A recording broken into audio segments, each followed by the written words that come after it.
The Senate will come to order. The Secretary will call the roll. Alvarado, Betancourt, Birdwell, Blanco, Campbell, Cook, Creighton, Eckhart, Flores, Here. Gutierrez, Hagenbu, Hall, Hancock, Hinojosa Nueces, Hinojosa Hidalgo, Huffman, Hughes, Johnson, King, Goldgorst, Menendez, Middleton, Miles, Nichols, Parker, Paxton, Perry, Schwartner, Sparks, West, Zaffarini. A quorum is present.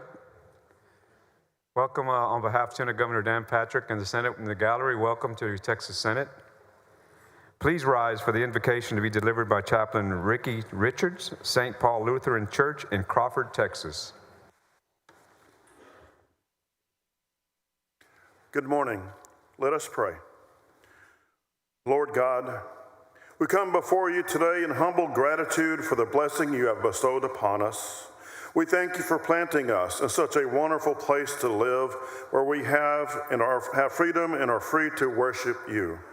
I ask your blessing upon the men and women of the Texas Senate who have gathered here to do the business of our state.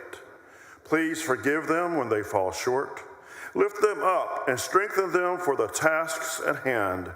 Give them unity of mind, knowing that you are the Lord of Lords and the King of Kings. I ask for your guiding hand upon them, that they may trust in your providence and yield to your will, so that the decisions they make and the laws they promote may be pleasing to you. Not our will, but your will be done. Amen. Thank you, Chaplain Richards. Y'all may be seated. Members who can come welcome Chaplain Richards.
The Dean of the Senate moves to dispense with the reading of yesterday's journal. Is there objection? Hearing none, the motion is adopted.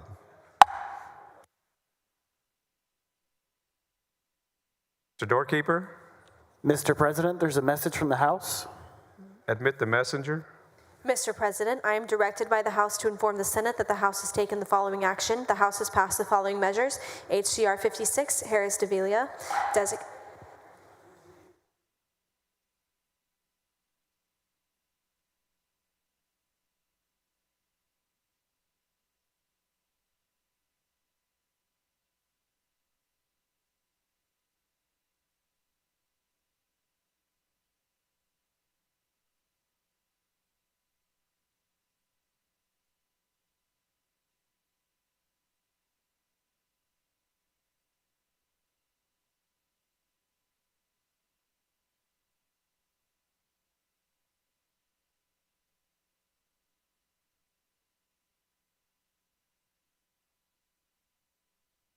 Chair recognizes Senator Eckhart to introduce the Doctor of the Day.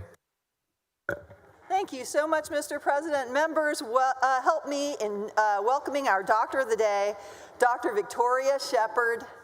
Dr. Shepard is all about making us feel better when we're feeling our worst as a palliative care physician specializing in hospital medicine and innovations in healthcare delivery.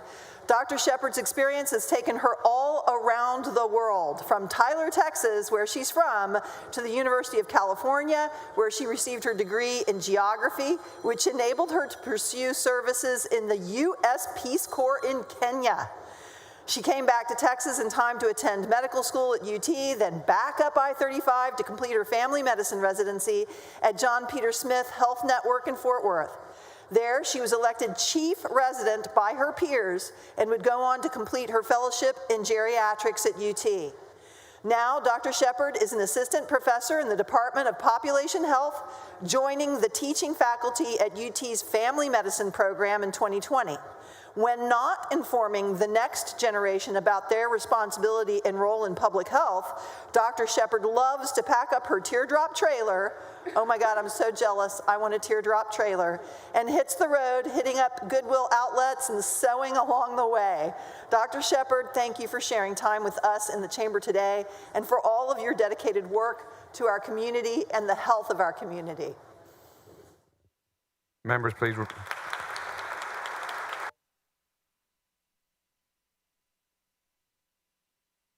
Welcome Dr. Victoria Shepard, members.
Chair lays out the following resolution. Secretary, read the resolution.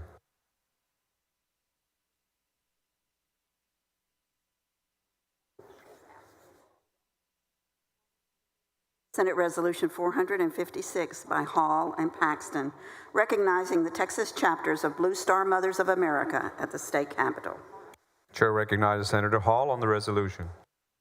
Thank you, Mr. President and members. Today, I rise to honor a very special group of Americans, mothers whose love, sacrifice, and strength echoes through the very heart of this nation. These are not ordinary mothers. These are the Blue Star Mothers of America. They join us today in the Senate gallery. Please help me welcome them. Stand up. Thank you for being here.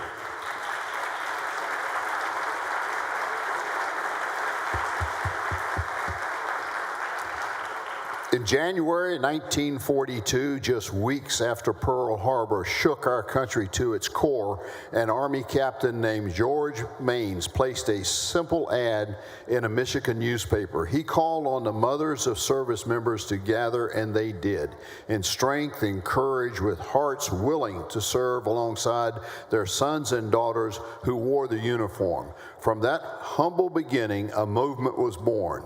By February 1st, 300 mothers came together, and soon after, Congress recognized what America already knew. Their sacrifice mattered. And so Blue Star Mothers of America was officially charted.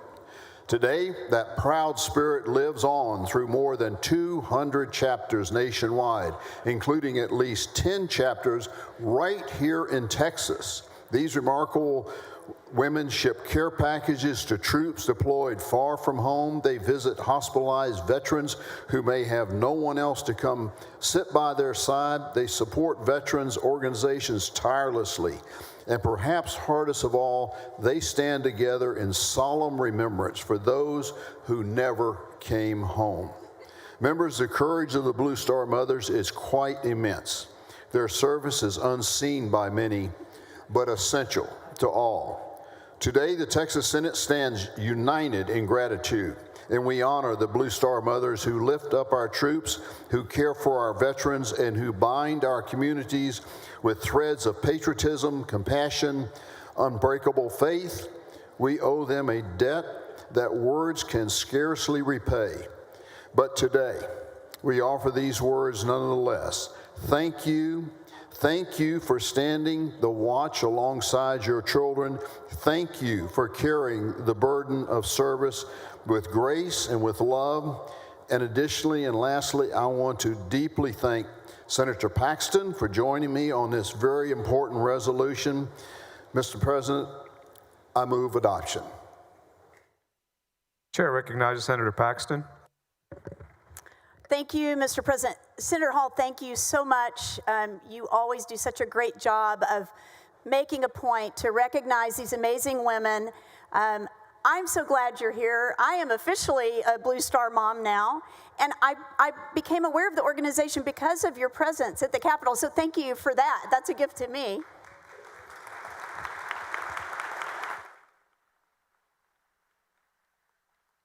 But I'm the mother of an Air Force daughter, and as it turns out, also, all three of my daughters have married military.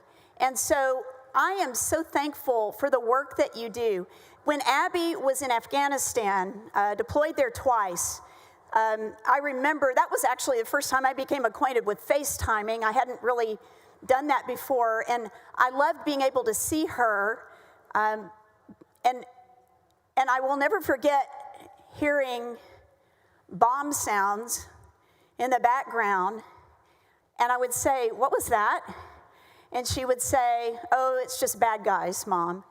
But you know, because of the work of groups like Blue Star Moms, I remember her experience was something that made her remember that people remembered her, that they cared about her. And two of those things were that they had created a workout facility for them out of one of these, you know, it was a makeshift workout facility.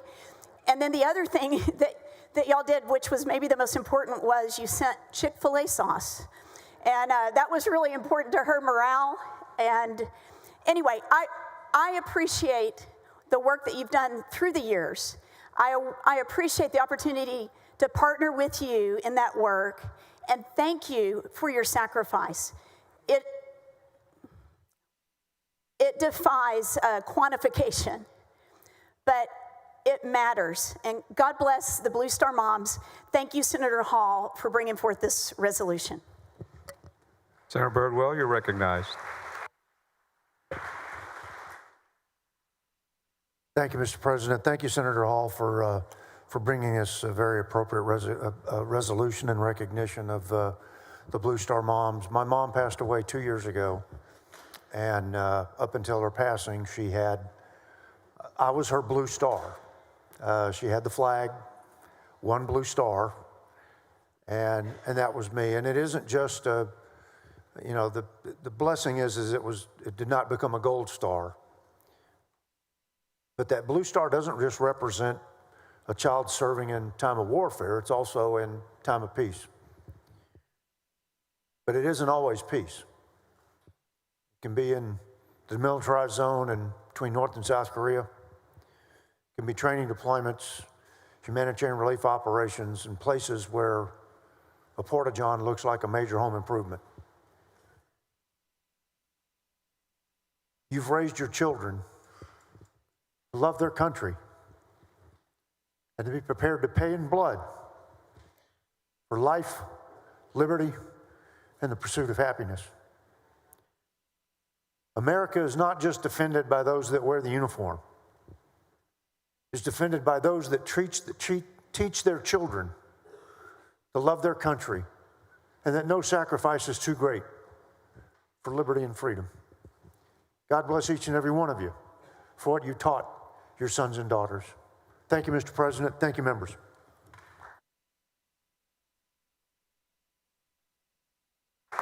Chair recognizes Senator Hall to close. Senator Menendez, you're recognized. Thank you, Mr. President. I rise to join my colleagues to thank the Blue Star Mothers. As I looked at your website, one of the things I love about what your mission statement says, we are mothers, stepmothers, grandmothers, foster mothers, and female legal guardians who have children serving in the military. We support each other and we support our children while promoting patriotism.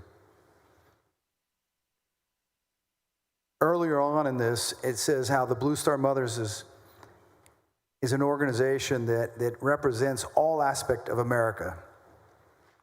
And I think it's important for us as a country that we think about when the men and women who serve, that 1% who serve this nation, it's only 1% that ever put the uniform on. And when they put that uniform on, they all are on the same team. There's no division between them. There's no partisanship. It's a mission for our country. And I think that's the example. What you do and supporting them and supporting our nation is the example that we need to come together as a nation, because the young men and women who serve come from all backgrounds and all corners of this country. And so thank you for what you do. Thank you for your sacrifice. Thank you for your service. And Mr. President, I'd like to make a motion to add all members' names to the resolution at the appropriate time. Thank you, Mr. President, members. There's a motion to add all members' names to the resolution. Is there objection? Hearing none. Motion is granted. Senator Benton, Senator Huffman, you're recognized. Thank you, Mr. President, and thank you very much, Blue Mothers. I've been listening to the resolution, and I wanted to speak, but I wasn't sure I could do it without choking up, but I'm going to try. But I want to know if I can join your organization, because my son is a JAG officer in the Army, he's a captain, and I'm so proud of him. And Senator Birdwell, thank you for your words about how we raise our children to be patriots. And then it's that 1% who stop and serve their country in whatever capacity that they can.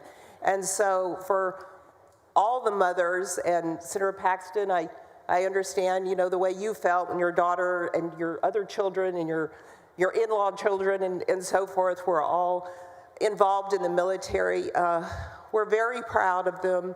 So thank you for what you do to honor our children. And I really do want to join your organization. So send me an application. Thank Thank you so much. Thank you.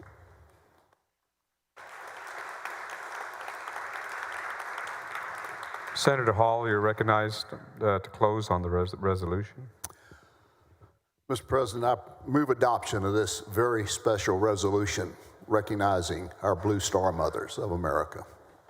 Is there objection to the adoption of the resolution? The chair hears none. The resolution is adopted.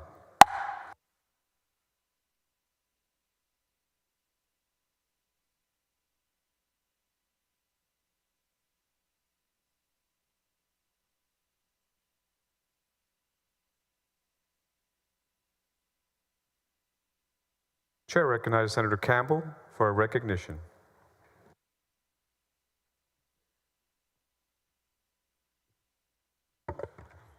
Thank you, Mr. President and members.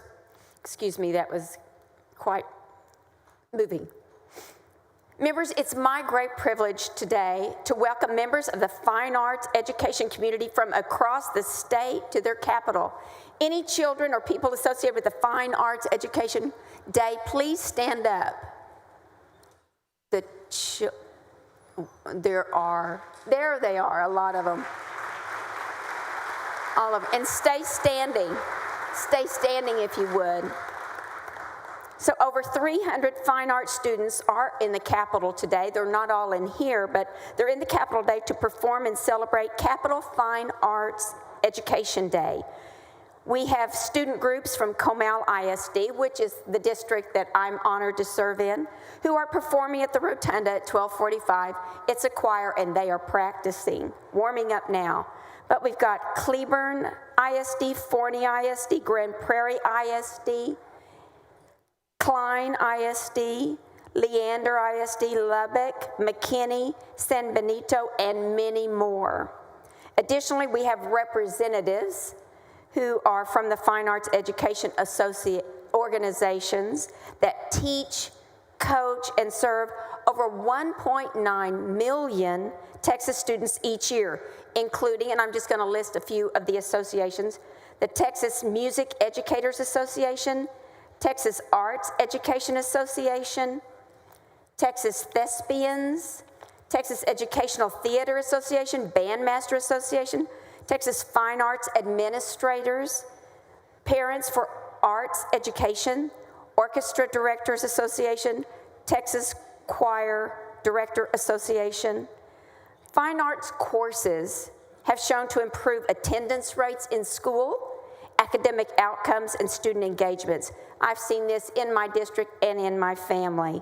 I know how many of you have experienced the same thing with your own children and have benefited. So everybody today, please wave, and there may be some others that want to say hello, but welcome to your state capital.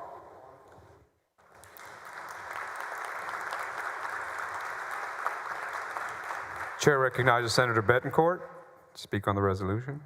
Thank you, The Mr. President. recognition, excuse me, the recognition. Thank you, Mr. President. Thank you, Senator Campbell, for a worthy recognition. I see the Klein Orchestra. That's caught y'all's startup of your performance over at the outside Capitol Rotunda. And there is a really hot, mariachi band, right, guys, that were paired up with you? Okay. They're going to be, I think, from Klein and Oak High Schools, and they're going to be playing Senator Campbell in the Rotunda at noon, and I guarantee you we're going to be able to hear them here in the Senate. But y'all have picked a fun and important part of fine arts, which is music and the love of it. And I hope you stay a music lover and a participation with music for the rest of your lives. It's a great thing to get started on, and I was really proud of Klein ISD for their orchestra and their mariachi band, which is just really awesome. So thank you. Senator Paxton, you're recognized to speak on the recognition. Well, thank you, Mr. President. Thank you, Senator Campbell, for bringing the recognition today. And I know we've got some folks from McKinney that are here. If you're from McKinney, you can wave at me or whatever. I know we've got people performing in the Rotunda at noon, so they may already be out that way. But thank you for being here. I'm so thankful for the arts, the presence of the fine arts in my education. but I also watched what it did for my own children. And then as a math teacher, there's of course a strong correlation in math achievement with the fine arts. And it also, we all know, makes a better brain. And so I'm so thankful for what you're doing, the way you're engaging kids. The activity of engagement with others is so important, not just for our academic learning, but for our social learning and building confidence. You know, when I was a school counselor, I used to tell kids and parents all the time, confidence comes from competence. And developing competence in something that you love goes a long way in giving you confidence to try new things. So thanks for what you do. Thanks for being here today. And I'm going to probably scoot out in a minute and go listen to McKinney perform in the rotunda. But God bless you guys, and thank you, Senator Campbell. Senator Huffman, you're recognized to speak on the recognition. Thank you, Mr. President, and thank you, Senator Campbell, for bringing this resolution. I want to take this opportunity to recognize a constituent of mine that passed away recently, Miss Sarah Chapman, who was the executive director of the Texas Art Education Association for the past 21 years. I know that many of her work family is here today. Her family is watching from home. And we just wanted to take this opportunity to recognize her and to thank her for all her years of dedication, all the years that she put her heart and soul into this association. She made the world a better place. I think we can all agree on that, a more beautiful place. And it's my honor to recognize her today on her passing. Thank you, Senator Campbell. Senator Eckhart, you're recognized to speak Thank you so much, on the Mr. recognition. Thank you. Thank you so much for recognizing Mr. President. And thank you all so much for being here. I went to Spring High School down 1960 from y'all. Was in the drama department. It's so good to see y'all. And then I went downtown to the high school for the performing and visual arts and graduated from there. It was so important to me and my sisters to have fine arts training in the high schools. It saved our lives. It really, really did. I went on to get an undergraduate bachelor's degree in fine arts from New York University, and I spent the first decade of my working life as a working theater professional. And so it is a career that you can pursue, and don't let anyone tell you that you can't pursue a career in the arts.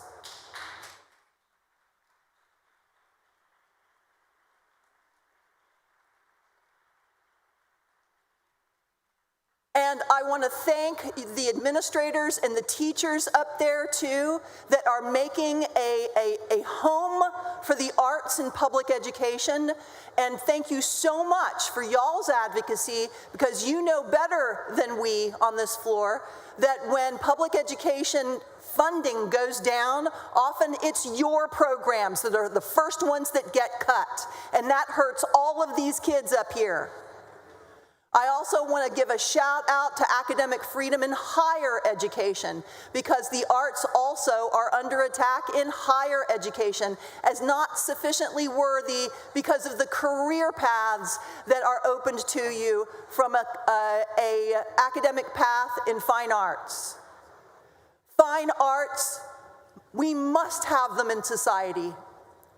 Fine arts through music and dance and theater are the way we tell stories throughout the history of humankind. The way we tell our stories, the way we have legacy as the human family is through the arts. And it is a worthy calling. So thank you all for being here, and I wholeheartedly support you and thank you for carrying on the legacy of the humankind. My mentor in theater said that the purpose of art was to carry the life of the human soul. So thank you for carrying that life for us. Senator Perry, You're recognized to speak on the recognition. Thanks, Senator Campbell, for this resolution. I understand, and I believe I saw the bus from Lubbock ISD today. I don't know that they're in the gallery. I'm going to try to sneak over and go hear them sing. I am envious of those that have been given that God-given talent to carry a rhythm and a tune that I can listen to. So I wish that I had that gift, and I may not have 2 screws in a knee from football. I would have been better served at 63 in the choir arena, but I'm envious of those kids that can do it, and I'm grateful for those that see that potential and develop it. But fine arts and choir and those other parts of the academic world we live in public school make you a better person for life. So thank you for your commitment to those kids. Thank you for the kids that participated, and I'm looking forward to trying to locate my group. So y'all have a good day here at the Capitol.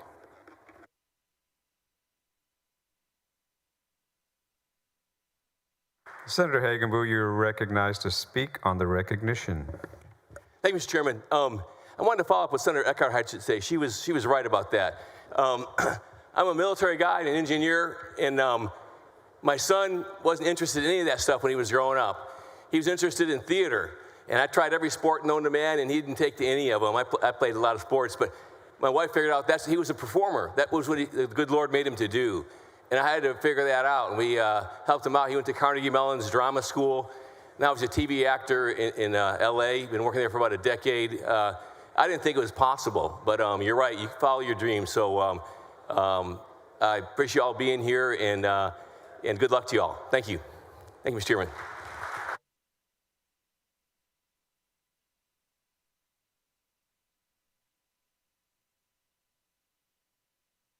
Senator West, you're recognized to speak on the recognition. Thank you very much, Mr. President. Members, I too join my other colleagues to welcome you to your state capitol, the great school district in Grand Prairie, Texas. So who do we have up here from Grand Prairie, Texas?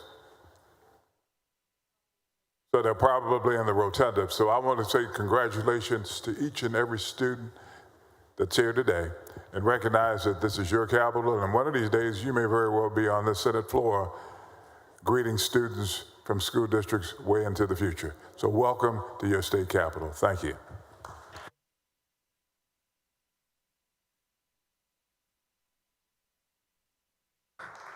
Senator Campbell, thank you for the recognition.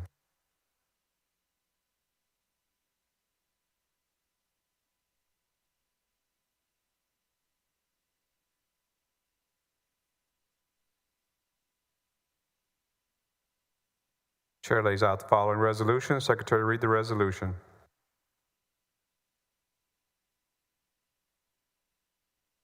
Senate Resolution 465 by Hancock et al., recognizing April 29, 2025 as Donate Life Texas Day at the state capitol. Chair recognizes Senator Hancock on the resolution. Yes, thank you, Mr. President. And if we could have the group with Donate Life, if y'all would stand, I know they're up here in the corner. Members, today is Donate Life Month for those, and this is a group that are very passionate advocates for organ and tissue donations for those who have made the decisions to be a donor. Organ and tissue donations are simple. They say it's a simple way until you go through it. It's a way for a person to literally give life to someone else who needs a transplant. In fact, currently, in the U.S., there's about 100,000 people that need a transplant. 10,000 of those are in Texas, and 85% of those need a kidney transplant or a liver transplant, about 11% or a liver transplant. So 96% of the needs in the state of Texas can be met with living donors, and that's what this group does to advocate for that. Donate Life Texas. You know, last session, we actually passed legislation to help promote living donor donations in the state of Texas, and we've seen a significant uptick in those willing to donate life and literally change the life of many people because of their willingness and their efforts with those that are here with us. In fact, there are 3 of us on the floor today that have benefited from donations. We have Senator Birdwell, tissue donation, Senator Miles, kidney donation, and myself with a kidney donation as well. My son-in-law was a living donor and is doing wonderfully. other than 4 kids at home he's got to run around and chase all the time. I do want to recognize those that are with us. We have Brad Adams, the President and CEO of Southwest Transplant Alliance. If you'd raise your hand. There you go, Brad. Good seeing you in the hallway. Kevin Meyer, President and CEO of Life Gift.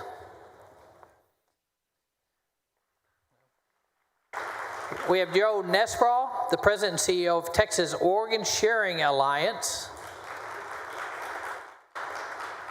Dr. Francis Wright, the former chairman of the Chronic Kidney Disease Task Force and Transplant Surgery Specialist. So if you would, help me honor the Donate Life Month, and please join me in thanking those for joining us today and all their work and advocacy for those that are in need and willing to help promote life-saving donations through organ transplant. Thank you very much.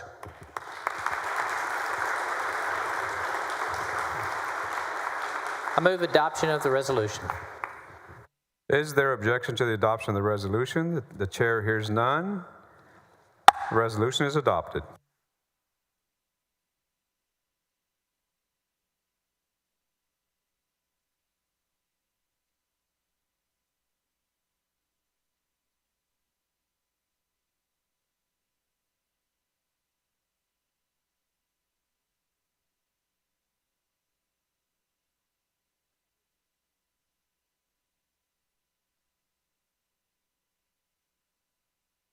Senator Miles, for what purpose? Mr. Speaker, Mr. President, I would like to add on to that resolution and thank Senator Hancock. I want to thank him for bringing this resolution to the floor today for Donor Life Day. As many of you know, I received a kidney transplant in 2019, which saved my life. This would not have been possible without the great work of the Donate Life Texas. There are more than 10,000 Texans waiting for an organ transplant in the state of Texas, with more than 25,000 African Americans, but only 12% of African Americans are donors. This alarming disparity means that African Americans have to face longer transplant wait times. Several factors contribute to the disparities in organ donations experienced by communities of color, including access to health care, high risk for health issues such as kidney diseases and disabilities, and diabetes that can lead to organ failure, lack of trust for their health care providers, and the prevalence of myths and miscommunications and misinformed about donor donations. This is why I'm a huge advocate for Donate Life Texas, to ensure that we have numbers of people, especially in communities of color, on the donors list, because becoming a donor truly saves lives. I want to thank Donate Life Texas again for all the work that they do, and hope that together we can register more Texans to become organ donors. Congratulations and welcome to your capital.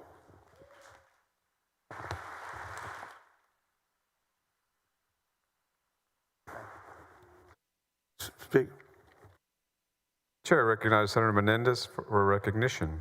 Thank you, Mr. President. Before I start, I just want to tell the folks up in the gallery with Donate Life that the thing I like the most about my license, my driver's license, is the little heart that says donor on there. And, you know, I'm very proud of our three young people at home. Our 3 kids all chose to be donors as well. So I want to thank all of you. Thanks, Senator Hancock, for bringing that. So thank you, Mr. President. Members, at this time, I want to recognize a group of folks who've come to visit their capital from all over the state. Over here in the Northeast Gallery, we have the members of the Baha'i community who are here on their Capital Day. And those of you who are here with the Baha'i group, would you please rise if you can? If you're not aware, the Baha'i community numbers several million worldwide, with active members in over 200 countries. The Baha'i faith traces back to 1844, founded by Baha'u'llah in Persia.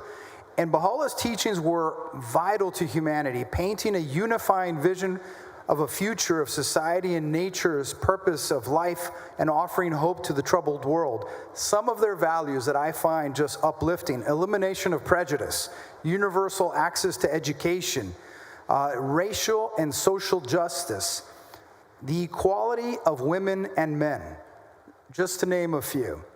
The Baha'i faith emerged in a period of political, social, and religious upheaval in 19th century Persia, and they have faced intense persecution like many others facing today.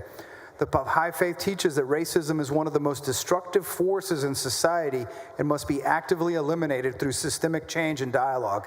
And despite adversity, Baha'is have built vibrant, diverse communities worldwide, focused on service, education, social improvement, and Baha'is are actively involved in social and economic development, especially in education and community building.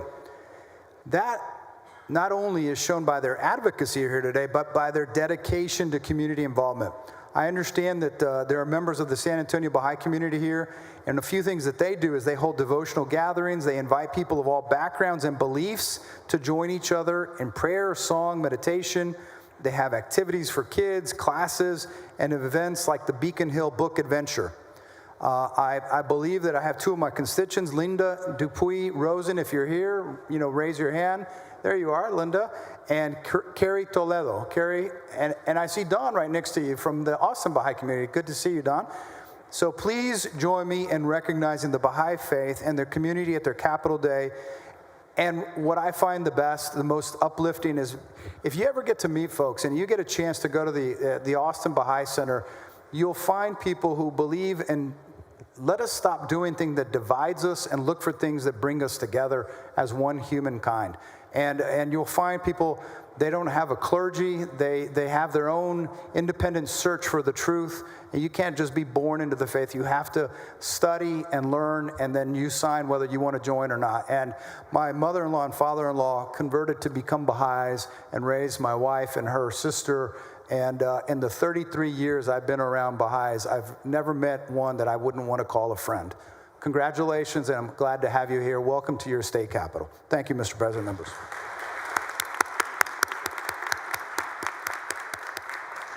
Senator Eckhart, you're recognized to speak on the recognition. I too wanted to just take a moment, and thank you, Mr. President. I wanted to take a moment to recognize you all in the gallery and recognize my very large Baha'i community inside my district, Senate District 14, that's most of Travis County. Such a beautiful, welcoming faith that asks of its human family to search on their own and together for their own personal truth. There is no more beautiful thing than to encourage another human being to look for their own spiritual truth in fellowship. And I am just deeply, deeply grateful to that incredible gift that you give one another and that you offer to the rest of us as well. So thank you so much for being here.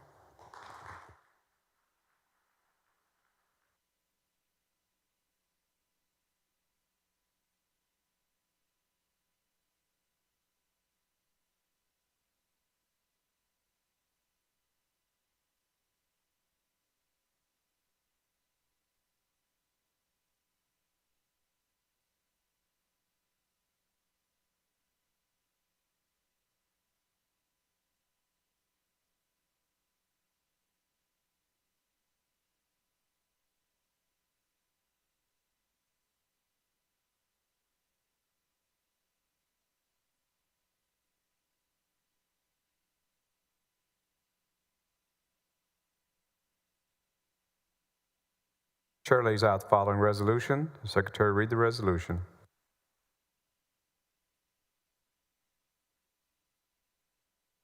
Senate Resolution 449 by Nichols, recognizing April 29, 2025 as County Government Day at the state capitol. Chair recognizes Senator Sparks in lieu of Senator Nichols to speak on the resolution.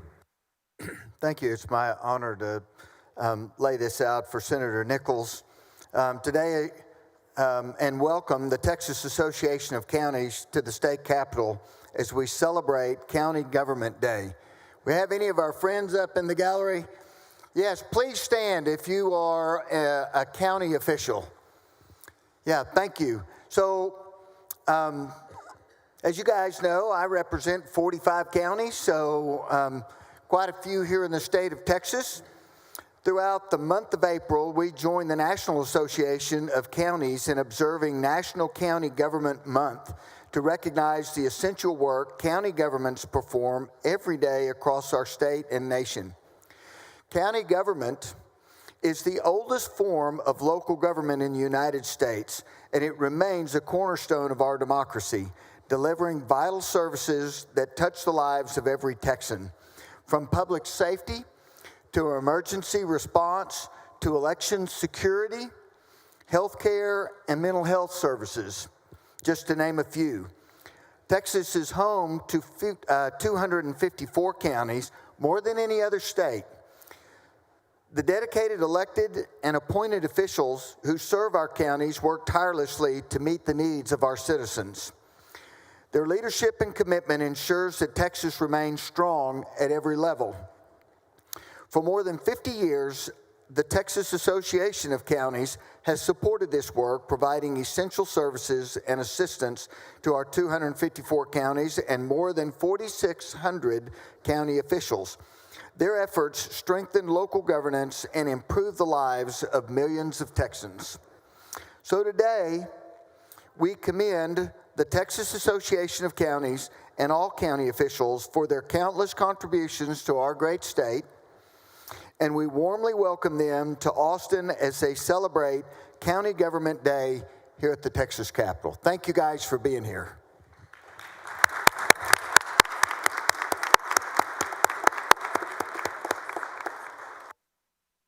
Chair recognizes Senator Eckhart to speak on the resolution. Thank you so much, Mr. President, and I'm going to try and stretch my mic so I can see y'all. I just wanted to stand up for the 254 counties across the state of Texas. What an incredible job y'all do 365 days a year, 24/7. We are, or should be, your partners in being able to bring prosperity to every Texan across our great state. You are the eyes, the ears, the arms, the legs, the heart, and the brain of what we do here. We cannot get any of our bills implemented without the great partnership of our 254 county governments helping us make it happen. So thank you so much for your partnership. Thank you so much for standing up 365 days of the year for our Texas residents all across the state. We look forward, or should, to hearing from you about what challenges you face in making sure that we have a truly prosperous state, a truly safe state, an educated state, and a healthy state. So thank you so much for what you do. Chair recognizes Senator Sparks to close. Yes, I would just close by saying I too, because I have 45 counties that I represent, I get to interact often with a lot of you guys, and I appreciate the feedback that you give. I tell people all the time that the healthier our county government is, the better run our communities are, and really it makes our job easier and, quite frankly, less important. So thank you for what you guys do. Thanks for being here today, and welcome. Is there objection to the adoption of the resolution? The chair hears none. The resolution is adopted.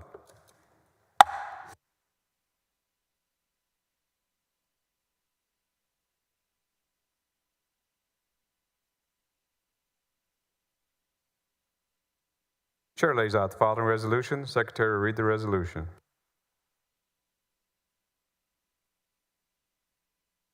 Senate Resolution 443 by Hagenbu, recognizing April 29, 2025 as Jack County Day at the state capitol.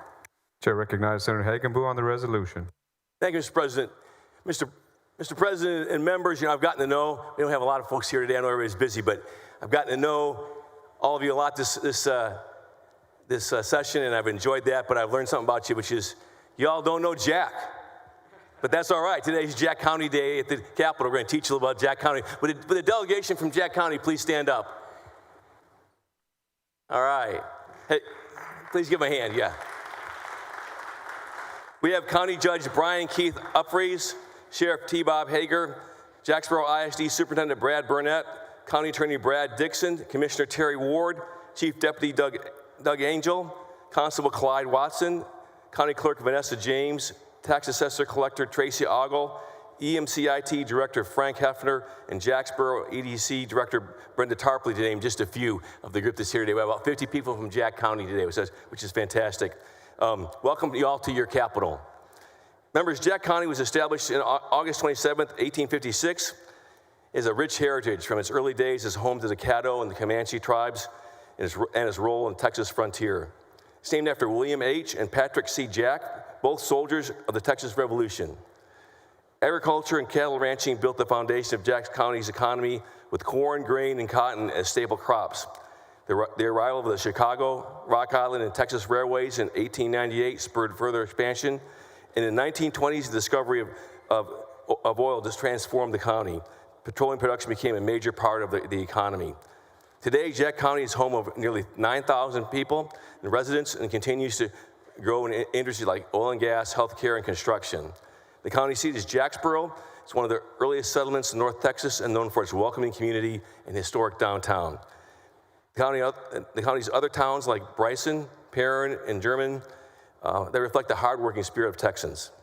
Jack County has incredible natural beauty, from the scenic charm of Bridgeport to the outdoor recreation at Fort Richardson State Park with camping, hiking, fishing, and historic tours. These are just a few of the many places to visit and things to do.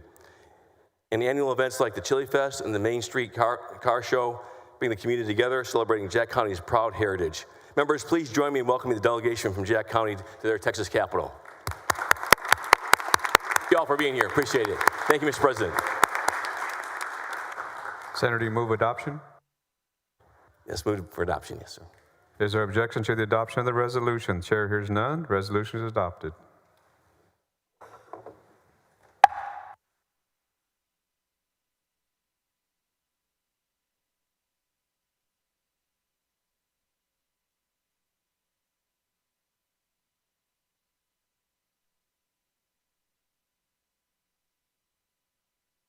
Chair recognizes Senator Middleton on a recognition.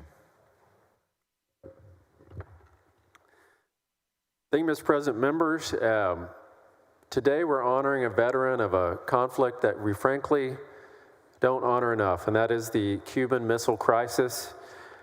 I want to rise to honor U.S. Navy Petty Officer Simon Urbanek, who has rendered exceptional service to his country and the great state of Texas as a member of the USS Vulcan during the Cuban Missile Crisis in 1962 on the nearby Gulf of America.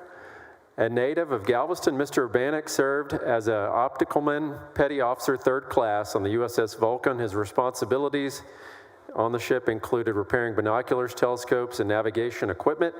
In the fall of 1962, Petty Officer Urbanek had been aboard the USS Vulcan for 6 weeks before the October outbreak of the Cuban Missile Crisis. The presence of Soviet nuclear-armed ballistic missiles on the island of Cuba brought the world to the verge of extinction. The Vulcan was deployed to San Juan, Puerto Rico, where Petty Officer Urbanek and his crewmates provided essential repair, electronics, and support services to the American ships, forming a quarantine ring blockade around the island. And years later, Petty Officer Urbanek was honored during the ceremony in Lake City, where he was presented with the Texas Cold War Medal and the National Defense Service Medal, as well as the Armed Forces Expeditionary Medal, which recognized his participation in the Cuban blockade, where our nation was brought to the brink of extinction because of that crisis. And thank God we overcame that. Petty Officer Urbanek, thank you for your service to this country. We all owe you an incredible debt of gratitude.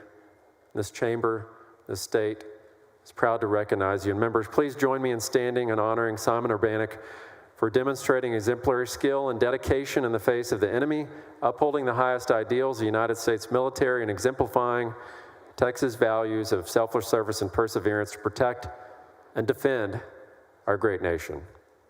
Thank you.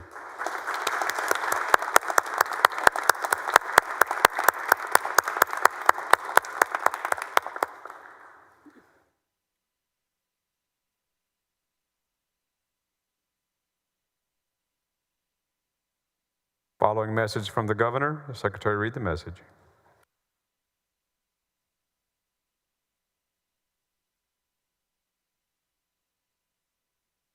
To the Senate of the 89th Legislature, regular session, I ask the advice, consent, and confirmation of the Senate with respect to the following appointments. To be members of the Lower Colorado River Authority: Curtis E. Ford, Austin; Arthur A. Aiden Lassiter, Round Mountain; Robert D. Bobby Lewis, Bastrop; Mark M. Mayo, Luling; Margaret D. Meg Volter, Austin. To be members of the Texas State Board of Examiners of Marriage and Family Therapists: Russell F. Russ Bartee, Fort Worth; James Castro, Bergheim; William R. Will Price, Houston. Respectfully submitted, Greg Abbott, Governor of Texas, to nominations.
Chair lays out the following resolution. Secretary read the resolution. Senate Resolution 460 by Gutierrez.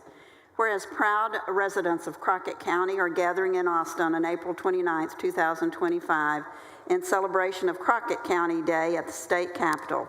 And whereas the 8th largest county in Texas, Crockett County encompasses more than 2,800 square miles on the western edge of the Edwards Plateau in southwestern Texas.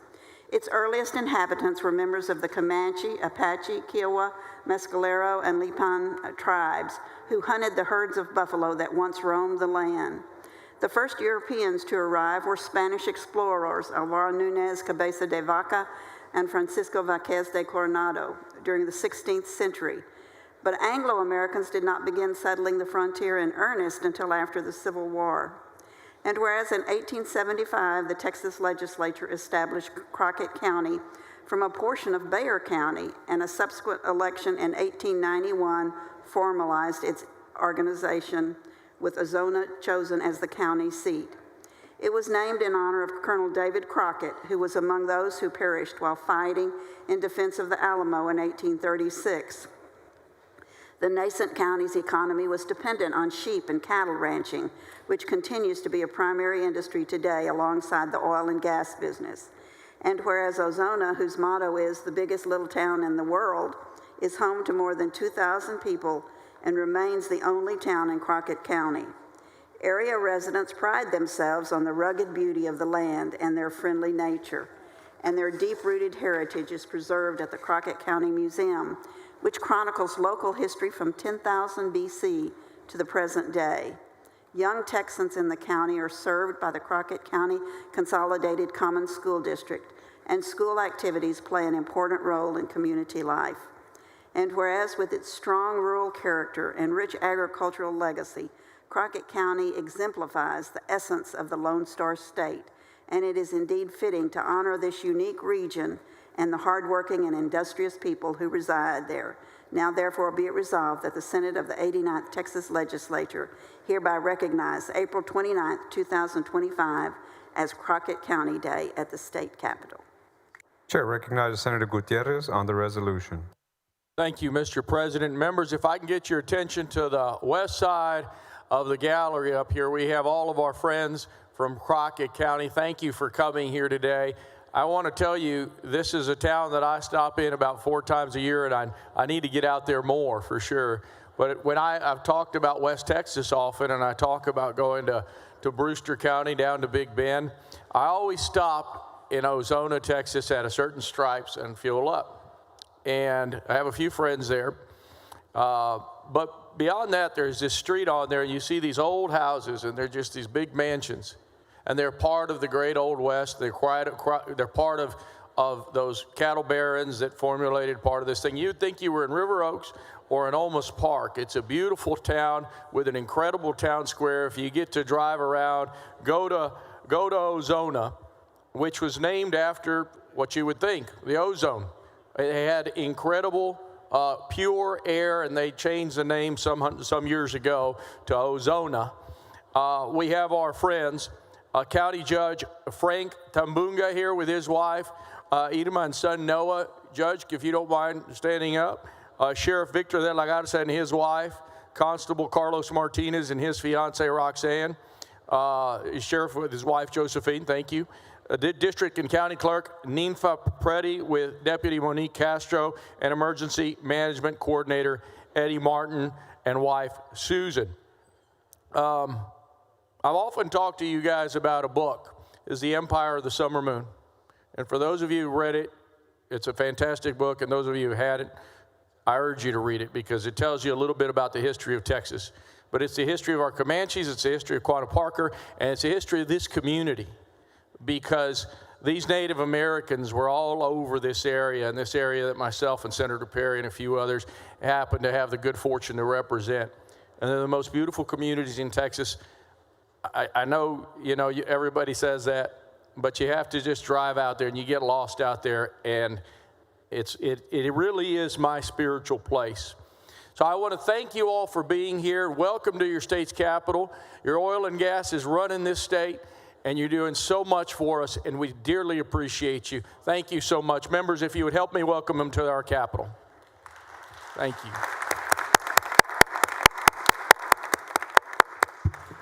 Senator Gutierrez, do you move adoption? Yes, sir. Move adoption.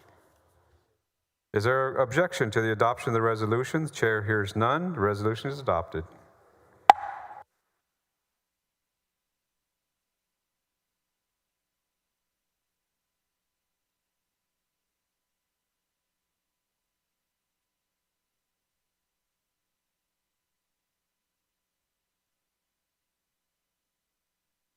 Chair lays out the following resolutions. Secretary, read the resolutions.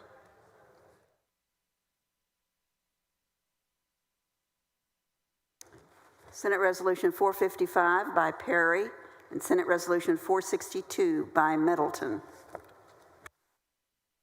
Members, this is a voice vote. All in favor say aye. All opposed say no. The ayes have it. Resolutions are adopted.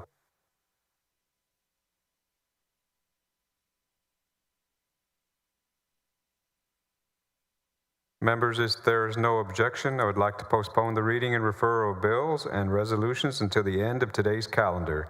Hearing no objection, it's so ordered.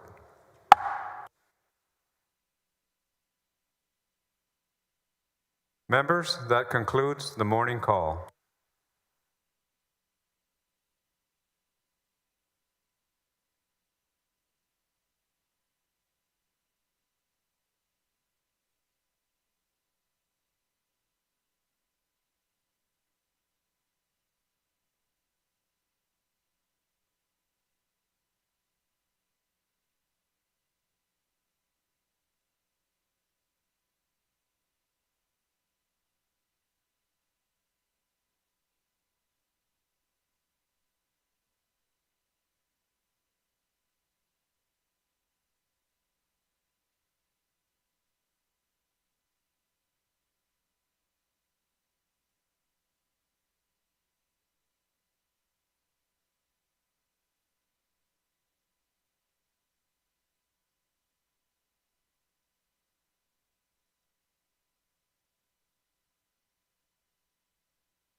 Senator Birdwell, you're recognized for a motion to suspend the regular order of business on committee substitute for Senate Bill 2779.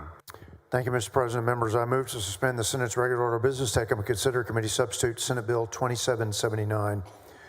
Members, some of the communities in Texas have been inappropriately expending hotel occupancy tax revenue or withholding that revenue from statutorily authorized usage by entities entitled to portions of that revenue. In their treatment of hotel occupancy tax revenue, some communities are imposing requirements on the entities able to use that revenue in ways that do not align with the statutory provisions that dictate in what manner the hotel occupancy tax revenue may be used. For instance, some cities condition the disbursement of hot revenue so that certain discriminatory factors are met, such as the hiring of personnel based on the representation of certain populations or classes. Accordingly, the bill would prohibit hot revenue from being expended in a manner or by a program or activity that discriminates or prioritizes on the basis of race, color, disability, sex, religion, age, or national origin. Hotel occupancy tax revenue is to be expended to benefit a community's attractiveness for tourism. And this bill ensures that all persons visiting a community are welcome and included by these quality of life experiences funded by public tax dollars. Additionally, current statute requires a portion of hotel occupancy revenue to be directed towards the cleaning and maintaining of public beaches in certain eligible coastal municipalities. In the case of Galveston, a park board has been created by a vote of the Galveston citizens as authorized by ordinance and statute to carry out that function. However, the city of Galveston has not funded the park board at 100% of the collected hotel occupancy tax revenue required for these purposes, leaving the potential for the park board to not receive the amount necessary to carry out much needed beach cleaning and maintenance. Withholding hotel occupancy tax revenue is in contradiction to Texas statute. If left unfunded, critical park board services would negatively impact residents, tourism, and the environment. As a result, this bill would adjust statute to require the city to transfer the full amount of the hotel occupancy tax rebate issued by the comptroller to the park board. In doing so, the bill upholds the current condition that the city dedicate a portion of hotel occupancy tax towards beach cleaning and patrol to draw down the current state reimbursement for nourishing, cleaning, and patrolling beaches. The city will be required to make available to the comptroller the data necessary to show the calculation of the local expenditure needed to qualify for the state rebate and to make an attestation to the comptroller that the city has met the requirements of drawing down that rebate. The legislature has directed the state rebate for beaches for eligible coastal municipalities to be used specifically for the cleaning, patrolling, and nourishing of the beaches, and this bill ensures that the funds are being used accordingly, rather than the corpus being used by the city to draw interest of state funds for the city to use as general revenue. With that, Mr. President, subject to questions, I move suspension. Senator West, for what purpose? Question of the author. Senator Birdwell, you yield? Yes, Mr. President, I yield. Senator Birdwell, this is a Galveston County issue? It is both a Galveston County issue, but there are other counties that in the portion that I mentioned that are prioritizing their hotel occupancy tax revenues to particular classes of individuals. As an example, Dallas and Austin currently do that. Houston does not. Houston meets the intent of state law. So what I'm doing with the bill is specifying that cities may not prioritize. They can engage in activities with protected classes, but they may not prioritize them over unprotected classes because all of the tax revenue is paid for by everybody in that community. But mostly it's a Galveston County issue. Okay, Yes, well, and I'm supportive of the bill. Yes, sir. When you say prioritize, give me an example of the prioritization that's taking place that you're trying to prevent by this particular bill. Sure. Let me turn to my Q&A section of my layout, if I may. All right.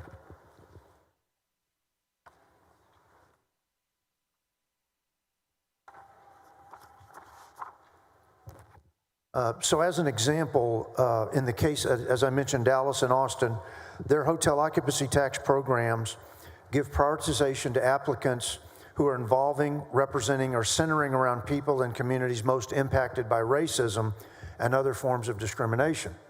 So while that is wrong to discriminate on racism, it is improper with hotel occupancy tax, which is paid for by the general public, to prioritize. So the merits of a particular grant should be on the merits of the grant, not on the particulars of a protected class. So if this bill passes, then they would be prohibited from doing that? From prioritizing, not providing funds, but prioritizing. They can still provide funds to these organizations. As an example, what you did last session with Ms. Neely, and there's a very large Juneteenth celebration in Dallas. Those funds can still be used, they just can't be prioritized in the sense that it's detrimental to those that don't meet that class of individuals. But they can still support those organizations. So the organization then considers all of the different proposals, if you will. That is correct. Or requests. All proposals are considered They equally. turn around and then they turn around and make a decision. That's correct. Yes, sir. Okay, thank you very much. You're welcome, Senator. Thank you. Senator Birdwell moves suspension of the regular order of business on committee substitute for Senate Bill 2779. There is objection. Secretary, call the roll.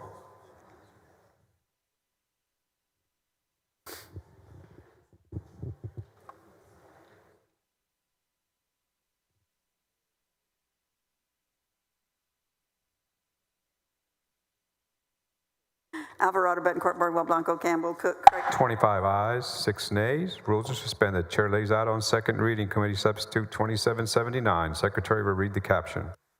Committee substitute Senate Bill 2779 relating to the allocation and use of certain hotel occupancy tax revenues. Senator Birdwell, you're recognized for a motion. Move passage to engrossment, Mr. President. Senator Birdwell moves passage to engrossment. There is objection. Secretary will call the roll.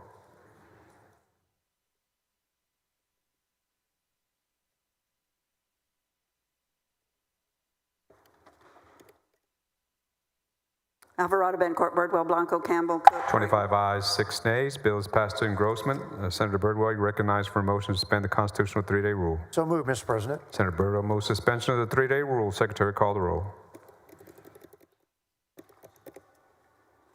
Alvarado, Betancourt, Birdwell, Blanco, Campbell. 25 ayes, 6 nays. Rules are suspended. Chair lays out on third reading, final passage. Committee substitute Senate Bill 2779. Secretary will read the caption. Committee substitute Senate Bill 2779 relating to the allocation and use of certain hotel occupancy tax revenues. Senator Birdwell recognized for a motion. Move final passage, Mr. President. Senator Birdwell moves final passage. Committee substitute Senate Bill 2779. Secretary will call the roll. Alvarado, Betancourt, Birdwell, Blanco, Campbell, Cook. 5 ayes, 6 nays. The bill is finally passed. Thank you, Mr. President. Members.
Senator King, you're recognized for a motion to suspend the regular order of business on committee substitute for Senate Bill 2322. Thank you, Mr. President. Members, this is the bill we heard on second reading and passed engrossment yesterday. It removed the compelling factor test for dispatchable generation from the Texas Jobs, Energy, Technology, and Innovation Act. It's kind of a cleanup bill. Move suspension. Senator King moves suspension of the regular order of business on committee substitute for Senate Bill 2322. There is objection. Secretary, call the roll.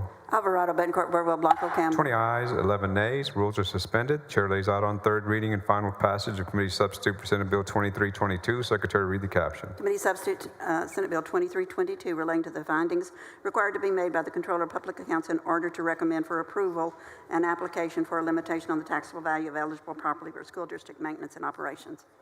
Senator King recognized for a motion. Move final passage. Senator King moves final passage. Committee substitute for Senate Bill 2322. Secretary, call the roll.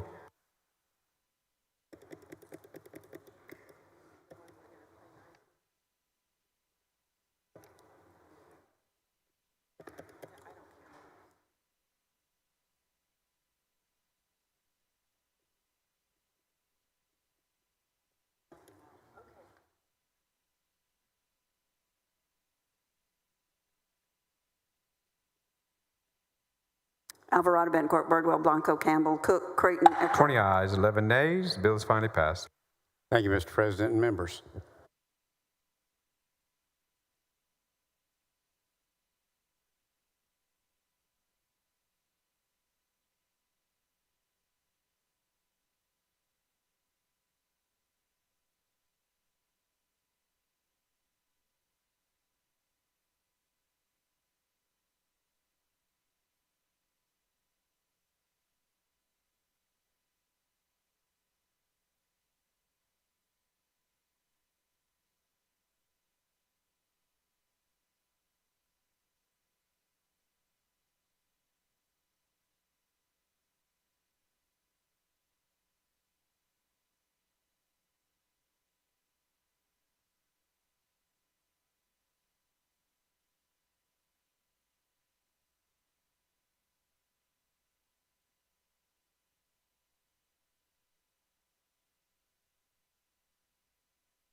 Senator Creighton, you're recognized for a motion to suspend the regular order of business on committee substitute for Senate Bill 2253.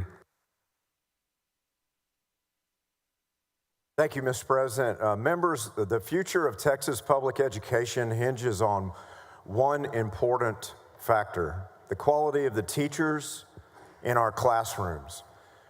Right now, that future is at risk. This school year, 56% of all new Texas teachers entered the classroom uncertified, the highest percentage in our state's history. In some rural districts, that number climbs as high as 75% of the new teachers entering the classroom being uncertified.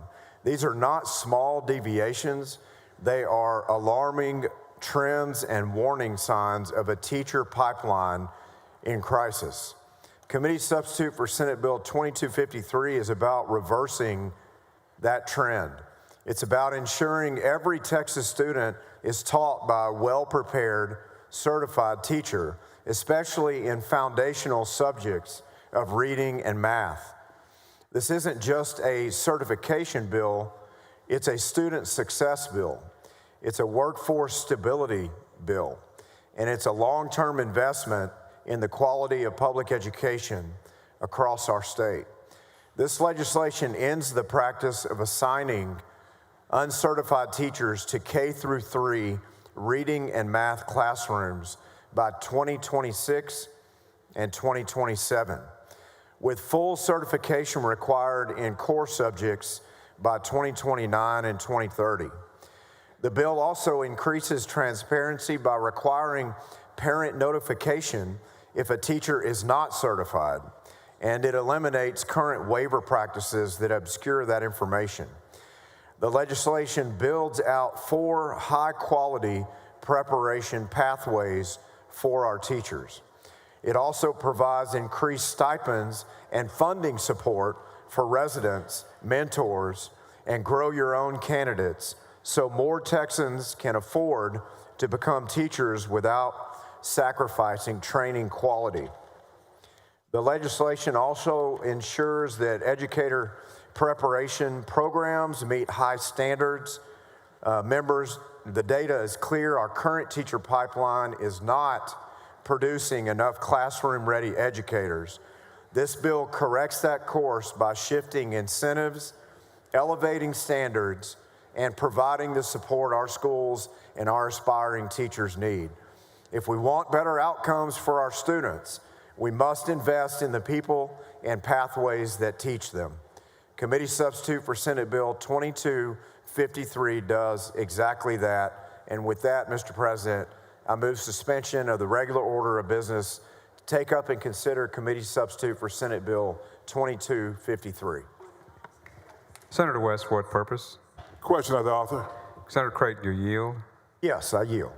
Senator Creighton, this is one of the greatest bills that you have authored this session. I'm sorry, Senator West, I couldn't hear you. Say that one more time. I said this is one of the you've authored this session. Certainly appreciate that, Senator West. No, this is a very good bill. You know, let's stay here for 1 second. Yeah. This is not a unique issue. We've talked about making certain we have prepared teachers for students in the classroom for years and years and years and years. And I know that you and your capable staff have looked at this particular issue. And what does this particular bill, which I'm a co-author of, what does this bill do that we haven't done in the past, and what should we expect, and when should we expect it? Well, Senator West, several different things, and thank you for your help and support through the committee process and also working with our team. First, it sets very strict boundaries on the possibilities of districts to waive the types of teachers and their qualifications coming into the classroom, especially in foundational subjects. It provides significant financial incentives for our teachers that I call them adult learners, but if they've changed professions and they didn't go through the university process, but they really have a heart and a mind to teach, and they've entered the teaching profession because many districts across the state have had shortages in the number of applying teachers for their academic teams. They're hiring uncertified teachers at an alarming rate, and we don't want to continue to have those teachers in the classroom uncertified. We want to provide incentives for them to keep growing and to keep pursuing those credentials so that the data that we show, and it's very clear, an uncertified teacher teaching in a foundational subject is costing, it's the equivalent of costing our students 3 to 4 months of learning in math and reading. So thank you for the points that you made. And so as it relates to the resources that we're talking about putting into this particular program, are those monies already in the budget right now? I mean, contingent upon passage of the bill. We've made significant ground in the budget, Senator West, with this teacher prep and certification bill and our early literacy and numeracy bill. We're still, with that budget being fluid, we're still fighting for those dollars every way we can to fully fund where we think this program needs to be. But the answer is yes, there are dollars available for this exact effort to phase out uncertified teachers and to pay teachers for their pre-service training. You know, and the last question, and we can talk offline because I know we got 50 million other things we're doing. Any type of time frame that you can, as the educational leader of the Senate, what type of time frame do we have to make certain we have full implementation of this? Well, our goals are by 2029 and 2030, but they start with the implementation of this policy. It starts in 2026 and 2027 for the different components of this bill to start rolling out. So it'll be 3 years of door to door on the enactment of this bill on to achieving the goal. You know, but what I've noticed in the past is that we pass bills all the time, and then during the interim, we're really not consulted about the implementation of those bills. And I'm hoping that this is one that the Education Committee stays on top of in terms of implementation, because if we're truly going to make a difference, and you're right, if a child doesn't have a certified teacher, the chances of that student getting the full dosage of the educational process is next to none. And so I look forward to working with you on this, and I want to congratulate you on you did a good job. Okay. Thank you, Senator West. We'll continue to partner together on this effort. I appreciate the compliments on the bill. We're going to follow through on the policy and on the dollars. And I want to make this point. We're thankful for our uncertified teachers. Yes. We just want them to continue through the process of gaining those credentials and continuing to grow in their own profession so that the outcomes are there for the students, and ultimately they get what they need, which is permanent placement and qualified placement in the classroom. Thank you for the points that you made. I wanted to make certain we stopped and talked about that for just a few minutes. Thank you, sir. Senator West. Senator Sparks, for what purpose? Question for the offer. Senator Creighton, do you yield? I yield. Yeah, thank you for bringing this bill. I just want to clarify for my rural school districts that this is not this is not going to put them in a bind. They have a hard time oftentimes attracting accredited teachers. And my understanding of this bill is it's not going to keep them from hiring teachers that aren't accredited. It's going to encourage those teachers that they have to continue on with education to become accredited. Is that correct? That's exactly right, Senator Sparks. There are financial incentives in the legislation. It's not just policy and a mandate that would ultimately be a negative to the districts. It's a positive to the districts. It's strongly supported by our education stakeholders, and it allows through the hiring process, it allows greater pathways, 4 different created pathways for teachers that are uncertified that districts, just like you mentioned, have hired to stay in the classroom but pursue those goals, to get those credentials, to get where they need to be for the students that need help the most. And we're going to continue to honor the waivers. They'll remain available on a case-by-case basis, but the financial incentives in place will take the very teachers that you mentioned that have already been hired and give them a pathway to success. Very good.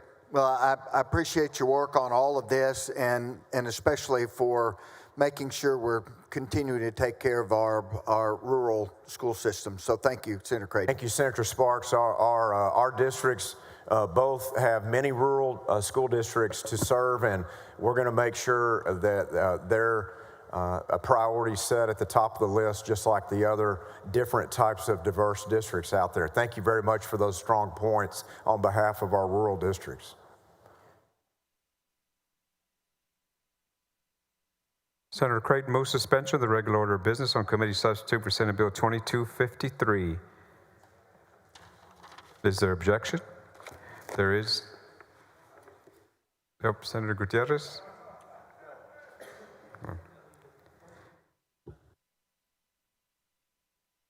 Without objection, the rules are suspended. Chair lays out on second reading committee substitute Senate Bill 2253. The Secretary read the caption. Committee substitute Senate Bill 2253 relating to certification of public school educators. Following amendment, Secretary read the amendment.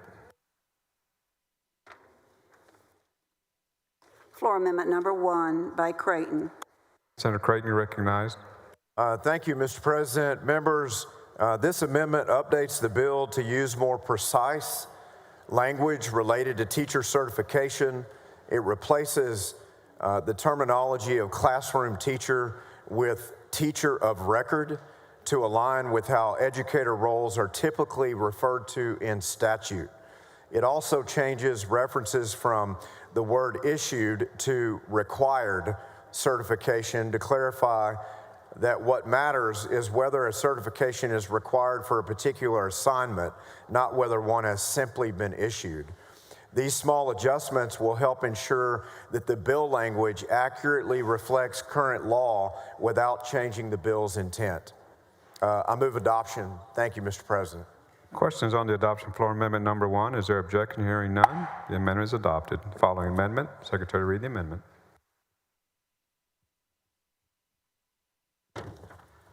Floor amendment number 2 by Creighton. Senator Creighton, you're recognized. Thank you, Mr. President. Members, this amendment makes 2 important clarifications. First, it ensures that we move toward full certification across the board.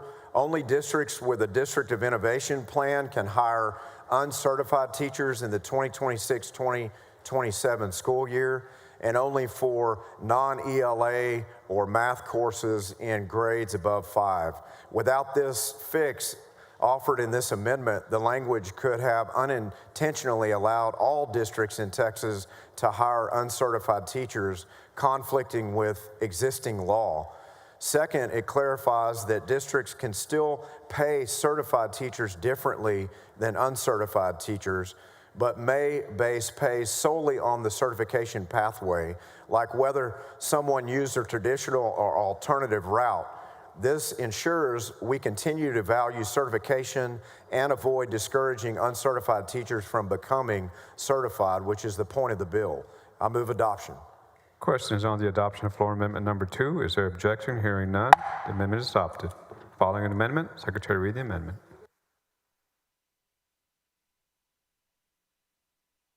Floor amendment number 3 by Creighton. Senator Creighton, you're recognized. Thank you, Mr. President. Members, this amendment clarifies rulemaking authority for educator preparation programs will remain with the State Board of Educator Certification, SBEC, subject to the existing veto power of the SBOE. This amendment aligns the bill with Texas's traditional governance structure and ensures long-term continuity and expertise in setting these educator preparation standards. I move adoption. Question is on the adoption of floor amendment number 3. Is there objection? Hearing none, the amendment is adopted. Following amendment, Secretary read the amendment. Floor amendment number 4 by Gutierrez. Senator Gutierrez, you're recognized on the amendment. Thank you, Mr. President. Members, it's a little bit of a long layout on this amendment. Senator Creighton and I talked about this yesterday briefly. Admittedly, he hasn't seen the details of it. This amendment establishes a student loan repayment program for certified teachers. I want to start by saying that Texas is ranked 35th on education standards. On least educated states, it's ranked 41st. On the money side in Texas, we're sitting on $33 billion. And so before we decide to vote this thing along party lines, I just want to begin by telling you we have the money to do what this amendment does. And it'll cost us about another $400 million, and that seems like a lot of money. But let's be clear, our teachers are being paid, the state average is $57,000. We heard somebody say the other day it was $62,000. Indeed, TEA says it's $62,000, so $57,000 to $62,000, while the national average is about $75,000. So our teachers are woefully underpaid. This amendment, this loan repayment program, is targeted at all certified teachers in Texas who have outstanding loan debts and have served 3 continuous years in Texas. It would provide them with $5,000 for a max of 5 years with an extra $2,500 per year for bilingual educators. On April 4th, less than a month ago, federal data indicated nearly 40% of those teachers have outstanding loans. Among those who completed an education program in 2020 and took out student loans, the average amount owed in loans was $29,000 for a bachelor's degree, $38,000 for a master's, and $42,000 for postgraduate work. The teacher certification incentive laid out in this bill gives about $1,000 for each uncertified teacher. I believe the fiscal analysis on this bill is about $350 million on this bill, and Senator Creighton can correct me if I'm wrong on that. My amendment, sure, would add about $400 million so that teachers could pay down their student loans. We should be giving schools money, not just to ensure that new hires are certified, but that they're able to keep those who are already certified from leaving those schools. So I close with this, members.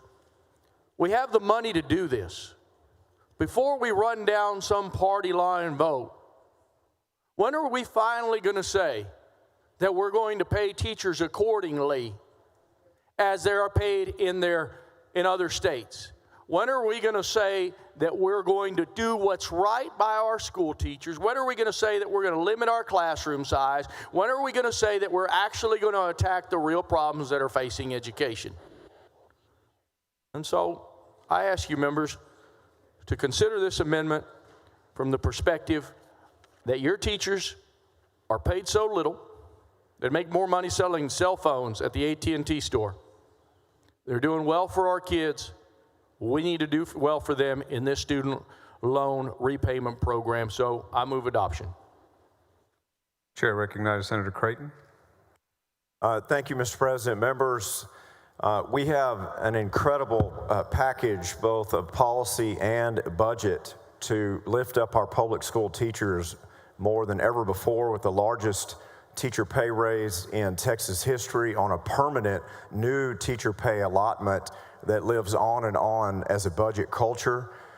We certainly are lifting up our public schools with what normally is $2 billion of new money each biennium. We're between $7 and $8 billion of new money for our public schools, and almost at $100 billion total for our public schools, setting records in every category for this incredible lift for our teachers and our schools. We're driving dollars to the classroom with this legislation, and at full capacity with full request, this bill, as it will be passed, will be at a cost to the budget of $400 million. Senator Gutierrez's amendment would make this bill over $800 million in cost, dealing with student loan repayments for teachers. We're driving dollars directly to the classroom. We're helping teachers across the board gain greater credentials and achieve better pay. And with that, Mr. President, without this amendment being vetted with the budget or in committee yet, I would move to oppose the amendment.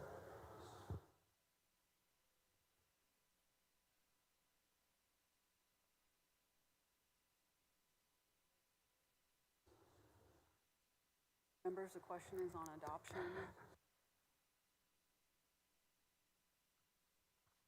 Respectfully, the answer is no, Senator. Question is on the adoption of floor amendment number 4. It is not acceptable to the author. The secretary will call the roll.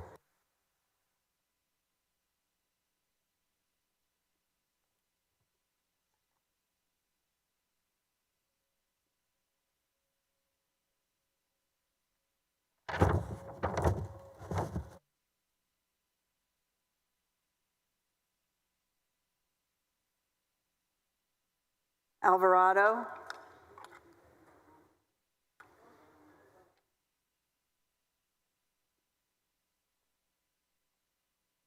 Betancourt. Birdwell.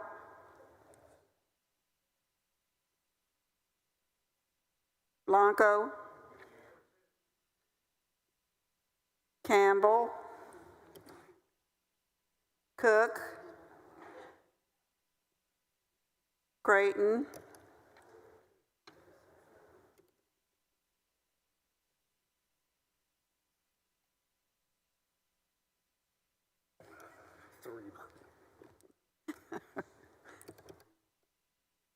Eckhart. Flores. Gutierrez, Hagenbu, Hall, Hancock.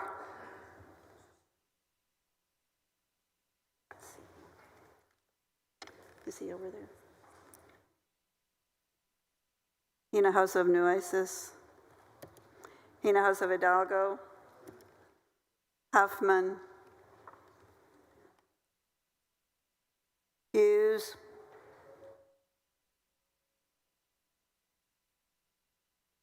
Johnson. King. Gold Course. Menendez. Middleton. Miles. Miles.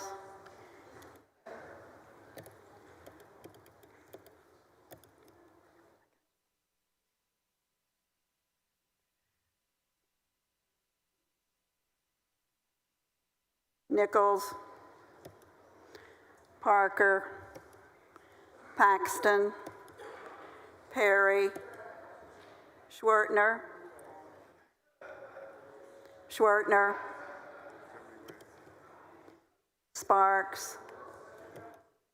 West. Zaffarini.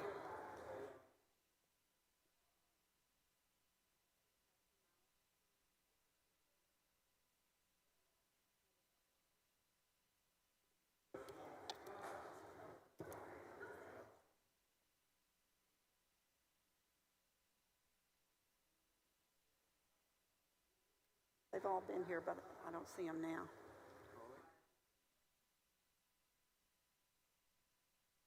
There be 11 ayes and 17 nays. The amendment fails. Following amendment, Secretary, read the amendment. Floor Amendment Number 5 by Creighton. Senator Creighton, you're recognized.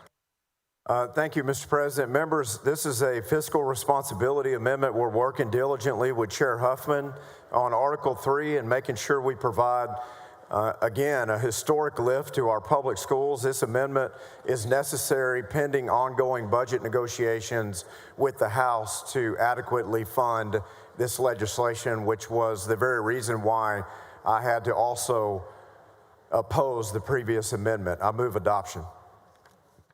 Question on the adoption of floor amendment number 5. Is there objection? Hearing none, the amendment is adopted. Senator Creighton, you're recognized for a motion.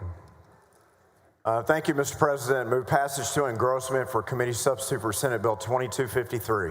Senator Creighton moves passage to engrossment. Is there objection? Hearing none, bill is passed to engrossment. Senator Creighton, you're recognized for a motion to suspend the constitutional 3-day rule. Thank you, Mr. President. Move to suspend the constitutional 3-day rule for committee substitute for Senate Bill 2253. Senator Creighton moves suspension of the 3-day rule. The Secretary will call the roll. Alvarado, Bencourt, Bardwell, Blanco. 30 ayes, 1 nay. The rules are suspended. Chair lays out on third reading and final passage of committee substitute for Senate Bill 2253. Secretary, read the caption. Committee Substitute Senate Bill 2253 relating to the certification of public school educators. Senator Creighton recognized for a motion. Thank you, Mr. President. Move final passage of committee substitute for Senate Bill 2253. Senator Creighton moves final passage of committee substitute for Senate Bill 2253. The Secretary will call the roll. Alvarado, Bencourt, Bardwell, Blanco, Campbell. 30 ayes, 1 nay. The bill is finally passed. Thank you, Mr. President. Members.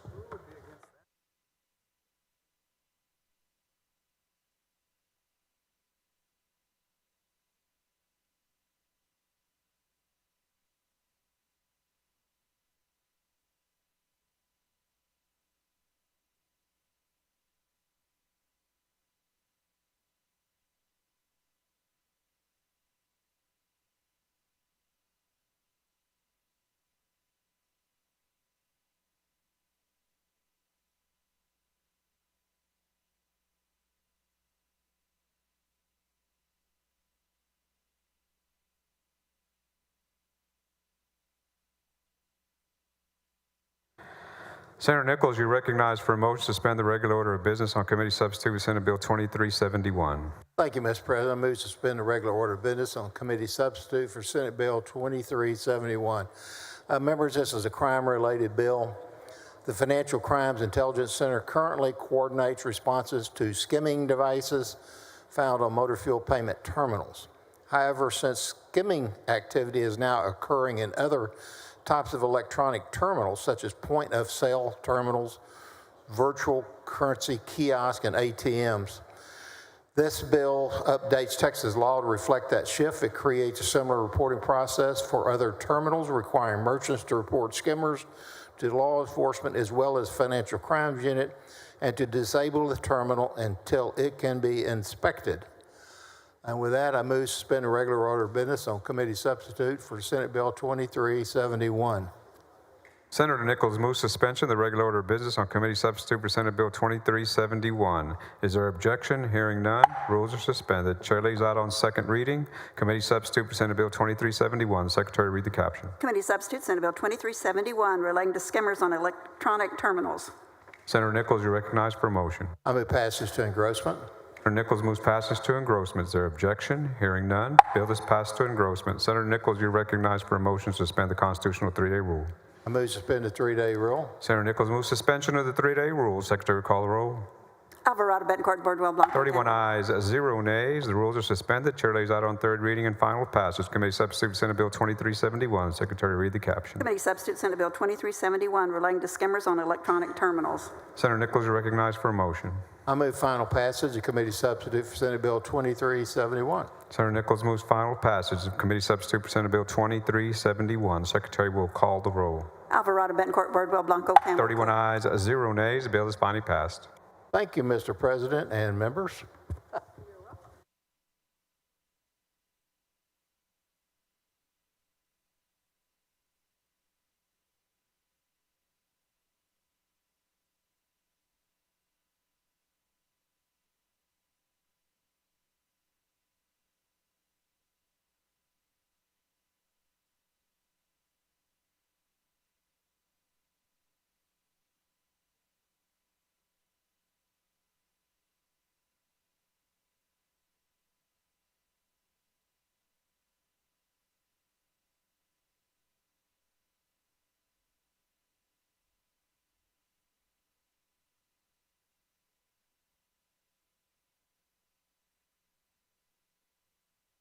Senator Sparks, you're recognized for a motion to suspend the regular order of business on Senate Bill 619.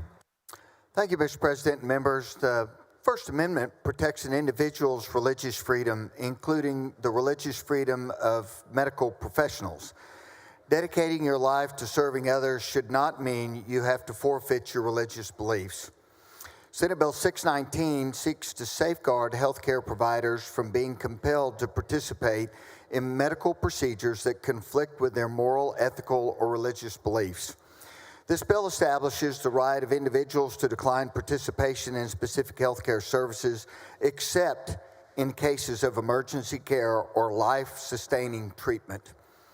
It prohibits adverse action such as employment discrimination, denial of licensure, or coercion against those who exercise this right. The bill also mandates that healthcare facilities develop protocols to ensure patients maintain access to care while respecting providers' conscience rights. With that, I move suspension of the regular order of business. Senator Cook, for what purpose? Just to ask the author a few questions. Senator Sparks, do you yield? Certainly, I yield. Thank you, Senator. Thank you, Mr. President. So we had a conversation in this in committee as well, but I just wanted to follow up on a couple of things with you.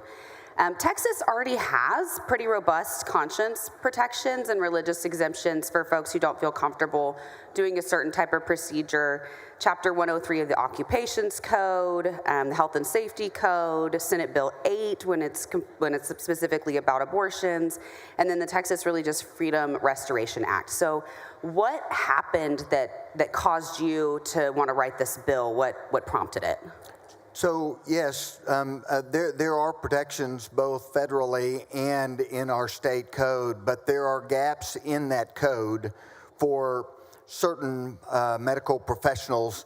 And so what this bill is going to do is just make sure that we're not discouraging those folks who really are have compassion, they seek to go into the medical industry. We want to make sure that they are not discouraged from going into the industry because of potential of being forced to do things against their conscience. And in committee, we heard mostly testimony around abortion, which of course is illegal now, and some gender transition care, which of course nobody is required to provide. It's a pretty specific type of doctor that does that stuff. So I guess I'm just curious, where are the gaps? What was going on in your district that prompted this bill? Well, there's a handful of things. Like we saw certain things during COVID, where certain medical professionals were required to do stuff. This would also, when you look at it, it would also include like pharmacies and their requirement to do particular things. It is fairly broad. But the goal here is to make sure that all of our healthcare professionals are protected as far as their ability to do their profession, but also protect their own conscience. And I do hear you using the word profession a lot, but your bill actually includes everybody, including care technicians, correct? It does, yes. And it doesn't require that there actually be some sort of religious reason, and so it's just kind of conscience, which is almost opinion. Would you agree? No, it's a very specific. It's not just an opinion. It's a deeply held belief, and so it's again. I go back to the fact that people don't go into this industry, as you know, without pretty strong convictions of wanting to help others. Mm-hmm. Yeah, okay. And so it's a very broad definition of conscience, and it's literally every single healthcare worker. There's no defined scope of refusals. It's no particular role or particular types of procedures, correct? Well, the procedure is actually, defined, but yes. Okay. Yeah, I think it may be so broad as to include like somebody providing toileting care even. And it's certainly not just to licensed folks. And then Senator, are you aware of the term patient abandonment? Well, why don't you enlighten me so that we're on the same page? It's an ethical principle. It's illegal to abandon a patient. I do appreciate that your bill carves out emergencies. That's huge, especially as an emergency professional myself. But there are no provisions ensuring the continuity of care. So there's nothing to say you have to refer somebody to someone who is going to provide the treatment or procedure or care that they need. And so I am concerned that your bill may make room for patient abandonment, especially where there's not too many healthcare providers available.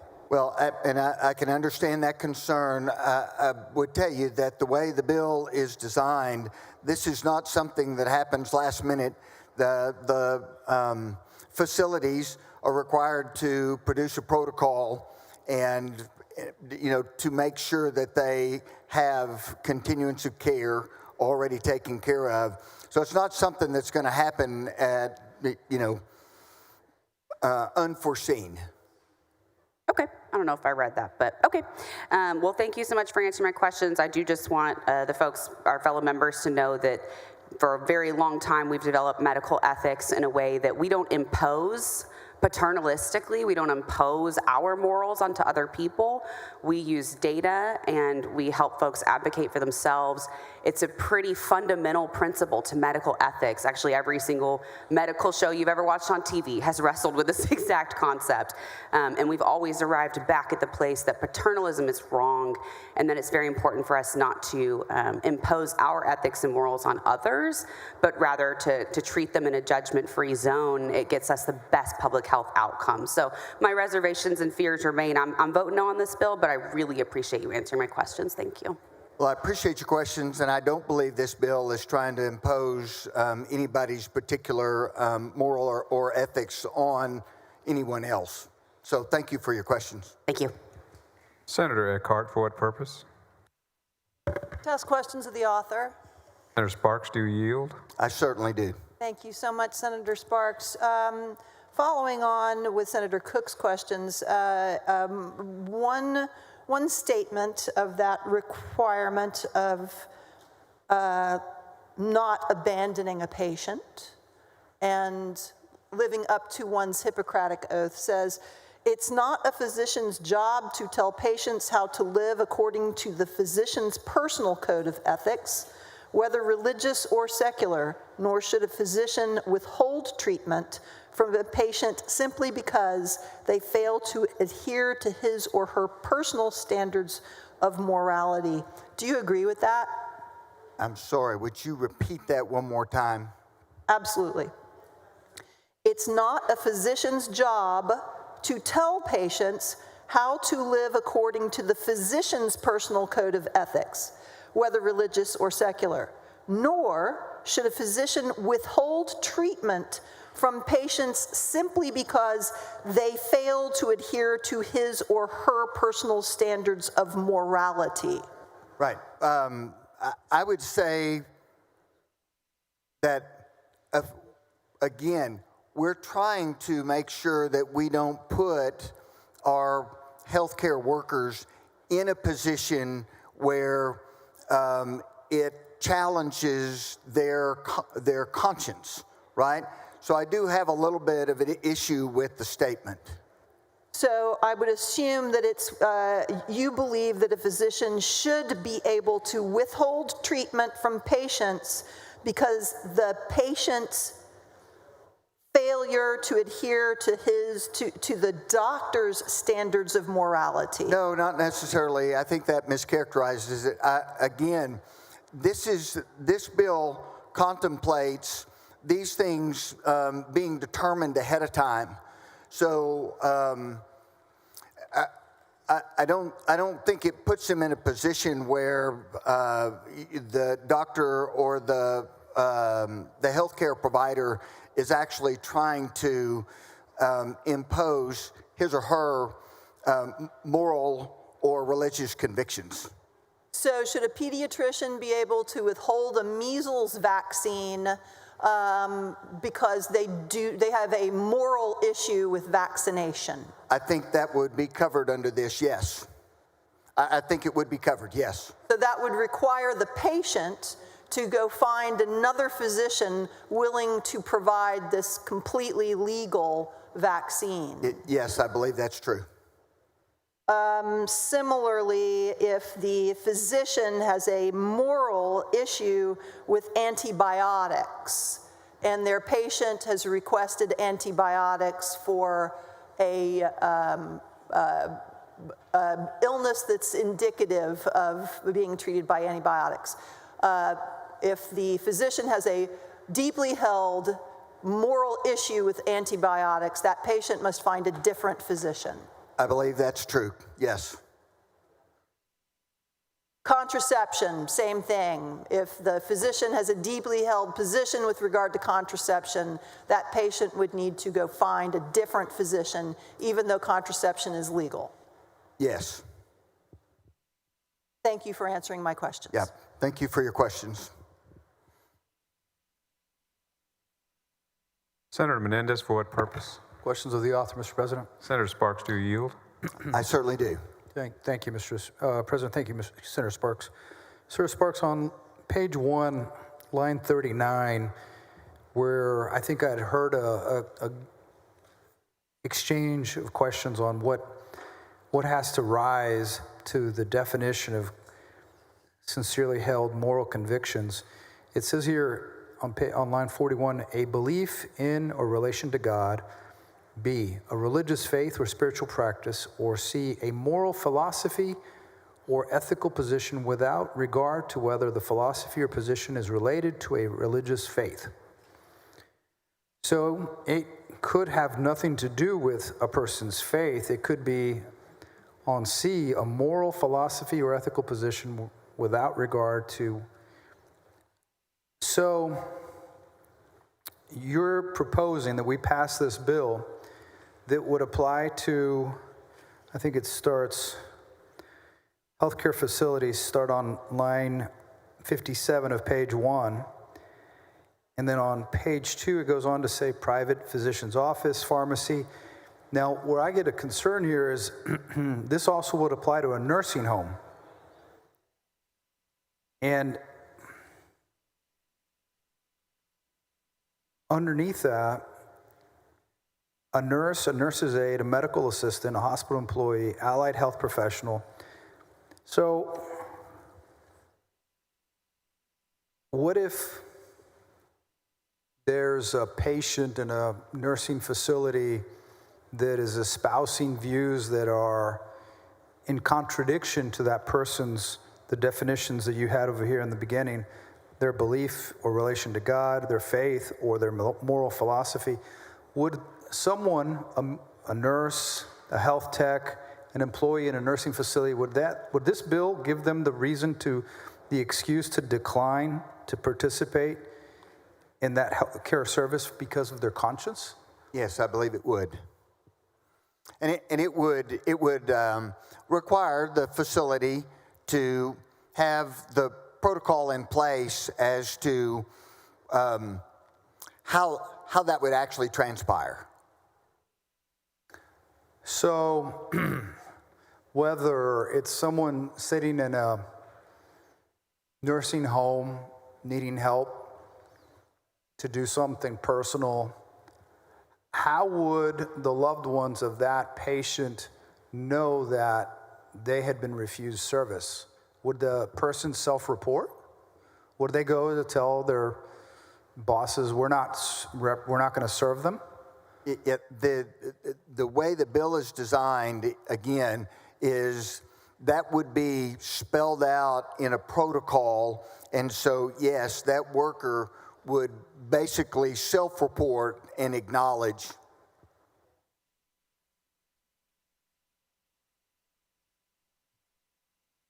So would this apply to people who go to people's homes to provide them services? There are many Texans who want to live independently in their home, and they just need assistance in the morning, sometimes with a colostomy bag or getting out of bed or some medicines.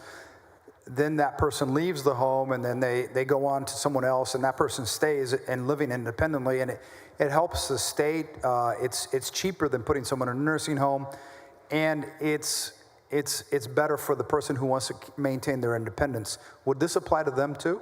I believe it would apply to them, yes. And what if you're in a town, a small town that doesn't have a lot of these attendants? If there's not another one readily available, what does that patient do then?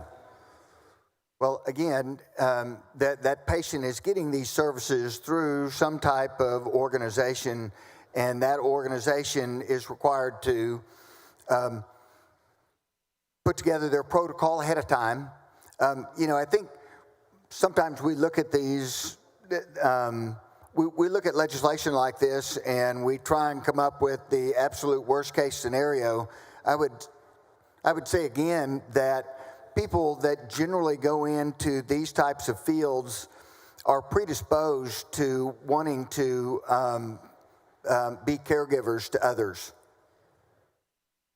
This is true, but I think my fear, Senator Sparks, and I know that you come at this from a place where you're not wanting anybody to not be served who needs it, but my fear is that if this were to become law, that there would be people that would see this as the ability to have just because it's in black and white on line 43 of your bill, a moral philosophy or ethical position that's contrary, that is sincerely held moral conviction, and their philosophy is in direct opposition to the person they're being asked to serve, and that we might inadvertently have someone get hurt in the time that it takes from that person who's refused services to the time that they get someone who will serve them. And so I just don't think that I think the potential loophole or license to discriminate that it gives is, it creates a dangerous position. But I do appreciate you taking my questions. Well, and I appreciate your concern and appreciate your questions today. Thank you. Thank you very much. Thank you, Mr. President. Senator Sparks moves suspension of the regular order of business on Senate Bill 619. There is objection. The Secretary will call the roll. Alvarado, Bettencourt, Birdwell, Blanco, Campbell, Cook. 20 ayes, 11 nays. Rules is suspended. Chair lays out on second reading Senate Bill 619. The Secretary will read the caption. Senate Bill 619, relating to protection of persons from participation in a health care service for reasons of conscience. Senator Sparks, you recognize for a motion. Thank you, Mr. President. So moved. Senator Sparks moves passage to engrossment. There is objection. The Secretary will call the roll. Alvarado, Bettencourt, Birdwell, Blanco. 20 ayes, 11 nays. The bill is passed to engrossment and will hold there, Senator. Thank you, Mr. President. Thank you, members.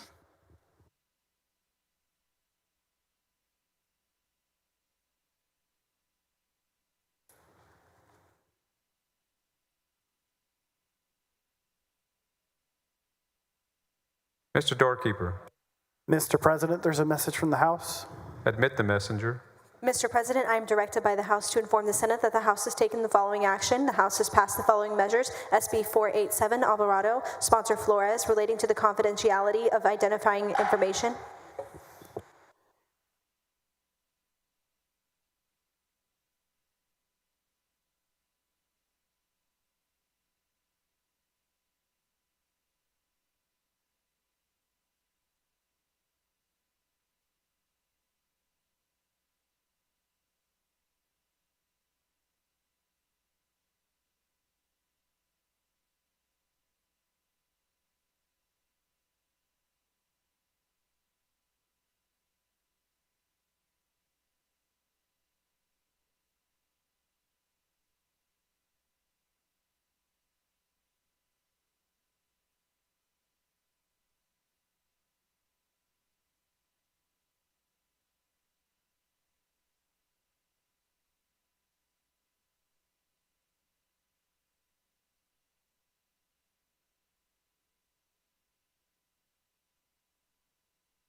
Senator Alvarado, you're recognized for a motion to suspend the regular order of business on committee substitute for Senate Bill 2351.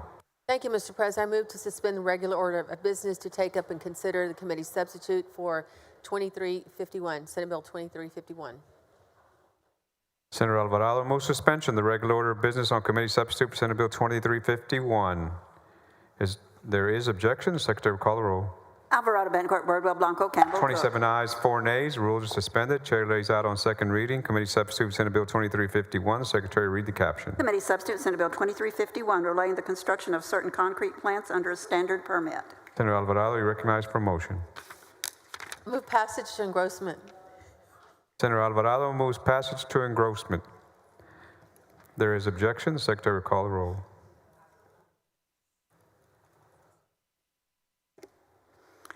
Alvarado, Bettencourt, Birdwell, Blanco, Campbell, 27 ayes, 4 nays. Bill is passed to engrossment. Senator Alvarado, you are recognized for a motion to suspend the constitutional 3-day rule. So moved. Senator Alvarado moves suspension of the 3-day rule. Secretary will call the roll.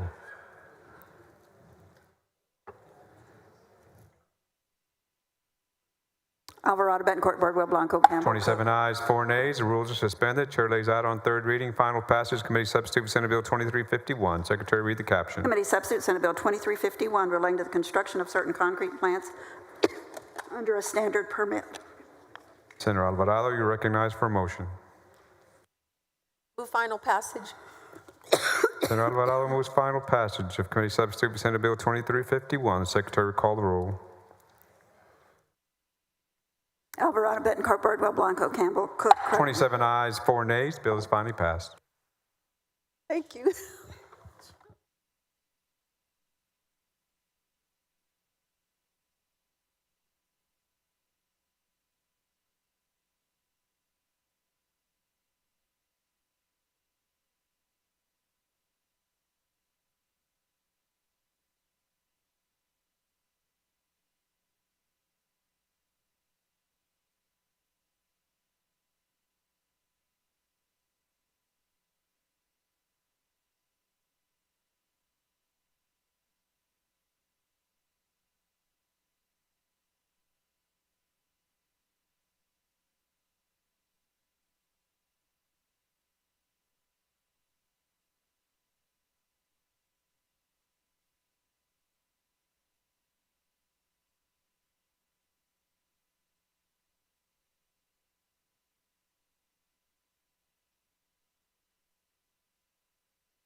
Senator Hinojosa from Nueces, you're recognized for a motion to suspend the regular order of business on committee substitute for Senate Bill 1169.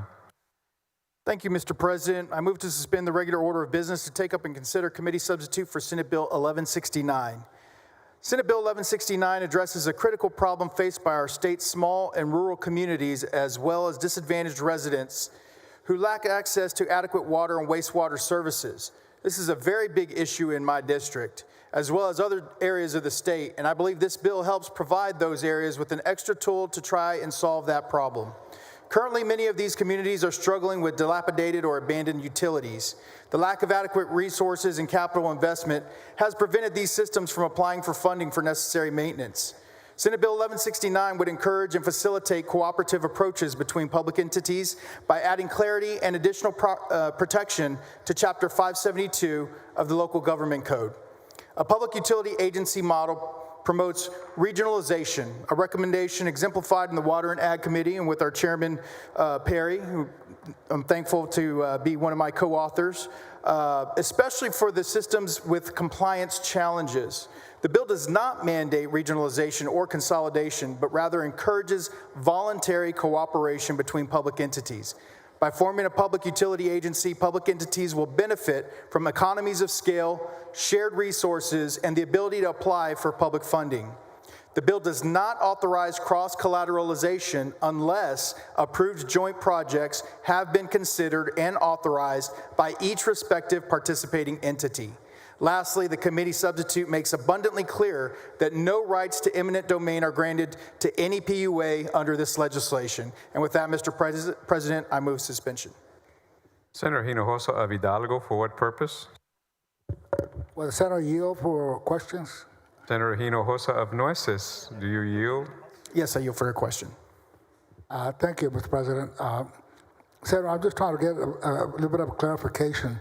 Are we now allowing water supply corporations, are these public or private corporations, to partner with private entities? I guess I'm a little bit confused. So this is a public utility agency. And what this is basically a tool for any of our public subdivisions of the state, basically, to be to voluntarily join for economies of scale. So, for example, in our area in the Rio Grande Valley, if Weslaco had a project and Donna had a project and Alamo had a project, and they all individually as cities voluntarily joined the public utility agency, what they're allowed to do then is collaborate as a whole with their projects as a whole. Their ratepayers only pay their pro rata share of those projects, and they're not cross-collateralizing in any way. The funding that they would each pledge, the revenue pledge through bonds or any of those other kinds of revenue bonds or whatever, would go to, they would have to go through the normal procedure that each of those entities, the framework already established for those entities to allow for those types of bonds to be issued. So, for example, if it called for a public vote, it would have to go to a public vote.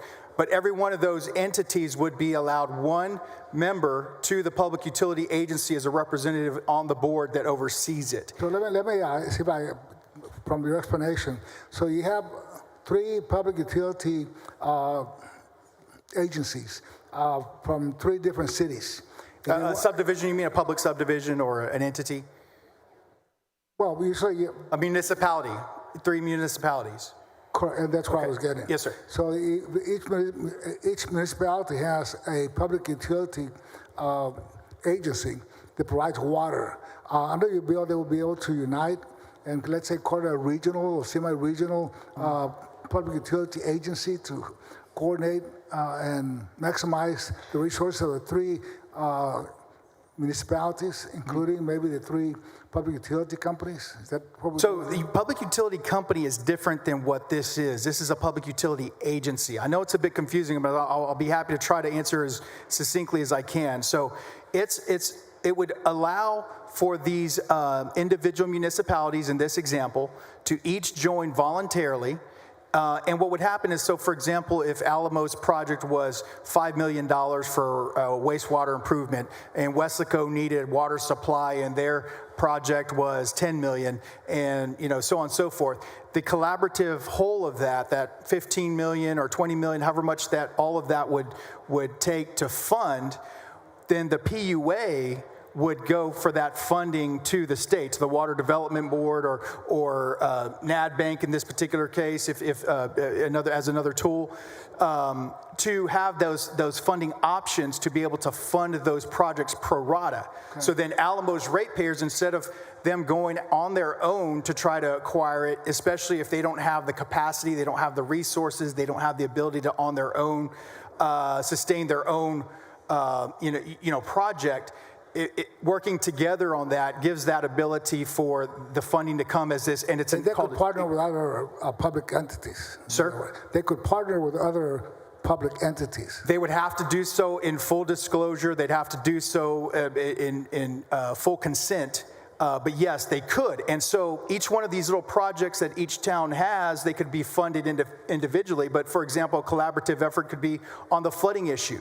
So, Alamo might have a need and a way to fix their one flooding problem, and that fix could create a bigger problem for Weslaco or anyone down the road. So if they collaborated and engineered a solution for the entire region, then each one of those entities could go, and their pro rata share of that project, it would be the only part their ratepayers would be subjected to, but they would collaborate as a whole to fix the entire project. I got it. It's a bit complex, but it's something that is very worthwhile for our area especially. I think it would do a lot for Rio Grande Valley in particular. Thank you, Senator, for your explanation. You bet. Thank you for your question, Senator.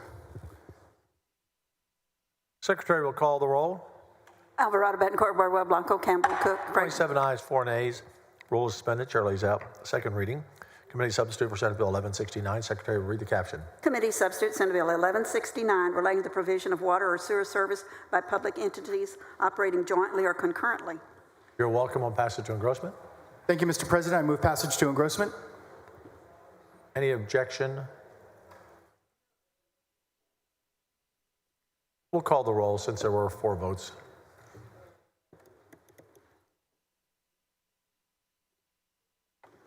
Alvarado, Betancourt, Bardwell, Blanco. 27 ayes, 4 nays. The rules are suspended. You're now recognized, passed to engrossment. You recognize suspend the constitutional 3-day rule. Thank you, Mr. President. So moved.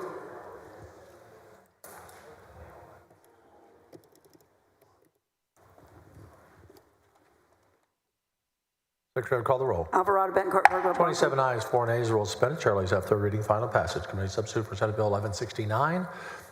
Secretary will read the caption. Committee substitute Senate Bill 1169 relating to the provision of water or sewer service by public entities operating jointly or concurrently. So how many bills, Mr. Freshman, have you passed so far? What is this one? Lost a little bit of count, but I think we're close to 15. Close to 15. That's impressive. Senator Zaffarini, whenever I asked you the question of how many bills, what's the answer he should give? I have passed more than 10, Mr. Chairman. Yes, that's her answer, more than 10. More than 10. Yeah, more than 10. Learn something every day. Yes. Secretary will call the roll. Alvarado, Betancourt, Bardwell, 27 ayes and 4 nays. The bill's finally passed. Thank you. Thank you, Mr. President. Thank you, members.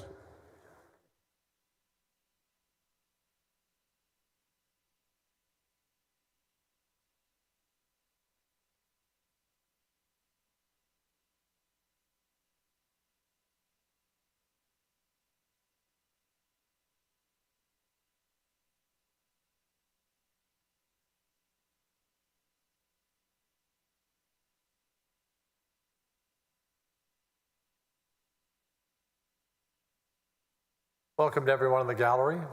Like to see a lot of Texans come. A lot of lobbyists in the gallery, lots of time, so we're glad when they're not here and you're taking their seats, so it's all good. Mr. President, Yes, what purpose? to answer your question, Oh, okay. Senator Hinojosa has passed 13 bills.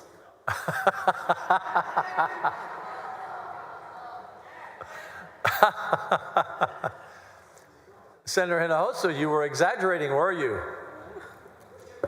Apparently I was. I said almost 15. We're almost there. She is the master and the possessor of information.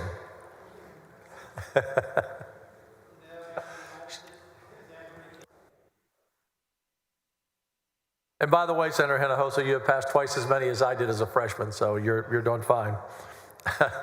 Senator King, you recognize suspension of the regular order of business committee substitute for Senate Bill 2004. Thank you, Mr. President and members. And I think Senator Hinojosa is ahead of me as well. So we can help that on this one maybe. Senate Bill 2004 would add the Arlington Grand Prix, which will be held for the first time in Texas, March 13th through 15th, 2026. Would add it to the Major Events Reimbursement Fund. It would, by including the Arlington Grand Prix, the fund would be established consisting of amounts deposited by the state and local government of the estimated incremental increase over the taxes that would normally be gained during that same period. The money goes only to the city of Arlington as the applicant. It does not go to any private enterprise. The committee substitute for Senate Bill 2004 passed the Economic Development Committee unanimously, was certified for the local calendar, and it added language that allows this event to be exempt from the typical competitive site selection process due to an issue of imminent timing. And with that, I would move to suspend the regular order of business. Secretary will call the roll. Alvarado, Betancourt, 25 ayes, 6 nays. Rule suspended. Chair lays out. And second reading committee substitute for Senate Bill 2004. Secretary, read the caption. Committee substitute Senate Bill 2004 relating to the eligibility of the IndyCar Grand Prix of Arlington for funding under the Major Events Reimbursement Program. You're recognized. On your amendment, the following amendment, members.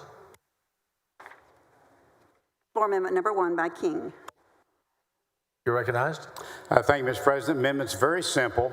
We didn't want this to go on in perpetuity. They have a contract for 5 years of races.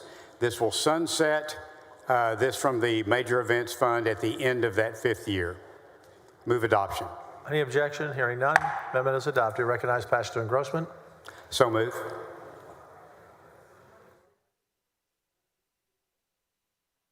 Secretary will call the roll when ready. Alvarado, Betancourt, Bardwell, Blanco. 25 ayes, 6 nays. The bill passes to engrossment. You have the motion for constitutional 3-day rule suspension. Move suspension. Secretary will call the roll when ready.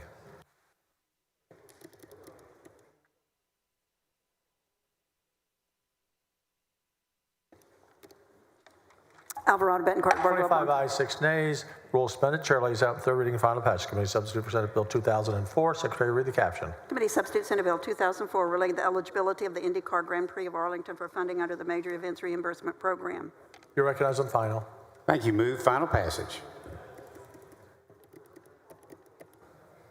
Secretary will call the roll. Alvarado, Betancourt, Bardwell, Blanco. 25 ayes, 6 nays. The bill is finally passed. Thank you. Thank you, Mr. President. Members, hope everybody will come to the Grand Prix in Arlington.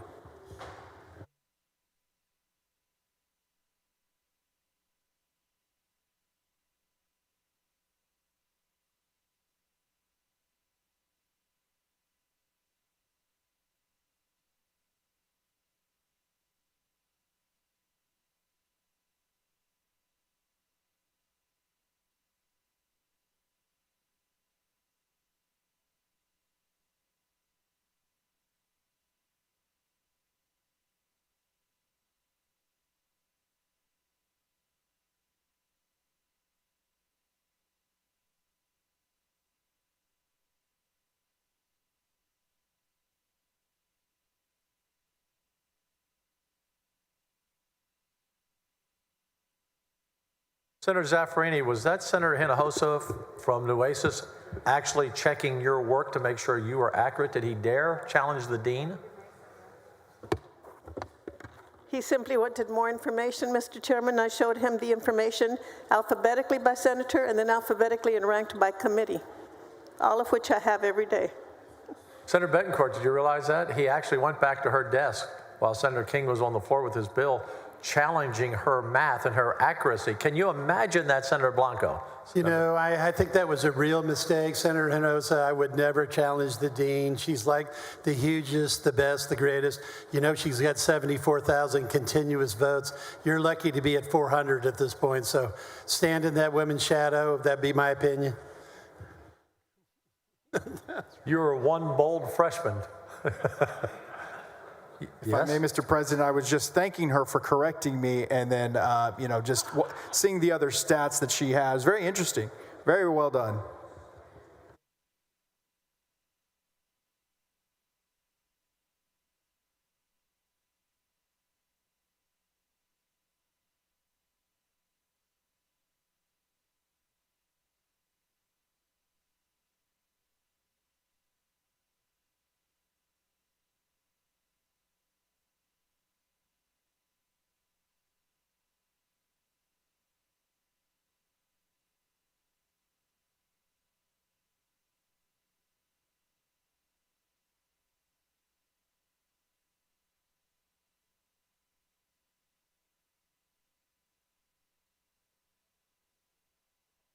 Senator Middleton, third reading bill. You're recognized to suspend the regular order of business on committee substitute for Senate Bill 407. Thank you, Mr. President. Members, so move. Secretary will call the roll. Alvarado, Betancourt, Bardwell. 19 ayes, 12 nays. Rule suspended. Chair lays out in third reading and final passage. Committee substitute for Senate Bill 407. Secretary, read the caption. Committee substitute Senate Bill 407 relating to a healthcare facilities required policy for vaccine preventable diseases. You're recognized on final. Thank you, Mr. President. Move final passage.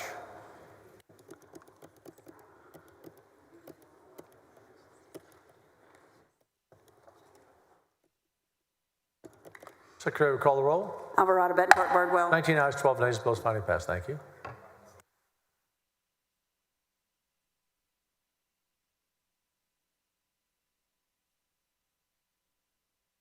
Senator Paxton. Paxton, you recognize to suspend the regular order of business committee substitute for Senate Bill 467. Thank you, Mr. President. Thank you, members. I move to suspend the regular order of business and take up and consider Senate Bill 467. Property appraisals are assessed on January 1 of each year, and currently there is not a process to account for a major change in value after that date. For instance, if a house burns down, as unfortunately happened to a constituent of mine in 2022. This bill provides some relief by creating a process by which a residential homeowner may receive a temporary property tax exemption if their property is completely destroyed by a fire.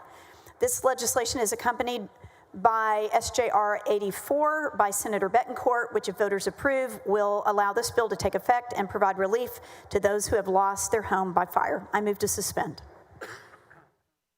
Any objection? Hearing none. Rules are suspended. Chair lays out second reading. Second reading. Committee substitute for Senate Bill 467. Secretary, read the caption. Committee substitute Senate Bill 467 relating to a temporary exemption from ad valorem taxation of the appraised value of an improvement to a resident's homestead that is completely destroyed by fire. You're recognized. Will pass to engrossment. Thank you, Mr. President. I move passage to engrossment. Any objection? Hearing none. Bill passed to engrossment. You recognize to suspend the constitutional 3-day rule. So moved. Secretary, call the roll. Alvarado, Bettencourt, 31 ayes, no nays. Rules suspended. Chair lays out third reading. Final passage. Committee substitute for Senate Bill 467. Secretary, read the caption. Committee substitute Senate Bill 467 relating to a temporary exemption from ad valorem taxation of the appraised value of an improvement to a resident homestead that is completely destroyed by fire. You're recognized on final. Thank you, Mr. President. On my final passage. Secretary, call the roll. Alvarado, Bettencourt, 31 ayes, no nays. Bill is finally passed. Thank you. Thank you, Mr. President. Thank you, members.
Senator Hall, you're recognized to suspend the regular order of business on Senate Bill 1395.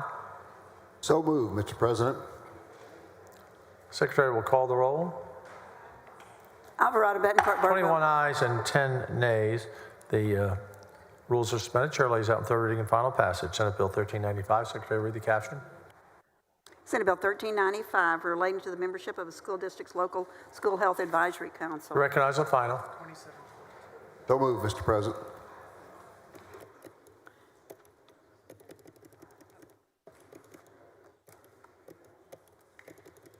Secretary will call the roll. Alvarado, Bettencourt, Birdwell, Blanco. 21 ayes, 10 nays. Bill is finally passed. That was fast. Thank you, Mr. President. Yes. Thank you, members.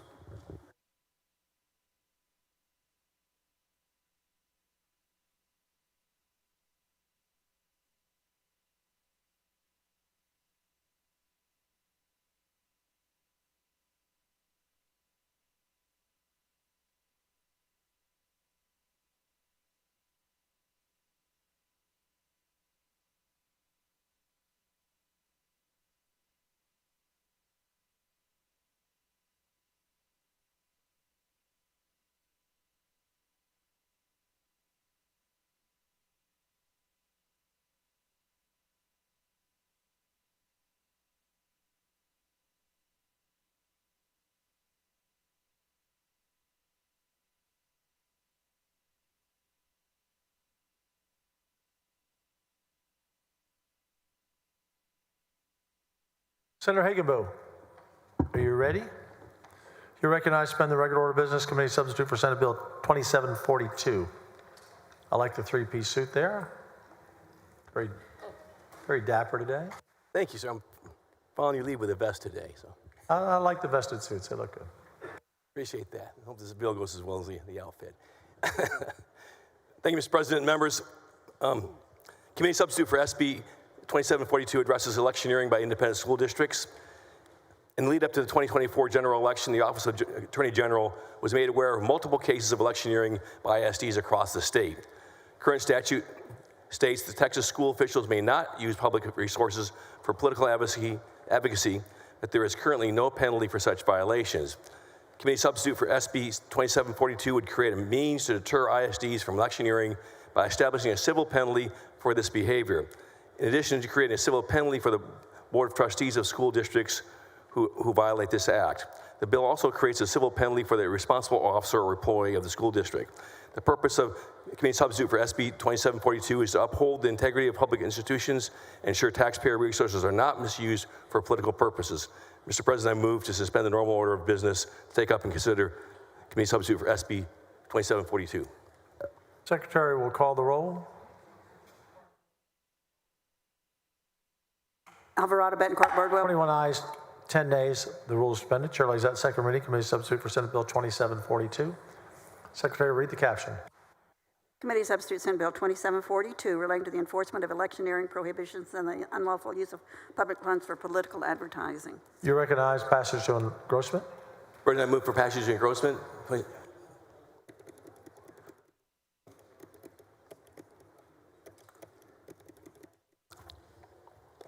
Secretary will call the roll. Alvarado, Betancourt, Birdwell. 21 ayes, 10 nays. You'll have to hold there. Find 4 votes or hold till tomorrow. Thank you, Mr. President.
Senator Betancourt, you recognize to suspend the regular order of business, Senate Bill 1433.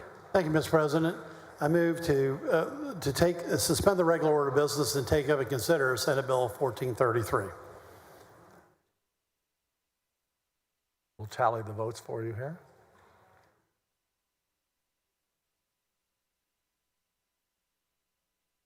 Secretary will call the roll.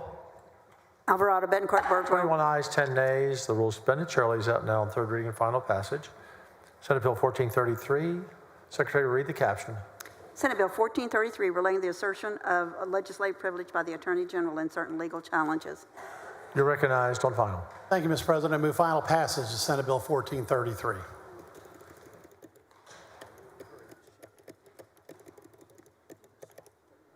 Secretary will call the roll. Alvarado, Betancourt, Birdwell. 21 ayes, 10 nays. Bill's finally passed. Thank you. Thank you, Mr. President and members.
Mr. Doorkeeper, Mr. President, there's a message from the House. admit the messenger. Mr. President, I'm directed by the House to inform the Senate that the Thank you. The more orange backs you bring, the better we like you each day. Thank you.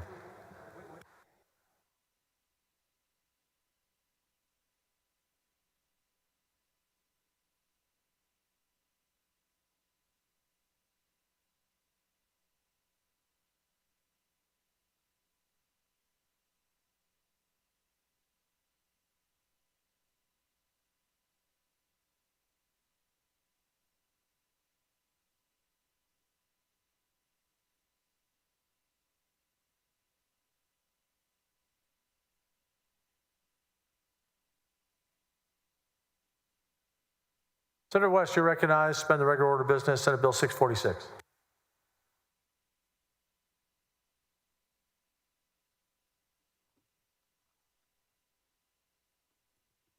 Thank you very much, Mr. President. Members, at this time, I'd move to suspend the Senate regular order of business to take up Senate Bill 646. The Mental Health Professional Loan Repayment Program was created in 2015. Last session, the legislature, through this legislation, made some modifications to the program as part of a wider response to the Uvalde shooting, Senator Gutierrez. The mental health professional shortage in Texas is dire. Members, 168 of Texas' 254 counties do not have a licensed psychiatrist practicing in that county. 78 counties have no licensed chemical dependency counselor. I can go on, but the statistics are fairly widely known. In 2023, I worked with the state leadership and Chair Huffman, and we were able to secure a substantial increase in the appropriation for this program. The state has invested a total of $28 million in this program previously and again in this current budget. Over the past 2 years, I've been closely monitoring this program, and my office has worked with many stakeholders to develop some additional necessary changes to the program. And so this particular program adds additional healthcare practitioners with at least a master's degree. I'd move suspension of the regular order of business.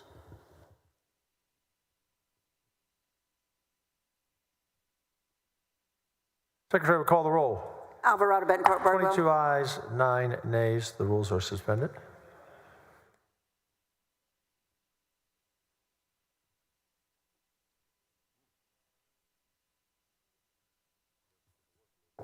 Secretary will call the roll. I'm sorry. Chair lays on second reading. Senate Bill 646. You recognize passage to Secretary will, hold on. Secretary will read the caption. Senate Bill 646 relating to repayment of certain mental health professional education loans. Now you're recognized passage to engrossment. Move passage to engrossment.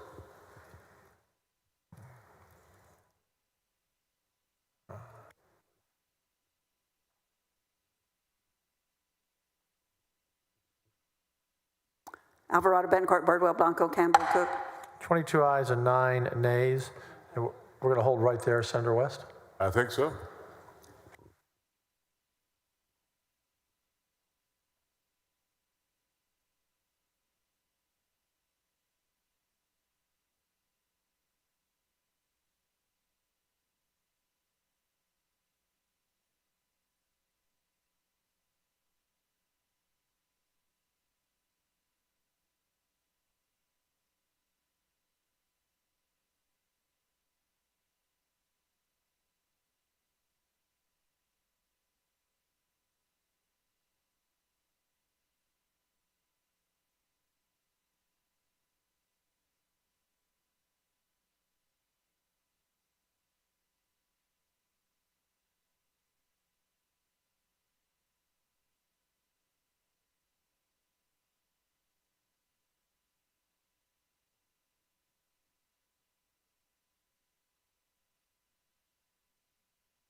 Senator Miles, ready? You recognize on Senate Bill 1137, suspend the regular order of business. Thank you, Mr. President. Currently, group home consultants get referrals fees for directing potential residents to group homes without checking in if the homes are properly licensed or allowed to operate, Mr. President. Members, this puts vulnerable people at risk by placing them in homes that aren't regulated or safe, which has led to the neglect and abuse of individuals. Sometimes consultants knowingly refer people to homes with history of these issues. SB 1137 prohibits consultants from referring individuals to unlicensed, unapproved group homes unless no license option or options are available in the individual's specific request of unlicensed facility. It also requires consultants to disclose any known concerns or violations related to the homes they recommend, or ensuring that the families of the individuals can make informed decisions. This bill creates a clear legal accountability for consultants who ignore these safeguards, helping to protect the safety and well-being of the individuals seeking care, Mr. President, members. With this legislation, Texas strengthens its oversight and ensures that consultants act in the best interests of those they are meant to serve. And I move for suspension, Mr. President. Any objection? Hearing none. Rules are suspended. Chair lays out in second reading Senate Bill 1137. Secretary, read the caption. Senate Bill 1137 relating to group home consultant referrals. You recognize pass to engrossment. Mr. President, I move pass Senate Bill 1137 to engrossment. Any objection? Hearing none. Bill passed to engrossment. You recognize suspend the constitutional 3-day rule.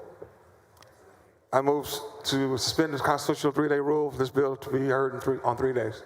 Secretary will call the Alvarado, Betancourt, Burgo, Blanco. 30 ayes, 1 nay. The rule is suspended. Chair lays out third reading and final passage. Senate Bill 1137. Secretary will read the caption. Senate Bill 1137 relating to group home consultant referrals. You recognize the final. Move final passage. Secretary will call the roll. Alvarado, Betancourt, Burgo. 30 ayes, 1 nay. The bill is finally passed. Thank you. Thank you, Mr. President. Thank you, members. Senator Nichols, you're up. Suspend the regular order of business on Senate Bill 1055. There's the 5. Do you only pick bill numbers with 5s in them? Occasionally I get one that doesn't, Yes. but I appreciate it. Thank you, Mr. President. Move to suspend the regular order of business on Senate Bill 1055. Members, this is a small groundwater district. It's local in my district. Southeast Texas Groundwater Conservation District was created in 2003, has 4 rural counties, Jasper, Newton, Hardin, and Tyler. This bill would allow the groundwater district to raise their production fees. Being very small rural district, I have resolution support from all major users. The problem is, as well as the 4 different county commissioners' courts, the problem is that the paper mill is a primary customer and concerned that if it shuts down one of its lines, the district could become insolvent without this adjustment. And with that, I move suspension of the regular order of business. Any objection? Hearing none. The rules are suspended. Chair lays out second reading Senate Bill 1055. Secretary, read the caption. Senate Bill 1055 relating to permit fees for groundwater wells imposed by the Southeast Texas Groundwater Conservation District. Recognize passage to engrossment. I move passage to engrossment. Any objection? Hearing none. The bill passed to engrossment. You recognize suspend the constitutional 3-day rule. I so move. Secretary, call the roll. Alvarado, Betancourt, Burgo. 31 ayes, no nays. Rules suspended. Chair lays out third reading and final passage. Senate Bill 1055. Secretary, read the caption. Senate Bill 1055 relating to permit fees for groundwater wells imposed by the Southeast Texas Groundwater Conservation District. You recognize the final. I move final passage of Senate Bill 1055. Secretary will call the roll. Alvarado, Betancourt, Burgo. 31 ayes, no nays. Bill is quickly passed. Thank you. Mr. President and members.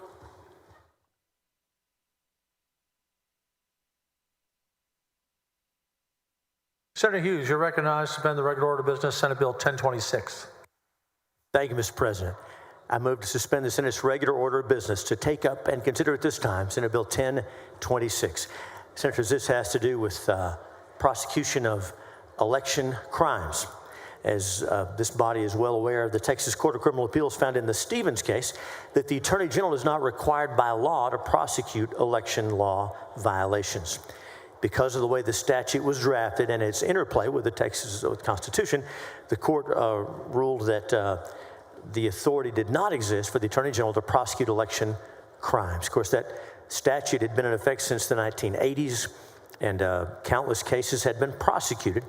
But when it was challenged after 30 years, this is what happened. And so the court held that Article 5, Section 22 of the Texas Constitution says the Attorney General shall perform other duties, quote, as may be required by law, unquote. But since the Election Code did not require the AG to initiate the prosecution for an Election Code violation, that was the problem. So the AG could only prosecute with the permission of the local prosecutor. Obviously, we're very thankful for our district attorneys. There are situations where, because of resources, because of conflicts, because of political problems, a local district attorney may not be in the best position to prosecute election crimes. And so, Senate Bill 1026 directly addresses the Court of Criminal Appeals concern, and it changes this. The Attorney General may prosecute to the Attorney General shall. That should comply with the Constitution issue that they raised and should address the problem. And so under this bill, local law enforcement that would normally submit reports of probable cause of these crimes to a local prosecuting attorney will also submit these reports to the Attorney General. And upon request of the AG, the local prosecuting attorney or law enforcement must also turn over all information regarding their criminal investigations. Again, if we're going to have a system that's easy to vote and hard to cheat, we have to have enforcement of the law. This will restore the law to what it was before this Court of Criminal Appeal ruling. I do have a perfecting amendment should we reach that point, and I move suspension. Secretary, call the roll. Secretary will call the roll. Yeah, sorry. Alvarado, Betancourt, Birdwell, Blanco. 19 ayes, 12 nays, rules are suspended. Chair lays out on second reading Senate Bill 1026. Secretary will read the caption.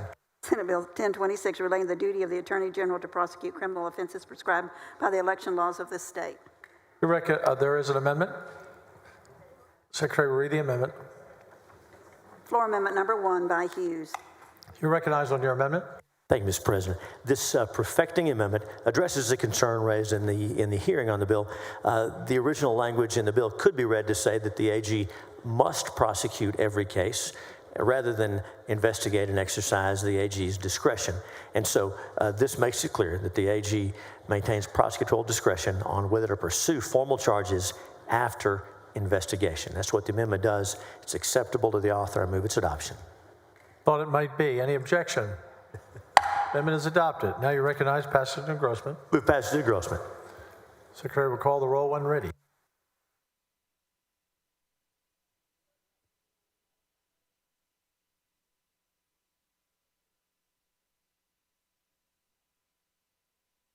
Alvarado, Betancourt, Birdwell. 19 ayes, 12 nays. Bill passed to engrossment. You have to hold there.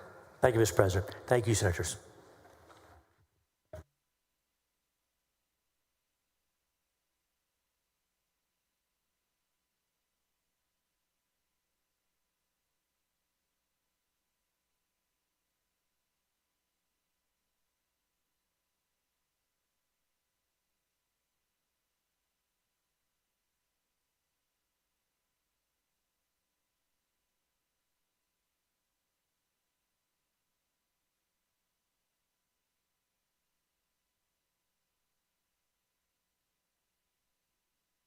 Senator Creighton, you're recognized on committee substitute for Senate Bill 2314, suspend the regular order of business.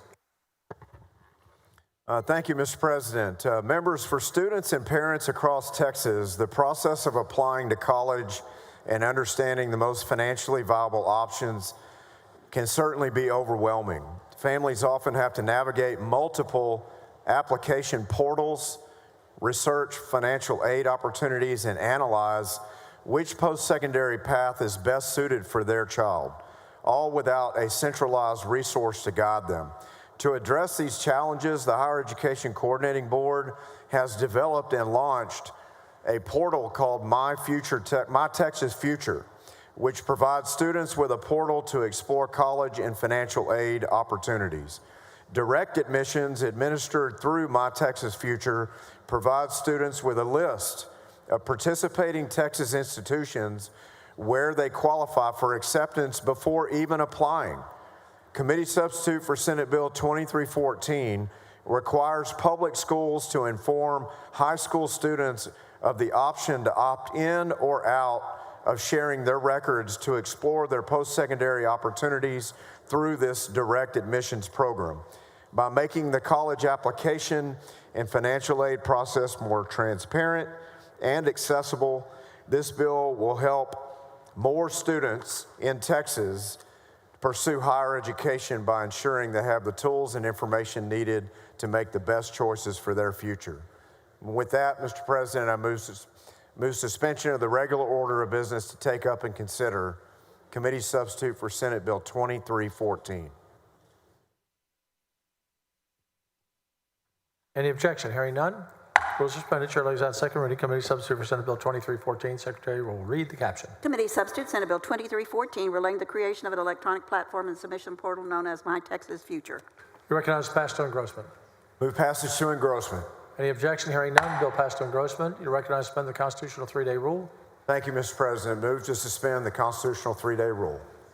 Secretary will call the roll. Alvarado, Bettencourt, Birdwell. 30 ayes, 1 nay. The rule is suspended. Chair lays out third reading and final passage. Committee substitute for Senate Bill 2314. Secretary, read the caption. Committee substitute Senate Bill 2314 relating to the creation of an electronic platform and submission portal known as My Texas Future.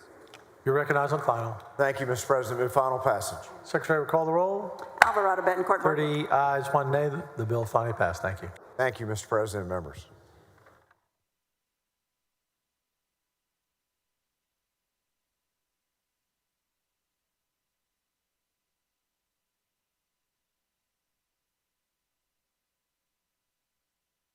Senator Campbell, you recognize suspend the regular order of business on Senate Bill 2920. Thank you, Mr. President. I move to suspend the Senate's regular order of business and take up and consider SB 2920.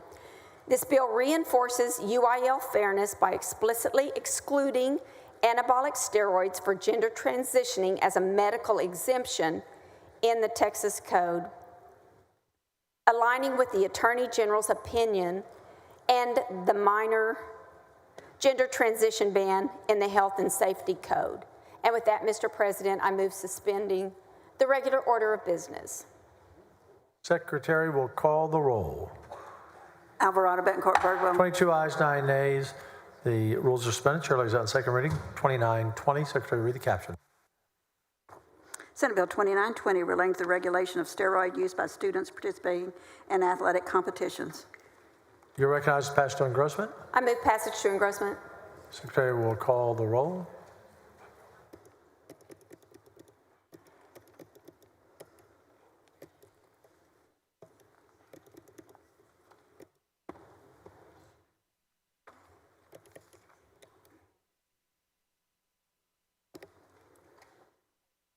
Alvarado, Bettencourt, Birdwell. 22 ayes, 9 nays. The bill passed to engrossment. You'll need to find 3 friends if you want to keep moving until tomorrow. You need 3 more votes to suspend the constitutional 3-day rule. Thank you, Mr. President.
Senator Creighton, when you have a moment, can you come forward? Senator Sparks, you're recognized. Senate Bill 1718, suspend the regular order of business. So moved, Mr. President. Secretary, call the roll. Alvarado, Bettencourt, 20 Birdwell. ayes, 11 nays, rules suspended. Chair lays out third reading and final passage. Senate Bill 1718. Secretary, read the caption. Senate Bill 1718, relating to the eligibility of the National Rifle Association's annual meetings and exhibits. You're recognized on final. Thank you, Mr. President. I move final passage.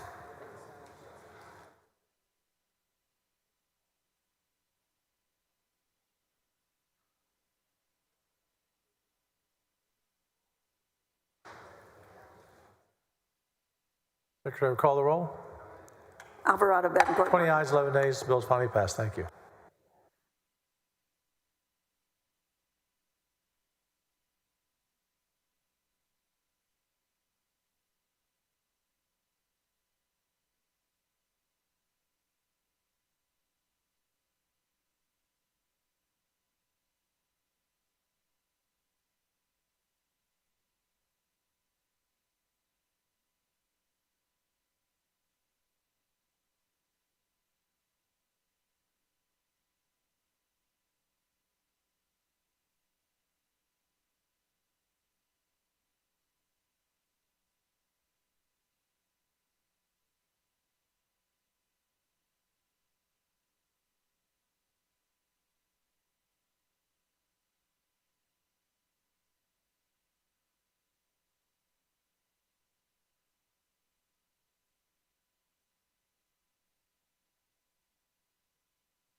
Following motion in writing.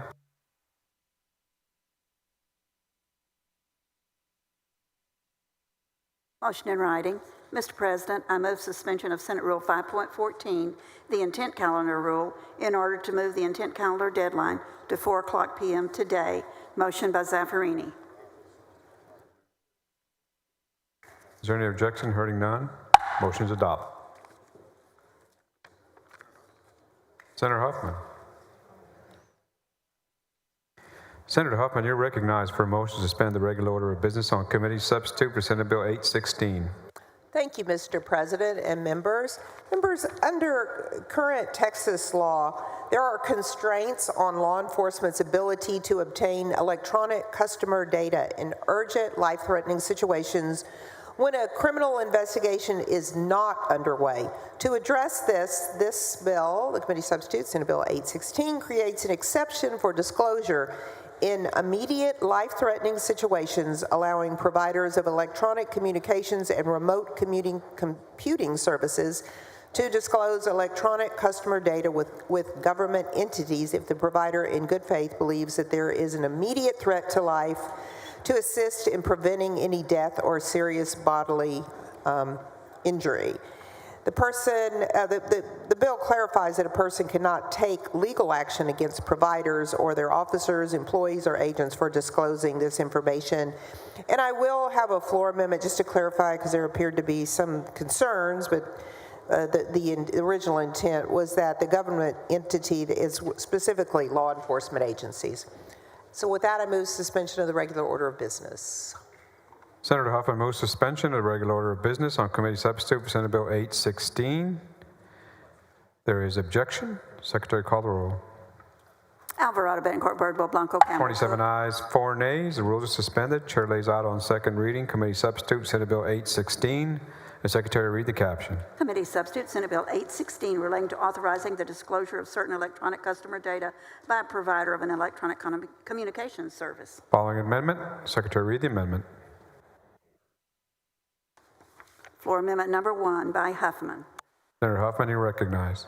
Thank you. This is the floor amendment I referred to that just clarifies that the government entities referred to are law enforcement agencies. I move adoption. Question is on the adoption of floor amendment number 1. Is there objection? Hearing none. Amendment's adopted. Senator Huffman, you recognize for a motion. I move passage to engrossment of the committee substitute Senate Bill 816. Senator Huffman moves passage to engrossment. There is objection. Secretary, call the roll.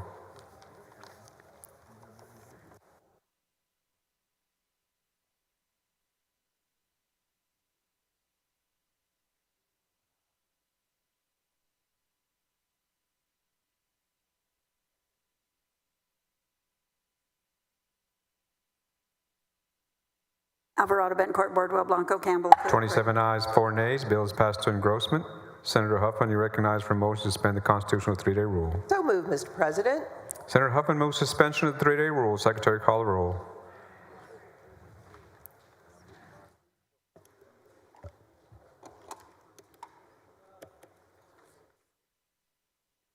Alvarado, Betancourt, Bardwell, Blanco. 27 ayes, 4 nays.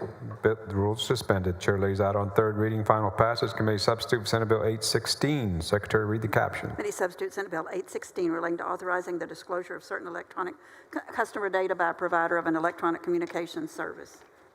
Senator Huffman recognized for a motion. I move final passage of the committee substitute Senate Bill 816. Senator Huffman moves final passage. Committee substitute for Senate Bill 816. Secretary, call the roll. Alvarado, Betancourt, Bardwell. 27 ayes, 4 nays. Bill is finally passed. Thank you, Mr. President.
Senator Parker, you recognize for a motion to suspend the regular order of business on HJR 4.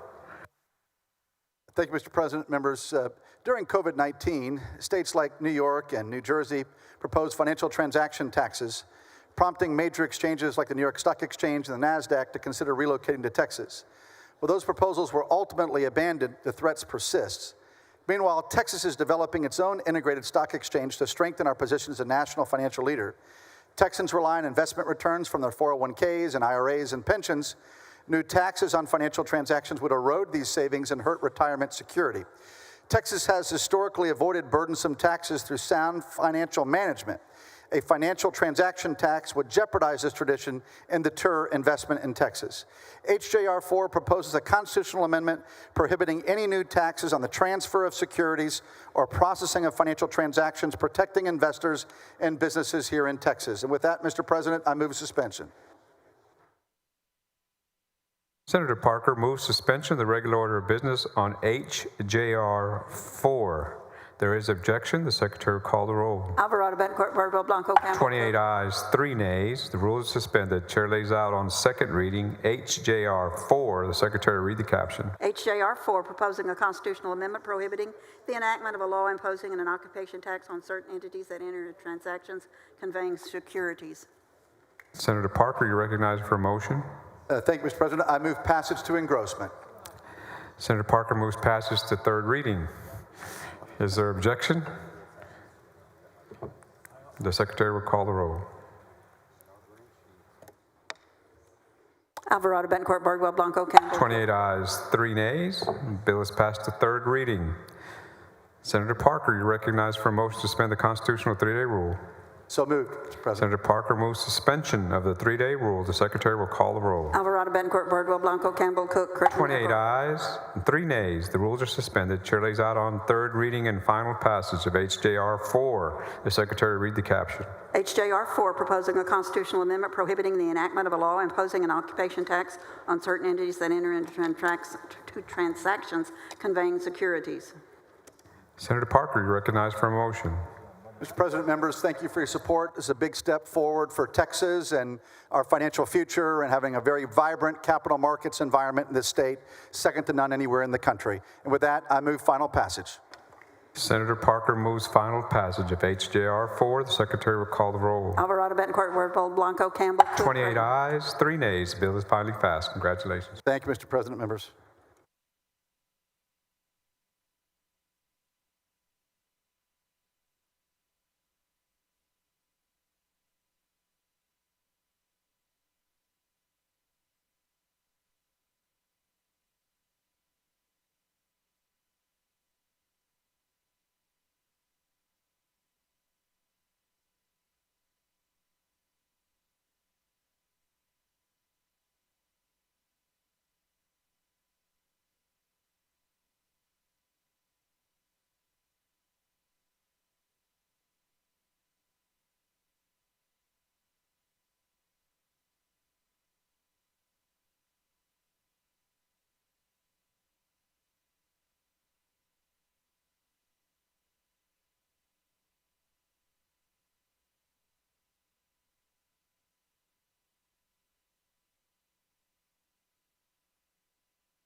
Senator Campbell, you're recognized for a motion to suspend the constitutional 3-day rule. So moved. Senator Campbell moves suspension of the 3-day rule. Secretary will call the roll. Alvarado, Betancourt, Birdwell, Blanco, Campbell, Cook, Creighton. 25 ayes, 6 nays. Rule is suspended. Chair lays out on third reading and final passage of Senate Bill 2920. The secretary will read the caption. Senate Bill 2920, relating the regulation of steroid use by students participating in athletic competitions. Senator Campbell, you're recognized for a motion. So moved. Final passage. Senator Campbell moves final passage of Senate Bill 2920. Secretary will call the roll.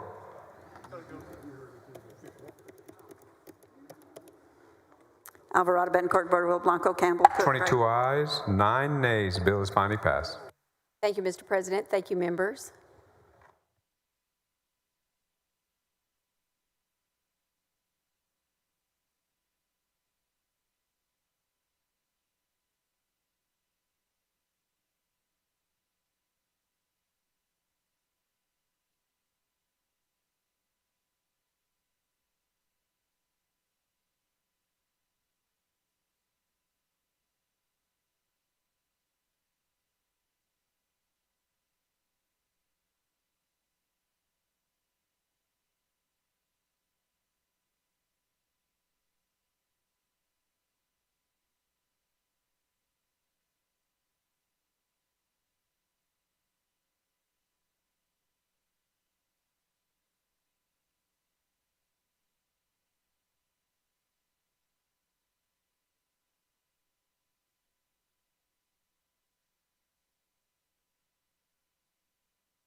Senator Alvarado, you recognize for a motion to suspend the regular order of business on Senate Bill 482.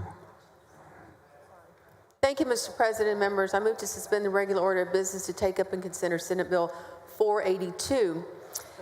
Members, during the aftermath of Hurricane Beryl, utility workers played a critical role in restoring essential services across our state in affected communities. While repairing down power lines and damaged infrastructure, many faced harassment, verbal threats, and even physical assaults from members of the public, frustrated by prolonged outages. Despite these risks, utility workers remain on the front lines ensuring access to electricity, gas, and telecommunications. Senate Bill 482 increases penalties for assault and harassment committed against utility workers.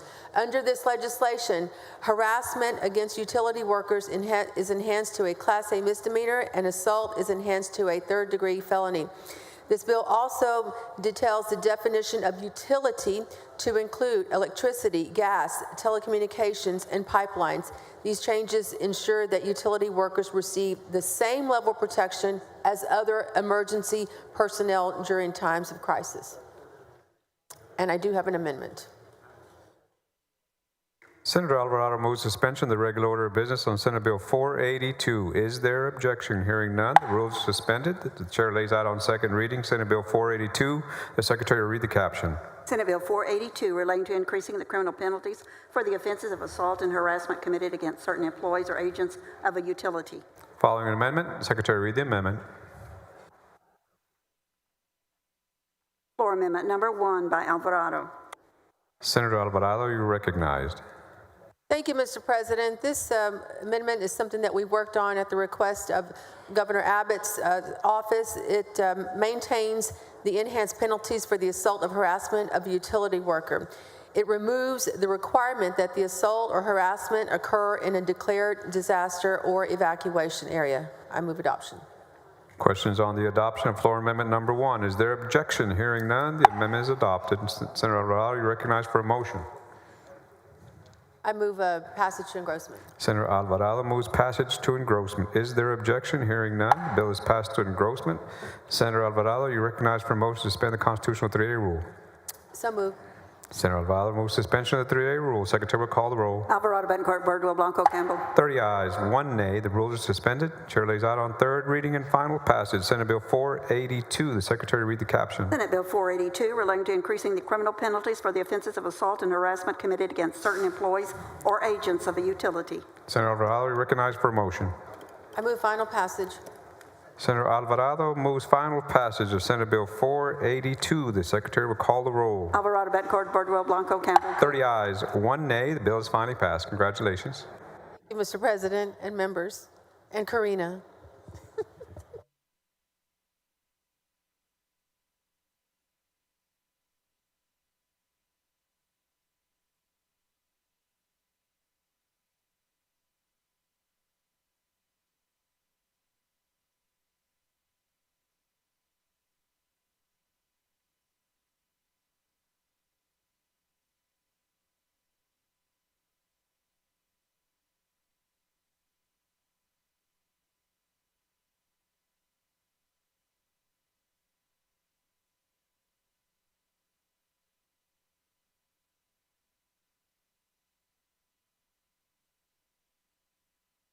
Senator Sparks, you seem to have had a lot of bills on the floor today.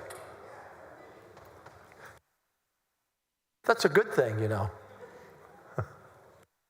Some might not agree. You're recognized on SCR 46, suspend the regular order of business. Thank you, Mr. President and members. The resolution before you is a rare but necessary measure with all intent to do a job well done. We work closely with stakeholders and stake eaters to ensure we honor this great stake of Texas. We didn't just grill the details, we seared every side of the issue, ensuring that nothing was left on the table. It was a meaty process, but we're proud to carve out a path that reflects our prime values. It's not tenderize the truth. This resolution is a cut above the rest. In all seriousness, despite being named after... I thought that was in all seriousness, but continue. In all seriousness, despite being named after New York, the New York strip steak is often sourced from cattle raised in other states, including and especially Texas, the nation's leading beef producer. Texas is number one in beef cattle production in the United States, with over 12 million cattle and calves, with beef cattle making up 4 million head of cattle. Senate Concurrent Resolution 46 supports renaming the New York strip steak to the Texas strip steak as a tribute to the state's agricultural heritage, the state's economic vitality, and the contribution of the ranchers, farmers, and chefs who have shaped the state's iconic food culture. It highlights the historical and economic significance of Texas cattle industry and its role in shaping the state's culinary culture. This resolution encourages Texans, restaurants, chefs, and food establishments to adopt the name and urges the Texas Department of Agriculture to promote the Texas strip steak in efforts to support the state's beef industry. I hope it will meet your hearty approval. You know, it really is a serious bill. It helps the cattle. You know, I'm sorry? I said it helps the cattlemen in Texas. It's really actually a serious bill. For sure. Yeah. Some Gulf of America shrimp on top are really good on top. I just want to let you know. Members, any objection? Hearing none. Put one on the grill. Chair lays out the following resolution. Secretary, read the resolution. SCR 46, expressing support for renaming the New York strip steak as the Texas strip steak. You're recognized for a motion. I move adoption.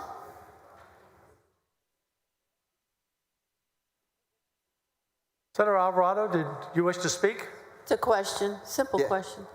I was just wondering if Senator Cook weighed in on this bill. Not presently. Okay. Well done, Senator Sparks. Well done. Thank you. Thank you for your question. Senator Bettencourt, for what purpose? Ask the author of the resolution a question. Yes. Certainly. Well, if we're going to have Senator Cook weigh in, shouldn't there be somebody of significant heft to be able to weigh in on this subject? I see your point, yes. But I speak for carnivores everywhere. They love this resolution. Thank you. Apparently everyone does, and we have 3 no votes here, I think. Secretary will call the roll. Alvarado, Bettencourt, Bardwell, Blanco. 28 ayes and 2 nays, and 1 present not voting. I don't even understand that one, especially by who cast it. The cook has left the kitchen on this bill.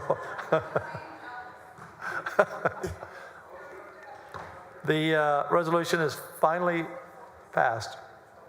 Thank you, Mr. President. Thank you, members.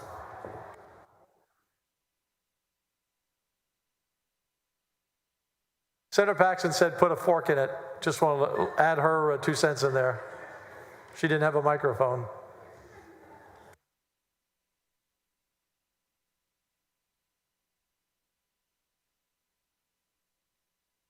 That was very clever, Senator Sparks. We didn't know you had it in you. That was very clever. Yes.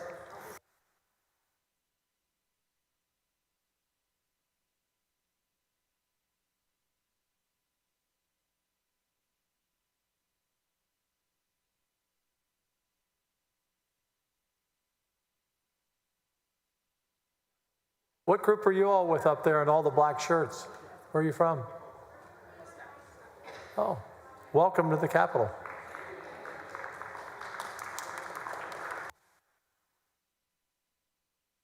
Is school out? I know not for the year, just an off day? Oh, you're not supposed to be here actually. I was shaking your head. Oh, this is a fine arts day. Yes, I love the arts. Okay.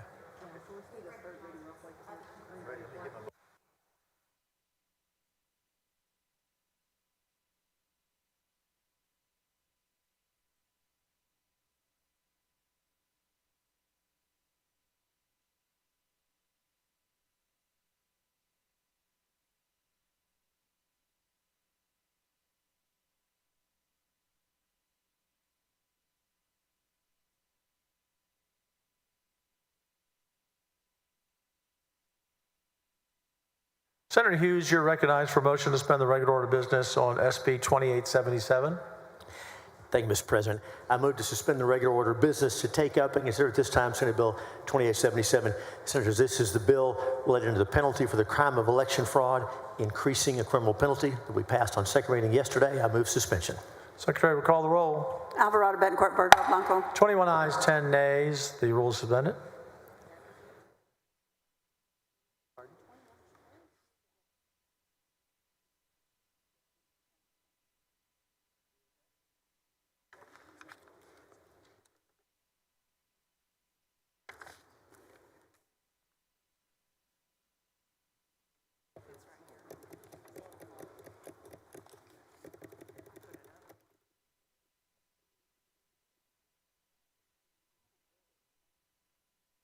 Senator Hughes, you're recognized on final passage on Senate Bill 2877. Mr. President, move final passage. Secretary will read the caption. Senate Bill 2877, relating the penalty for the crime of election fraud. You may make your motion again. Move final passage, Mr. President. Secretary will call the roll. Alvarado, Betancourt, Birdwell, Blanco. 21 ayes, 10 nays. The bill is finally passed. Thank you. Thank you, Mr. President. Thank you, Senators. And Ms. Davis. And Ms. Ball.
Senator Miles, can you come up for a moment?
Senator West, you're recognized to suspend the regular order of business on committee substitute for Senate Bill 647.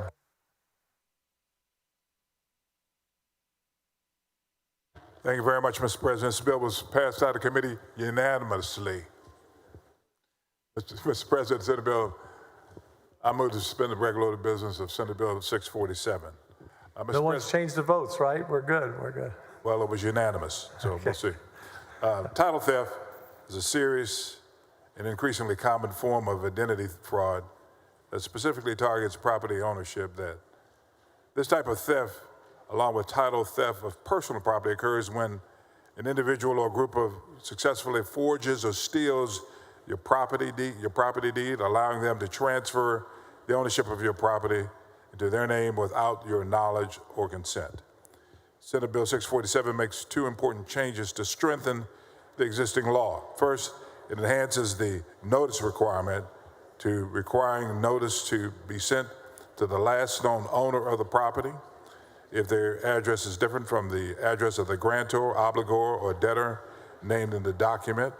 Second, if the court clerk contacts the district or county attorney for assistance, it empowers the district attorney or county attorney with the right to refuse to file or record the document until further investigation is done. I'd move to suspend the regular order of business.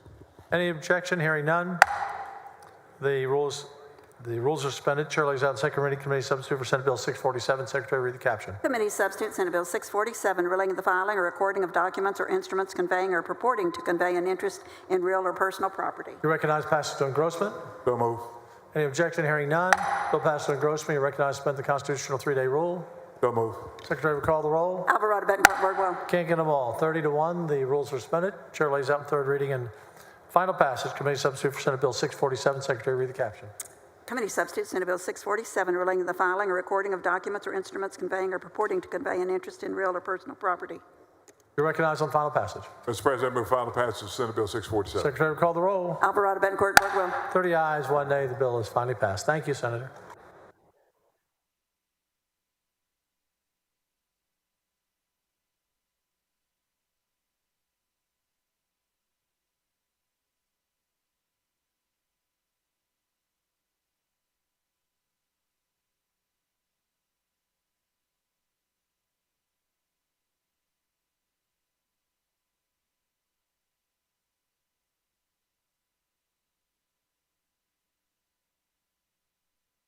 Senator Hughes, you are recognized on committee substitute for Senate Bill 31, to suspend the regular order of business. Thank you, Mr. President. I move to suspend the regular order of business to take up and consider at this time Senate Bill 31. Senators, the Life of the Mother Act. Many members of this body are co-authors or joint authors on this bill, and it's a subject matter that we're all too familiar with. As difficult and as divisive as right to life, as abortion issues can be for us, for all Americans, for all Texans, one thing that I think we all agree on is that the life of the mother must be protected. In those rare situations where the life of the mother is at risk, in those situations, Texas... Members, can we have a little quiet on the floor and off the floor, please? Thank you. Continue. Thank you, Mr. President. In those rare situations, when the life of the mother is at risk, when she's in jeopardy, Texas law has always recognized that exception. Recently, after the heartbeat law, after Roe... Excuse me, Senator Middleton, Senator West, can you please get out of the way of his presentation? Thank you. Well, thank you, Mr. President. In the last few years, after the heartbeat law and after Roe versus Wade, when physicians in hospitals were presented with this situation more frequently, questions began to arise. Now, what do we know? We do know, based on abortion reporting statutes, that since the heartbeat law, there have been 150 plus cases where a doctor performed an abortion to save the life of the mother. And those are tragic situations. We don't want to gloss over that. A mom wants to have a baby, she's pregnant, and then there's a complication. Her life is at risk. And there are over 150 cases we know about since the heartbeat law where the physician in that case does do an abortion to save the life of the mother. So that tells us that in most cases, in most cases, doctors and hospitals are following the law, and moms in those hard situations are being treated. We also know from witnesses that have testified before committees in the House and Senate, from folks we've heard from, and from reports in the media, we know there are cases where moms facing situations where they should be treated have been denied treatment. We've read about cases where a mother is dealing with an ectopic pregnancy. Now, everybody on this body knows that the definition of abortion in Texas specifically excludes ectopic pregnancies, and that has been in the code for decades. So this is something that doctors, we thought understood, but Section 245 of the Health and Safety Code, the definition says removal of an ectopic pregnancy is not an abortion. So no pro-life law has any effect.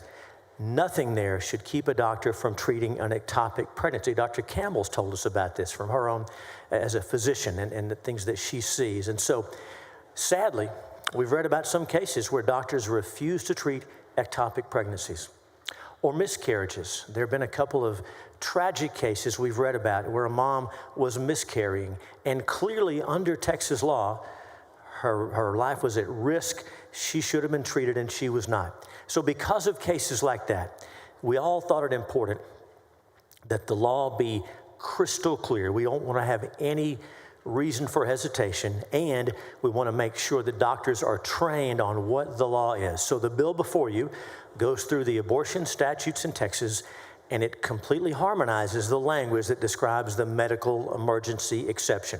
It'll be consistent in every statute, so there's no question. And more importantly, the heart of the bill is a requirement of training so that every physician that deals with obstetrics, every physician whose practice may come into those areas must receive this training on condition of receiving or renewing a medical license.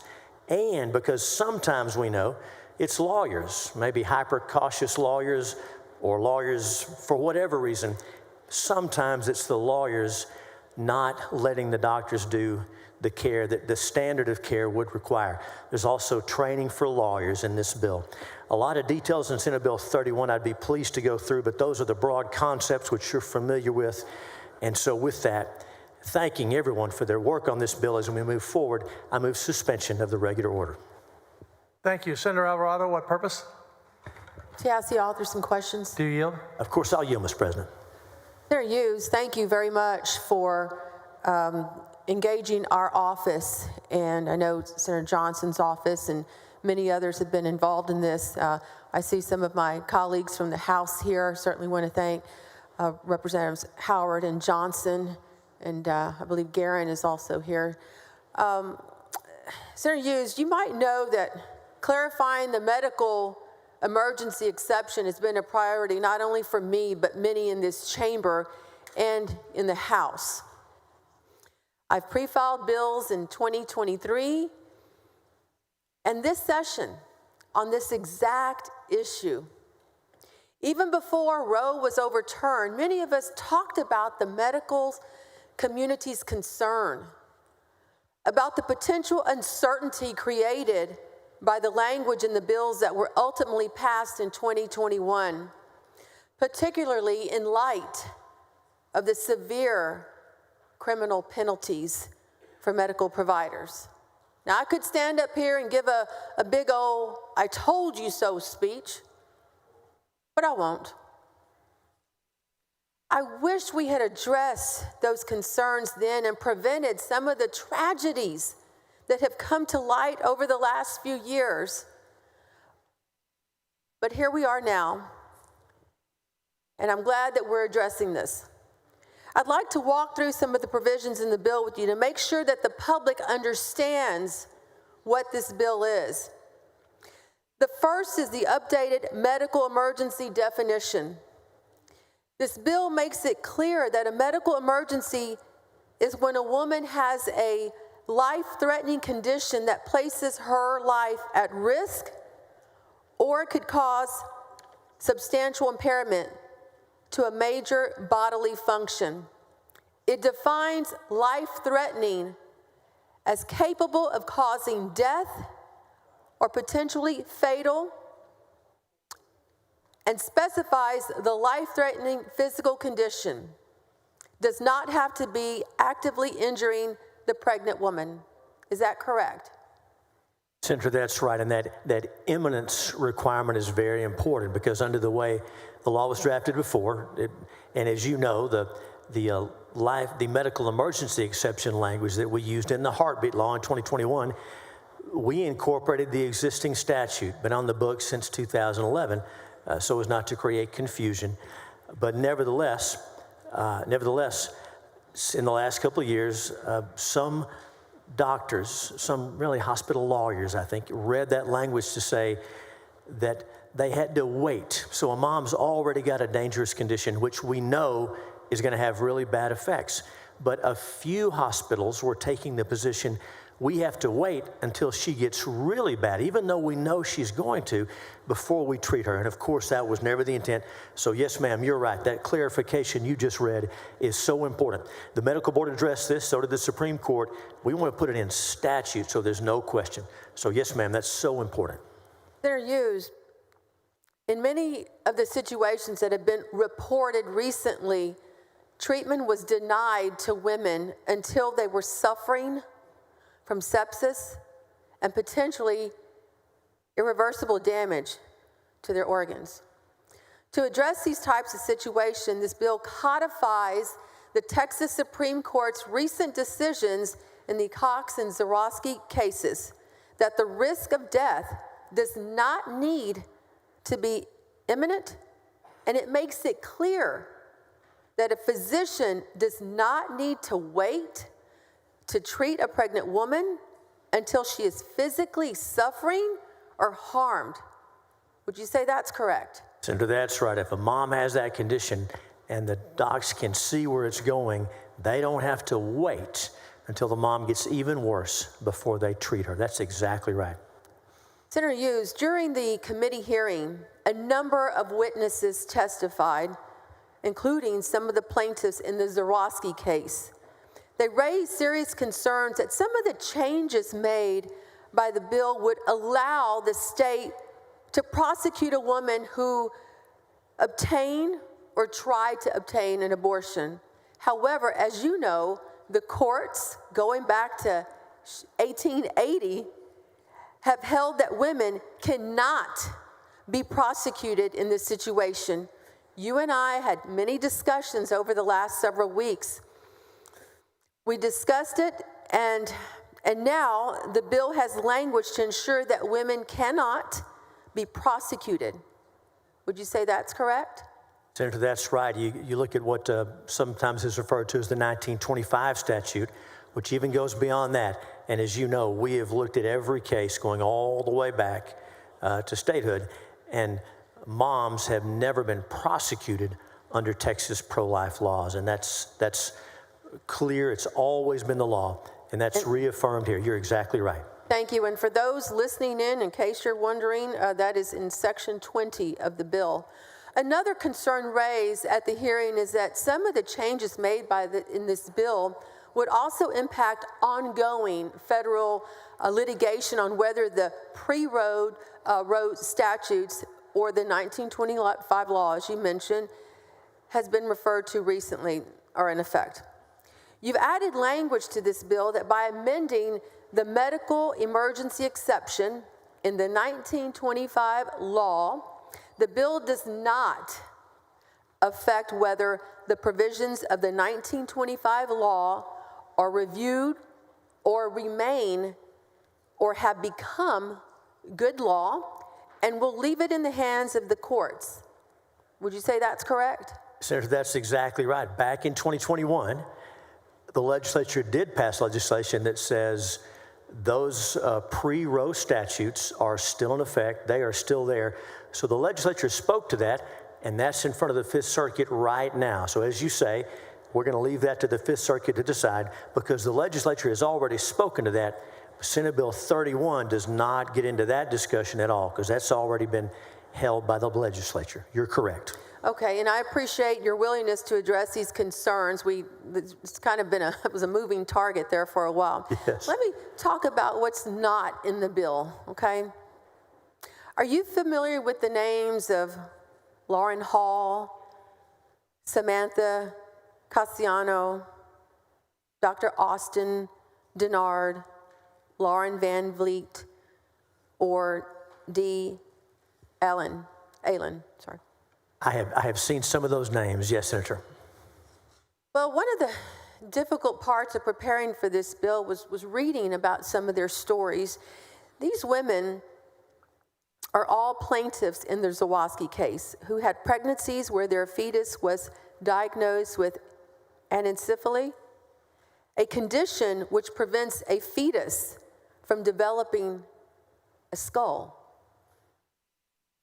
And there's no chance of survival.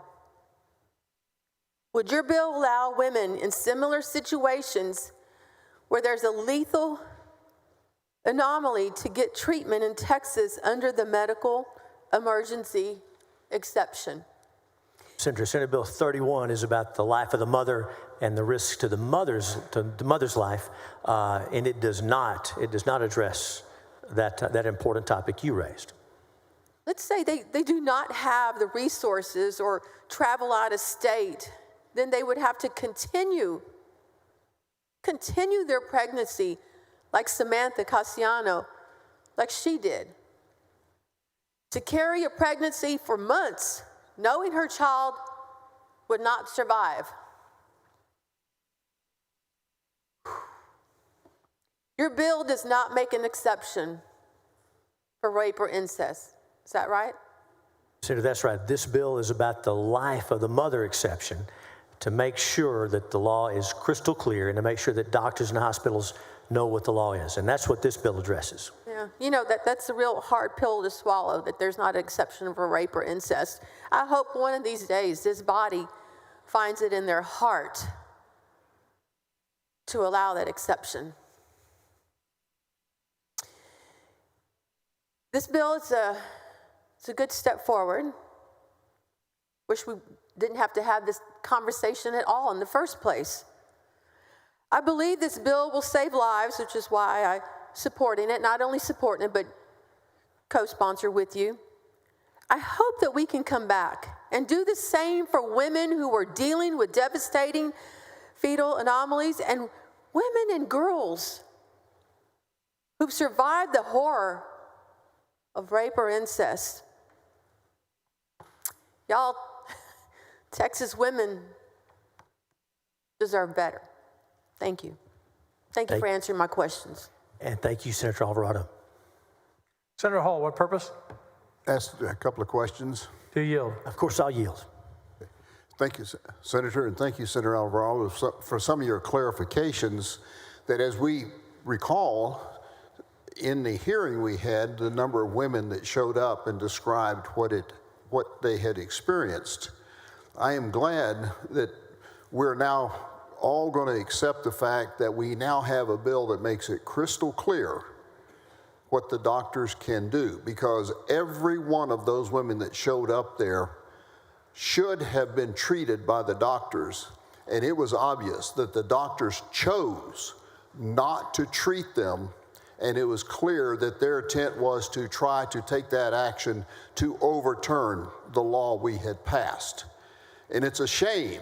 It's an absolute shame, as active as our Texas Medical Board is in going after doctors who give patients ivermectin or hydroxychloroquine, couldn't find it that medical malpractice that every one of those doctors demonstrated with every one of those women did not step in and do something, because they chose not to treat those women when they could have and should have under the law as it was written. Do you agree with that? Senator, that's right. It was so hard to listen to that testimony. And of course, none of us have seen the medical records, but a lot of the testimony we heard, it sounded like medical malpractice. It sounded like doctors not following the standard of care. And I'm glad you raised this point, because this bill is a result of a lot of work, not just by the pro-life community, Human Coalition, Texas Right to Life, Conference of Catholic Bishops, Texas Alliance for Life, Texans for Life Coalition. Many groups worked on the draft. And then at the hearing, groups like ADF had contributions. My goodness, groups like Texas Values had some contributions that led to this version. All that to say, this is about coming together also with the medical community, because you remember, Senator, the Texas Hospital Association came in support of this bill. The Texas Medical Association came in support of this bill. And the agreement is this bill passes, and the Hospital Association, the Medical Association, all of these groups are going to, with one voice, tell the medical community and moms and everyone else, here's the law in Texas. It's clear. Let's follow the law. You're exactly right. And you agree that the intent of this is to make sure that that never happens again. What we had happen to those poor women, where those doctors chose not to do what they could legally do when they could do it, to try to push forward their personal agenda. Yes, Senator. And I do hope our Texas Medical Board is listening to what's being said here, and that they will do their job if that should ever happen again, and that those doctors would be treated for the way you would treat any doctor that purposely has malpractice in repeating what they had done. Because I think this discussion makes it perfectly clear the circumstances in which they can perform medical services for those women. And there's no excuse, zero, now, for any woman to ever suffer the way they did because of the malpractice of those doctors. Senator, that's right. That's important. That's the essence of this bill. That's right. Thank you, Senator. Thank you, Senator. Senator Eckhart, what purpose? To ask questions of the author. You yield. Of course, I'll yield, Mr. President. Thank you so much, Senator Hughes. I really appreciate it, and I appreciate the committee substitute on this bill. But I do have some questions. Of course.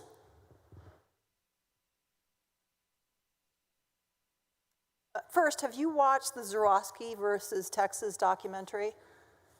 I have not. Can you tell me what your decision was, what your thoughts were with regard to your decision not to repeal the 1925 portion of the Vernon's Code? Well, Senator, in 2021, the House and Senate passed legislation signed by the governor, which affirmed, the legislature found, a finding is the proper legal term, the legislature found that those pre-Roe statutes were still in existence. And Senator, you're a very sharp lawyer, but often we'll say a court struck down that statute. But of course, we realize that a court, even the highest court in the land, has no authority to strike something from a statute. All the court can do is issue an injunction saying this law cannot be enforced. All that to say, Roe versus Wade in 1973 enjoined enforcement of Texas pro-life laws, but they remained there, and Legislative Council will confirm to us that those statutes are still on the books, quote unquote, still in the code. And so once Roe versus Wade went away, those statutes were no longer enjoined. So sorry for the long answer, but you know what I'm talking about. In 2021, the legislature made a finding that those laws are still in effect, and we believe the Fifth Circuit is going to rule on that. But in this bill, in Senate Bill 31, the legislature having addressed that, we didn't step into that debate at all, if that's what you're talking about. I hope that answers your question. I believe it does, in a way. You agree, it sounds like, that only the legislature can explicitly abrogate a section of code, that only this legislature can actually get rid of the 1925 portion of Vernon's Code, correct? Senator, I believe that's right. There's a Fifth Circuit case from some years back which held, I'm not sure if it was in dicta or the holding, but this case indicated that those statutes had been repealed by implication. But with deep respect to the court, I believe that's wrongly decided, and I believe the Fifth Circuit will rule differently when it's before them. So as the author of this bill, you have made the conscious choice not to use not to repeal the 1925 portion of the Vernon's Code, correct? Well, of course, that would take a vote of both houses and the governor's signature, but yes, you're correct. In this bill does not seek to repeal those pre-Roe statutes. That's definitely correct. Although, under your committee substitute, this bill does explicitly say that irrespective of those old statutes, a pregnant woman will not be prosecuted. You have chosen to put that in the bill. Clearly and unequivocally. That's right, Senator. And I deeply appreciate that. Also, in Section 8, you have included a list of circumstances that shall not be considered aiding and abetting. Yes, Senator. And that list is a non-exclusive list or an exclusive list? Senator, let me look at the specific language. The language is specific, and in its context, I believe it covers the type of speech, the type of conduct that's addressed. And so I'm curious to see how you read it, but the following activities do not constitute aiding or abetting under this subchapter. There's a specific list there, so that would be the list. So you do not believe that there are any other circumstances that should be excluded from aiding and abetting? Senator, the intent of this bill is to exclude only these listed. So those specific circumstances listed in Section 8 and the explicit prohibition on prosecuting the pregnant person, other than those, everyone else who is open to criminal or civil prosecution under any existing law is still vulnerable to civil or criminal prosecution under existing law. Senator, that's correct. Whatever the law is today, before this bill passes, those situations you're describing are not affected by Senate Bill 31. Other legislation in this session could amend those codes further, but on this bill, I believe you're correct. Now, also in Section 9, page 4, lines 14 through 18, that section requires that the death of a fetus be accidental or unintentional. Do you believe that that section will increase C-sections to potentially save a probably doomed fetus? Senator, I want to make sure I'm in the right place. Forgive me, we're on page 4. Is that? I believe it's page 4, lines 14 through 18.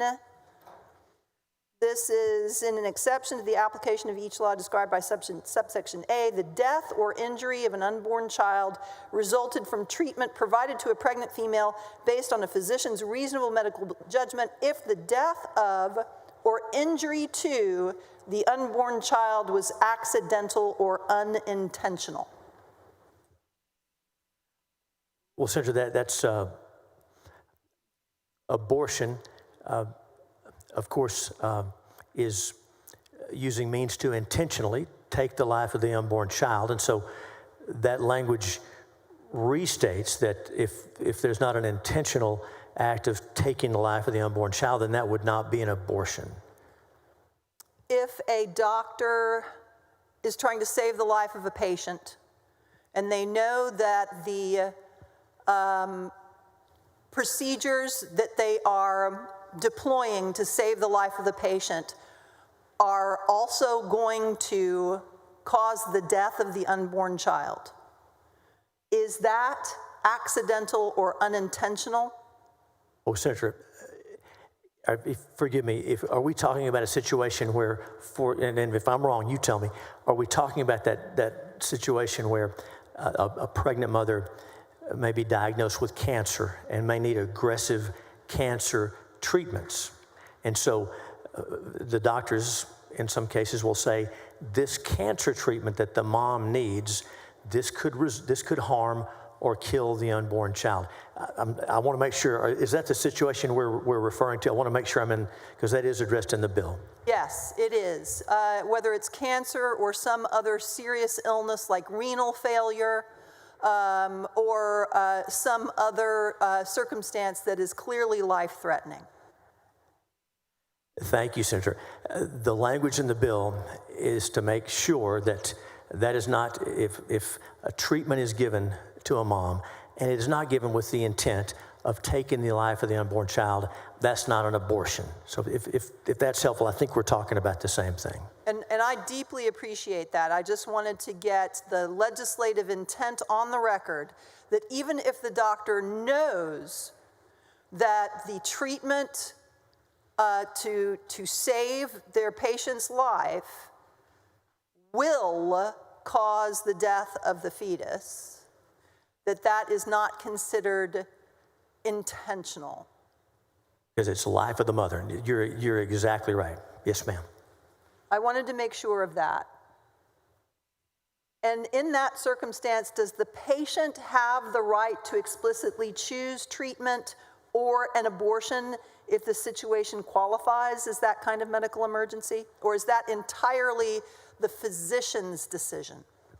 Now, Senator, in that situation, of course, the patient would decide whether to receive the treatment for cancer to save the mom, and would decide whether to receive the treatment to save her life, which could harm the unborn child. That would obviously be the mom's decision. I don't think the bill speaks to, I'm not sure if I understand, I'm sorry, I'm not sure I understand the question. The mom would decide whether she wanted the cancer treatment at the risk of the child. That would be the mom's decision, of course. So in a DNR circumstance, if the patient, the pregnant patient, is likely to become unconscious at some point, can they have a DNR that instructs the physician on which life to save, hers or the fetus?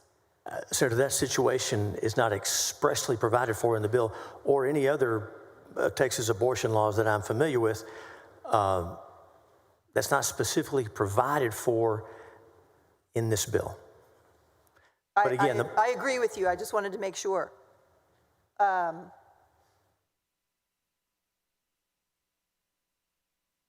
also curious about Section 10, the allowance for accepted abortions in certain places.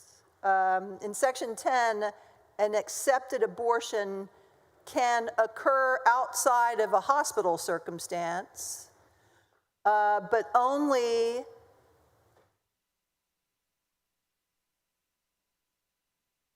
if it is an unlicensed facility that is not also prohibited from receiving state funds. Senator, that's right. So to walk through the exceptions, what that provision is intended is to say, in a situation where a pregnant mom is experiencing a medical emergency, her life is in jeopardy, and there is not a hospital within a reasonable distance for her to receive care, the medical emergency can be treated elsewhere, but not at an abortion clinic. So this is not for the setting of an abortion clinic, but it does say that if the mom needs help, it does not have to be in a hospital if that's not practical. The mom's life is paramount.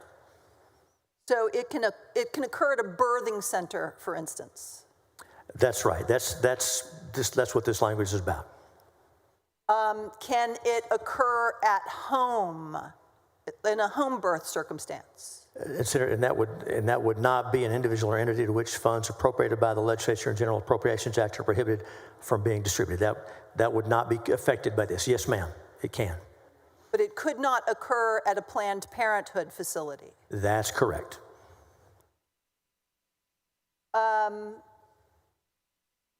Do you believe this bill will reduce or increase infant deaths?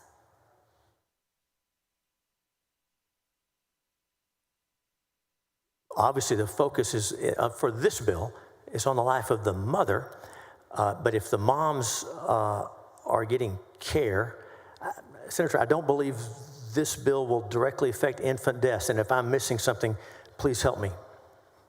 Only there's concern, understandably. I would think that between 2021 and 2022, year over year, there was a 13% increase in infant mortality in Texas.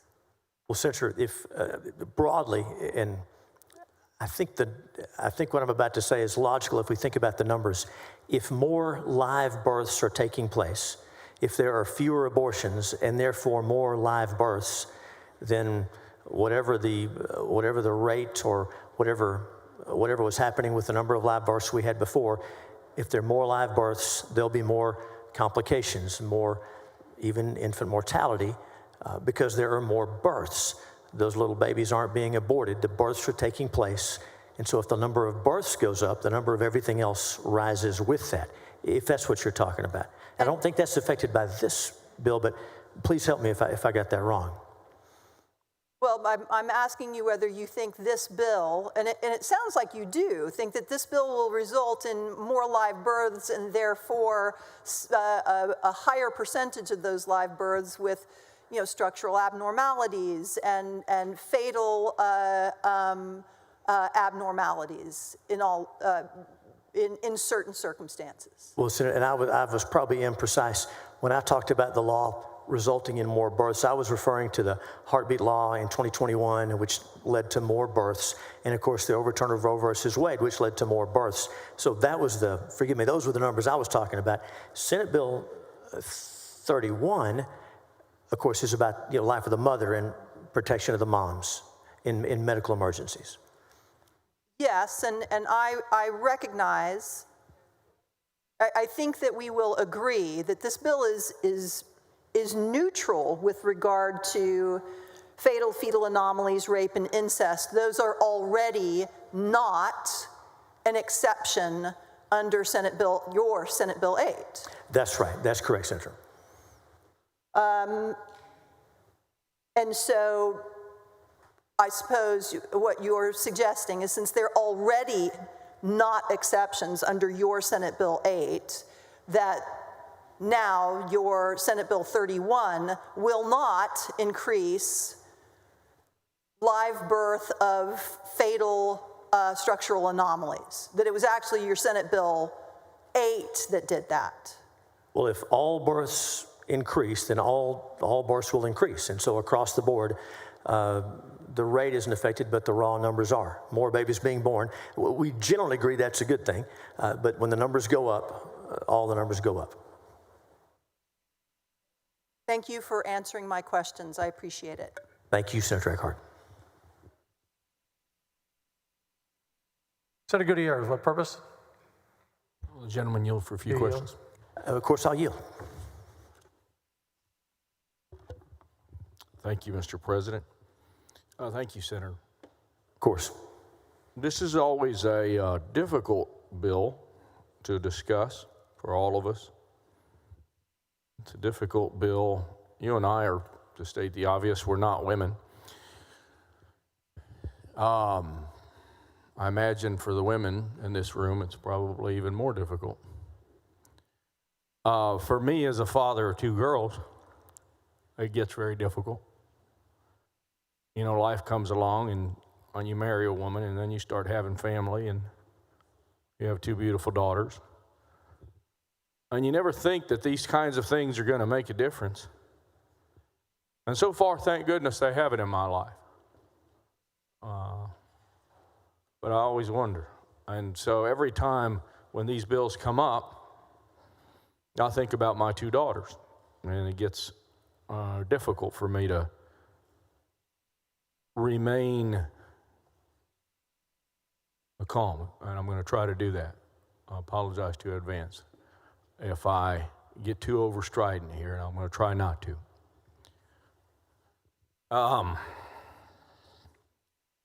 So, under 31, if this pregnancy doesn't create a greater risk of death to the mother or substantial impairment of a major bodily function, then the abortion would be illegal, correct? That's right. This bill only affects those cases where there's a medical emergency where the mom's life's in danger. And these questions have been asked before, and they need to be asked again because of the importance of this bill. It's true, even if the woman is pregnant from a sexual assault, we just heard you say that would still be an illegal abortion. Yeah, this bill doesn't address that at all. This bill's about medical emergencies where the mom's in jeopardy. And if that child, God forbid, that young woman, had been raped by a father or a sibling or an uncle or a grandfather, you know how prevalent incest is? I never realized that until I started looking at this today. I'll defer to you if you know About the numbers. 15% of the young ladies out there that are children are subject to some kind of incest. And 2% of those are actually intercourse that leads to, a child being born. So it's true if a woman's pregnancy is a result of incest, if that young woman, that abortion would be illegal as well. Yeah, this bill would come into play if the mom is in jeopardy, if her health's in jeopardy, or her life's at risk. This bill would come into play. That's the only thing this bill addresses. And I understand that there's this agreement that came about between your side of the aisle and doctors and hospitals and so on, nurses and whatever. But I imagine you've polled your own constituents on this, and I imagine when I see these polls come out, when I see rape and incest come up, people do realize that that's a legitimate exception. So why aren't we doing that here today? Why isn't there an amendment, or why isn't that part of this bill? It's interesting, I haven't done polling, but I know from speaking to people back home and people here that the life of the mother is an exception we can surely all agree on, and that's what this bill's about. I get that that's what it's about. But every poll I've read says that Republicans see that rape and incest that results in pregnancy should be an exception and an allowance to be able to go have an abortion. I'm just wondering why we're not doing that important exception here. Senator, this bill is about medical emergencies and about the life of the mother. It's called the Life of the Mother Act. If a teenager is impregnated by her stepfather and there are no medical risks, can she seek an abortion? This bill doesn't address that situation. It's a horrible, unspeakable situation. And Senator, I bet you, like we, have heard testimony from rape victims, even from people who tell us that they were conceived in rape. Horrible, unspeakable situations. And there are we listen to all those witnesses. We try to take all of that in. This bill is about when the life of the mother is in danger. And I understand that. And I'm saying that you can amend this bill. The journal, the JAMA Internal Medicine, the American Journal of Medical Science out there estimated that during 16 months after this ban took effect, Texas experienced approximately 26,000 rape-related pregnancies. How do we allow that to happen as legislators? You know, if my child said, "Daddy, I was raped, you need to help me, I don't want to have this child," you know what I do, Senator? You know what I do? I would leave. I would go do whatever I needed to do to save my daughter so she wouldn't have to see that rapist every day for the rest of her life. That's pretty harsh. I would go to some other state so that my daughter would be able to get beyond that horrible moment. And we have the power to do that here today. And you don't want to do it. Senator, in the course of bills over the years, testimony in the House, testimony in the Senate, you and I both heard folks we've heard from. Again, we've heard from moms who've been through these horrible experiences. Difficult for you and I to imagine what a rape would be like, and in that situation. We've heard from a number of moms who've said, as horrible as that experience, unspeakable as that experience was, taking the life of the unborn child did not make it better. It did not make the pain go away. We heard from other moms who chose to move forward with the pregnancy and put the little baby up for adoption or for families to raise. There's no good situation after that happens.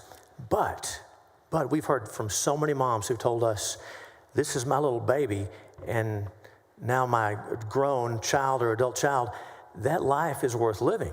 We wouldn't want to say it would be better if she had never been born. I know you're not saying that, but we sure don't want to get close to saying that. Oh, I'm saying I would do whatever. We wouldn't punish the little unborn baby because of the horrible act of the rapist. Let's punish the rapist, but we wouldn't take the life of the little unborn child.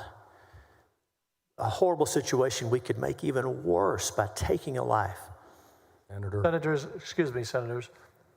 the whole conversation is going to go on way off from where the bill is, not germane to the topic.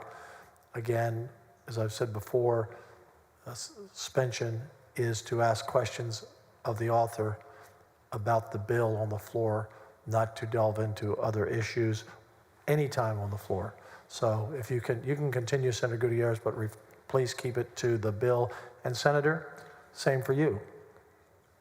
Keep it to the bill. This is not another debate on other bills. Of course. Senator, on this one question, on this one issue, I would tell you that I would do whatever I needed to do to safeguard my child. Whatever I needed to do. Not a woman in this room who doesn't know someone who's been raped.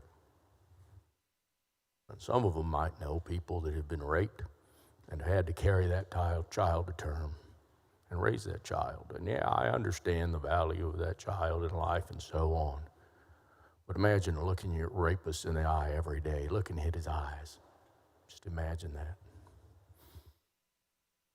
Going to some of the legal things that have already been discussed, because I really don't understand why in the world we have the pre-1925 laws even around in this thing. Section 16 of SB 31 discusses the pre-1925 laws, correct? I believe that's right. Let me turn there and make sure I give you the right answer.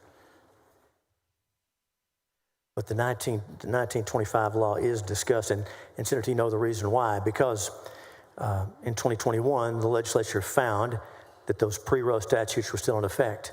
Now, that's the last time the legislature spoke on this, and the Fifth Circuit is about to rule on that. If we had not addressed the 1925 statute, if we had not put this defense there, there would be concerns that the 1925 statute could be used and would not have this medical emergency language. But yes, I'm with you now. Please go ahead. I have some concerns about it, because I think that what we're trying to fix here is countered by the remnants of any part of that those two pre-1925 laws. Does SB 31 repeal any portion of the pre-1925 laws? Repeal, no, sir. In fact, SB 31 amends a portion of the laws in Section 14 of this bill. Is that correct? That's correct. Just to be clear and for everyone else here, do you believe, this is important, do you believe that a prosecutor could bring a case against a doctor or someone who procures an abortion as an accomplice pursuant to the pre-1925 law? The legislature made that finding in 2021, signed by the governor. It's in front of the Fifth Circuit today. The answer is yes. The answer is yes, you do believe it. I do. Okay, so you believe that a prosecutor could bring a case against a doctor or someone who procures an abortion as an accomplice? The answer is yes. The Supreme Court does not have the authority to blot a statute from the books. They can enjoin its enforcement. Once that injunction is lifted, if the statute's not been repealed, and this one's never been repealed, it's still there. I don't mean to be a smart aleck, but we're in the legislature and we can do what? I beg your pardon? We can repeal it right here, right now, couldn't we? That's right. The legislature has never repealed it. That's why it's still in effect. But we can repeal it right now. My point is, the pre-1925 laws are counter to what you're trying to do in this fix. This fix that, by the way, you could have done last session and didn't do. The fix that for 4 years women have died. For 4 years women have died and we've done nothing. But the fix that you're now giving us is quite not a fix, because we still have elements of the pre-1925 laws that are causing us confusion by our failure to repeal them. Don't we? Senator, this bill is about medical emergencies. And so under this bill, should it pass, the definition and standard for medical emergencies will be the same in every Texas abortion law, including the pre-Roe statute we're talking about. Doesn't it cause confusion to have those pre-Roe statutes and this supposed fix? There should be no confusion about medical emergencies after this bill passes. Because you put on some language in here. It goes on to say that SB 31 does not affirm or reject that any provision within Chapter 6.5, Title 71, Vernon Civil Statutes has been revived or remains or has become a good law. Why is that necessary in your bill? Senator, you notice on page 4, line 52, where the language is added, due to a medical emergency. That's, of course, the addition to the pre-Roe statute. Medical emergency is defined in Senate Bill 31, so it'll be the same definition under the heartbeat law, the trigger law, under all the pro-life statutes that the legislature has passed in the last 50 years.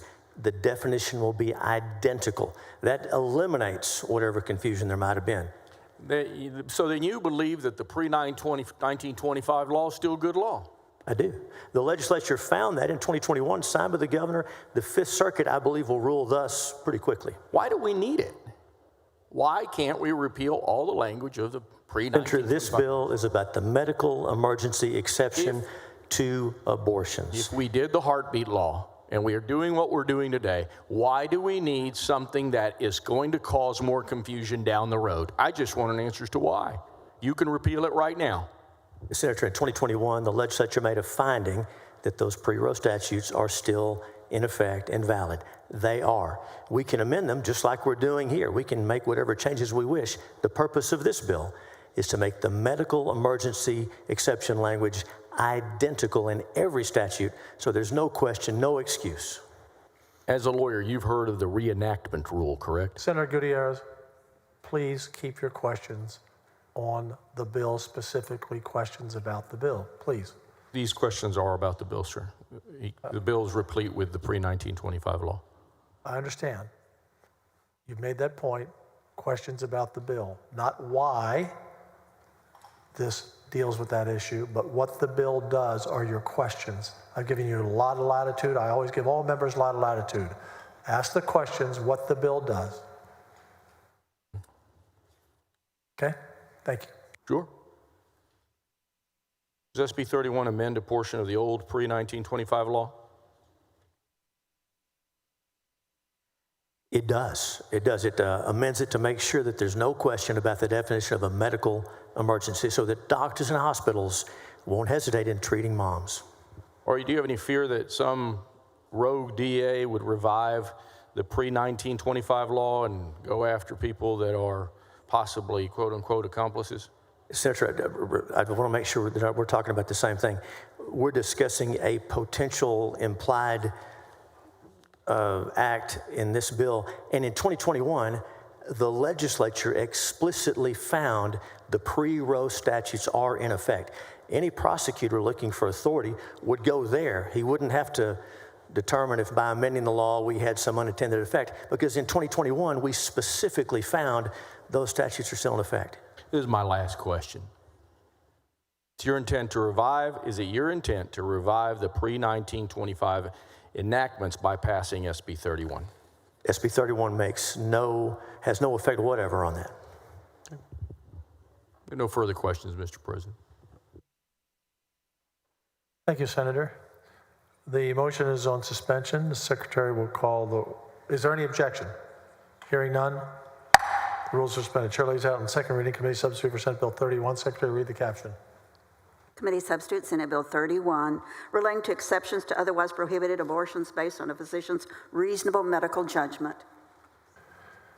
Senator, you recognize passes to engrossment. That's my motion, Mr. President. Any objection? Hearing none.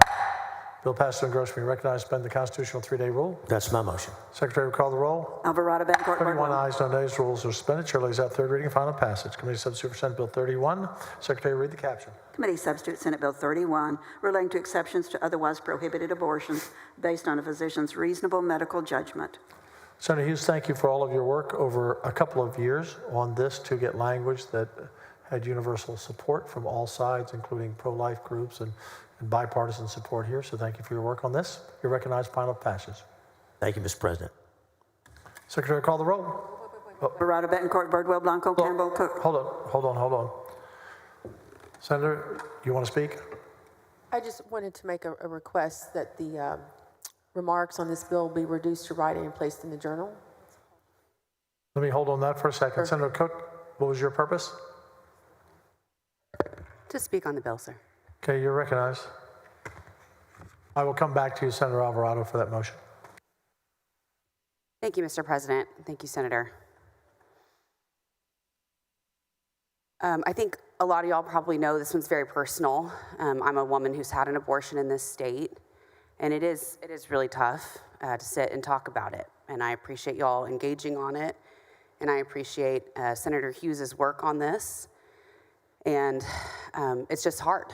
It's just hard because it's the folks who are working on this fix are, from my perspective, the folks who have created the problem. And it's been very difficult to experience the problem in such a personal way, not only for myself, but for dear friends that have needed abortions, for patients who are pregnant, who are struggling and fearful, for physicians and nurses that I practice with, who've really struggled. And so we know reproductive health care in this state is really broken, has been for some time. Over the past 4 years, we've watched women suffer and die. And this bill is the confirmation that we all agree that something is broken in Texas. And I am also grateful. I'm grateful for the way that this bill is going to carve out the medical exceptions that hospitals and doctors are begging for.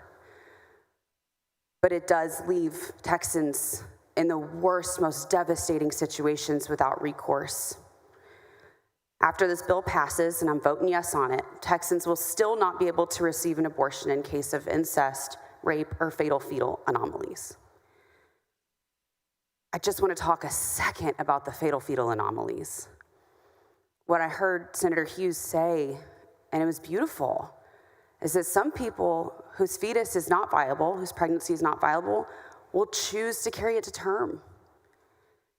And that's what they need, to love the little potential inside of them and to grieve and to do right by their own spirits. Some of us would make a different choice for the exact same reasons. And that's what we want, is that choice to grieve and to love and to experience pregnancy in the way that is just so unique and so personal.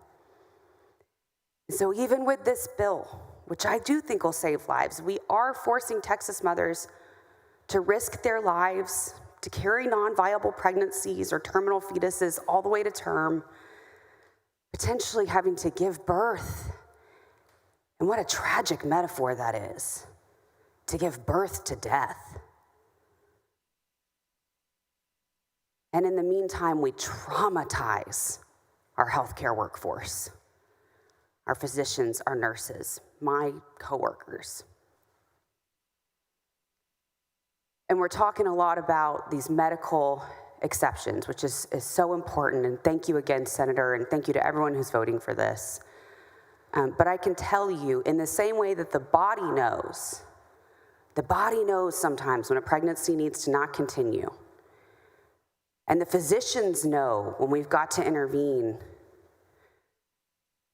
Your highest self can also know There are spiritual and emotional reasons to take action not to carry a pregnancy to term. And so I just want to emphasize that. There are medical reasons, there are emotional reasons, there are spiritual reasons. And in my opinion, truly just and medically sound policy would leave that decision between women and their doctors, or pregnant Texans and their doctors. So SB 31 is not a full solution, but it is a step to give medical providers clear, consistent, and uniform guidelines. I do also think that this issue belongs on the ballot. And we've seen a lot of support for ballot measures across the United States, even where the leadership that they elect doesn't necessarily support broad abortion access. But I suspect we know that it's not going on the ballot because people would vote for it. And that's not the intention of this chamber, to open us up to the true spectrum of reproductive health care that Texans need and deserve. But I am voting yes because these clarifications will save lives. I'm just heartbroken that this legislature refuses to restore abortion care in Texas, and that other lives will be lost because of that. So thank you to every single Texan who spoke up. People have shared their hearts, their stories, their tragedies, their pain with us. And that's the reason that we're even able to have this conversation today. So I'm just so grateful to the people of Texas who've never given up, who continue to show up, to speak up, and to fight to restore safe, legal abortion care in Texas.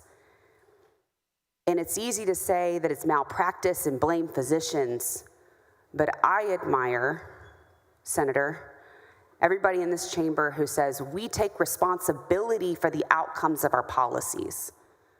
We don't get mad at people for the way that policies end up really being implemented and playing out in exam rooms. We are taking ownership of this policy and we're working to fix it. And I just want to say a special thank you to the women in this chamber, to Senator Alvarado, who has done so much for Texas women, for me. I really admire all of the work that has gone into making this the best possible bill it can be. So thank you all so much. Thank you, Mr. President. Senator Eckhart. To speak in favor of the bill.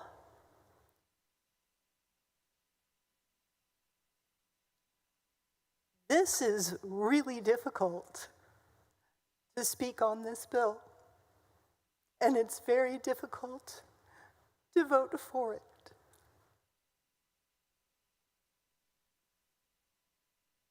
I am voting for this bill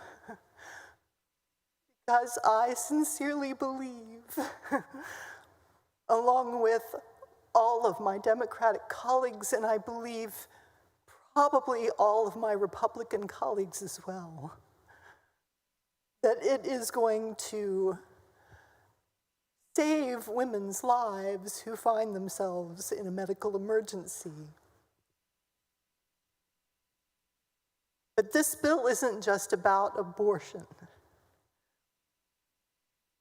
This bill is an acknowledgement of how desperately fragile our personal rights and liberties are.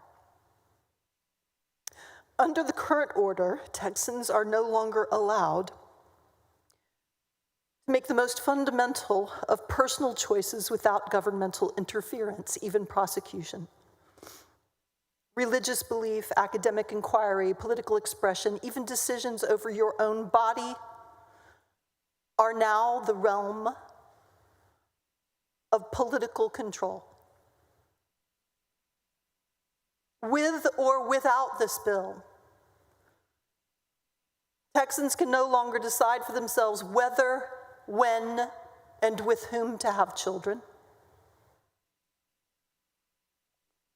Every pregnancy must be taken to term unless a physician, if you can get to one, makes a determination that your life or your major bodily function is at risk. cannot make this decision, little lady. You cannot make this decision. But a physician may be able to, under this narrow emergency medical exception. If your pregnancy falls outside of this politically determined exception, not medically determined, politically determined, you are a fugitive. If your pregnancy falls outside of this politically determined exception, you are on your own, trying to get to a territory that still provides you your right to determine whether, when, and with whom you have children. And anyone who helps you on your way is vulnerable to civil and even criminal prosecution for helping you. The sliver of hope this bill offers is that the dwindling number of Texas obstetrician and gynecologists who will still practice here will refine the circumstances that they find are dangerous to their patients' lives and major bodily functions, and that the Texas courts will corroborate these refinements. Texas women will be reliant on Texas doctors and Texas courts. Texas women will not have a say. This bill drives these cases of medical emergency into the realm of healthcare liability covered by physician insurance, and that is good. I want to believe this bill will make things better because it's hard to believe that things could be much worse. I believe that placing more insurable discretion in the hands of doctors responding to medical emergencies will save pregnant patients' lives, so I'm voting for this bill, even though it doesn't recognize fetal fatal anomalies, rape, incest, teen pregnancy, the mental health of the patient, but neither does the current law. Even though it doesn't include the full scope of never viable ectopic pregnancies, but it's better verbiage than the current law. Even though it doesn't remove the threat of prosecution for doctors, nurses, friends, and family under existing state law.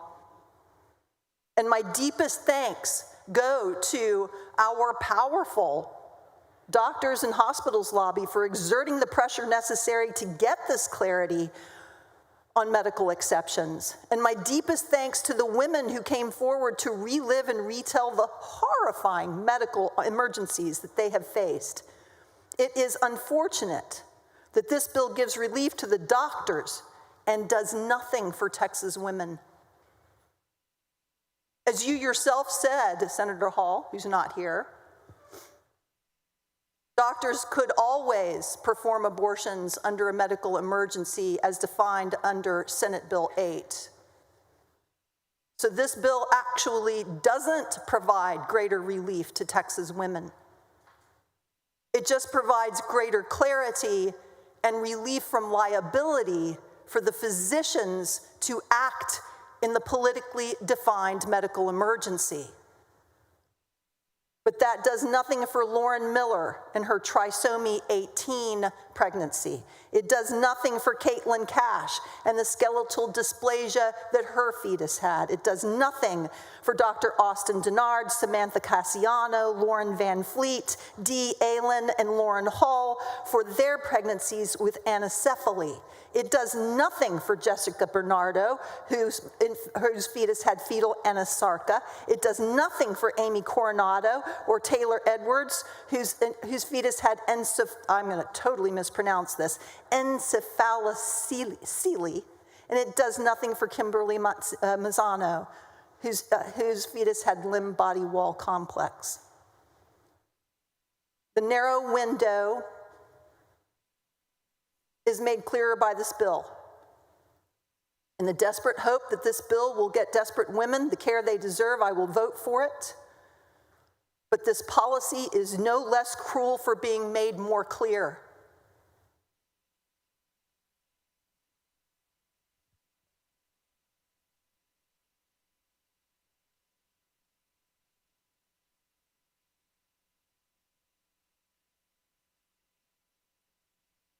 Senator Hughes to close. Thank you, Mr. President. As this discussion and debate has reminded us, these are difficult matters to grapple with. We can all agree that when the life of the mother is at risk, she should be protected. That's what this bill is about. I thank each senator and the leadership of the Senate for getting this moving, and for all the folks, interest groups across the spectrum working on this. And with that, I'm proud and humbled to move final passage of the Life of the Mother Act.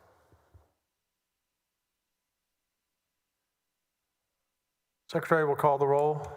Alvarado, Betancourt, Bardwell, Blanco. 31 ayes, no nays for Senate Bill 31. Thank you, Senator. And thank you, members. Thank you, Mr. President. Thank you, senators.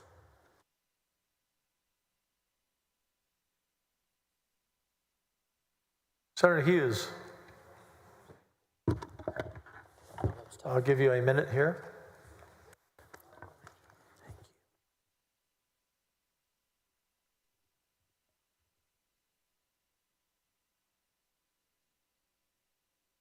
Senator Alvarado, you had a motion? Thank you, Mr. President. I'd like to make a motion that all the remarks on Senate Bill 31 be reduced to writing and placed in the journal. Any objection? Hearing none. Motion is adopted.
Senator Schwartz.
Members, we're getting back to work. After this bill, we'll have a few more bills, and then we'll be close to wrapping up for the day. Mr. Doorkeeper? Mr. President, there's a message from the House. Admit the messenger. Mr. President, I am directed by the House to inform. Thank you. Senator Hughes, you're recognized on committee substitute for Senate Bill 2880. Suspend the regular order of business. Thank you, Mr. President. I move to suspend the Senate's regular order of business to take up and consider Senate Bill 2880, committee substitute.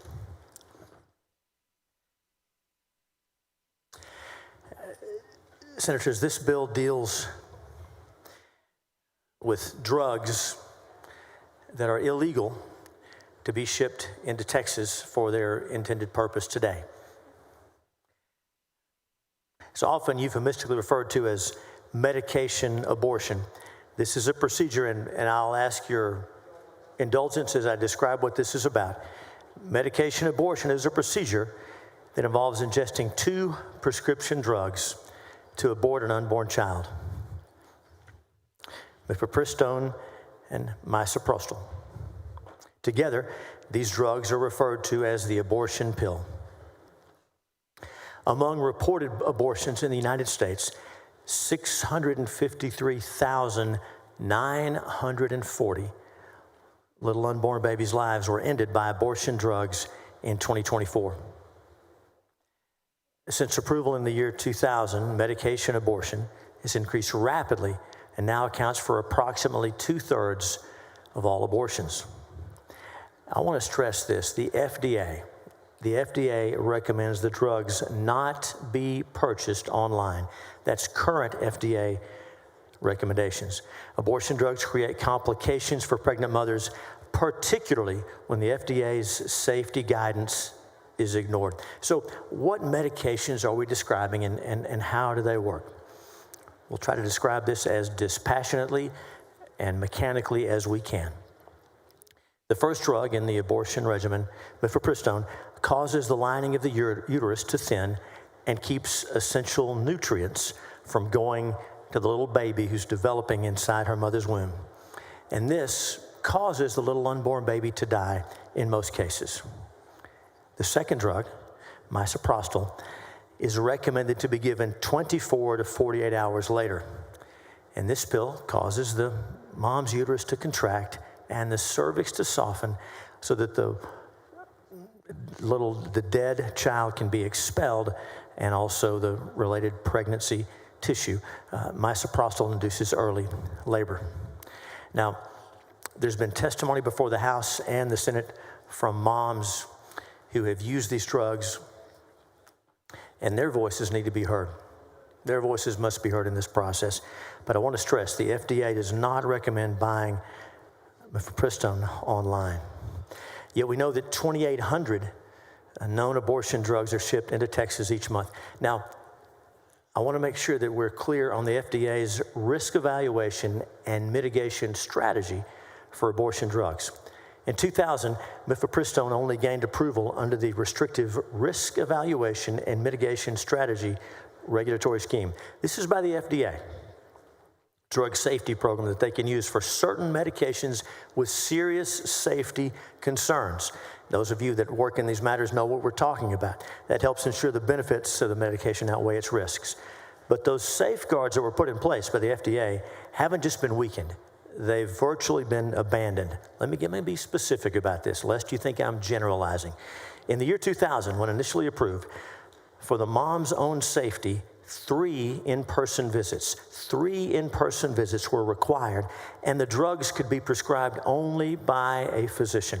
And it had to be dispensed and taken in the doctor's office, and a follow-up visit was required. And most importantly, it was required that adverse effects be reported. In 2016, the number of required in-person visits was reduced from 3 to 1. So even in 2016, 1 in-person visit required.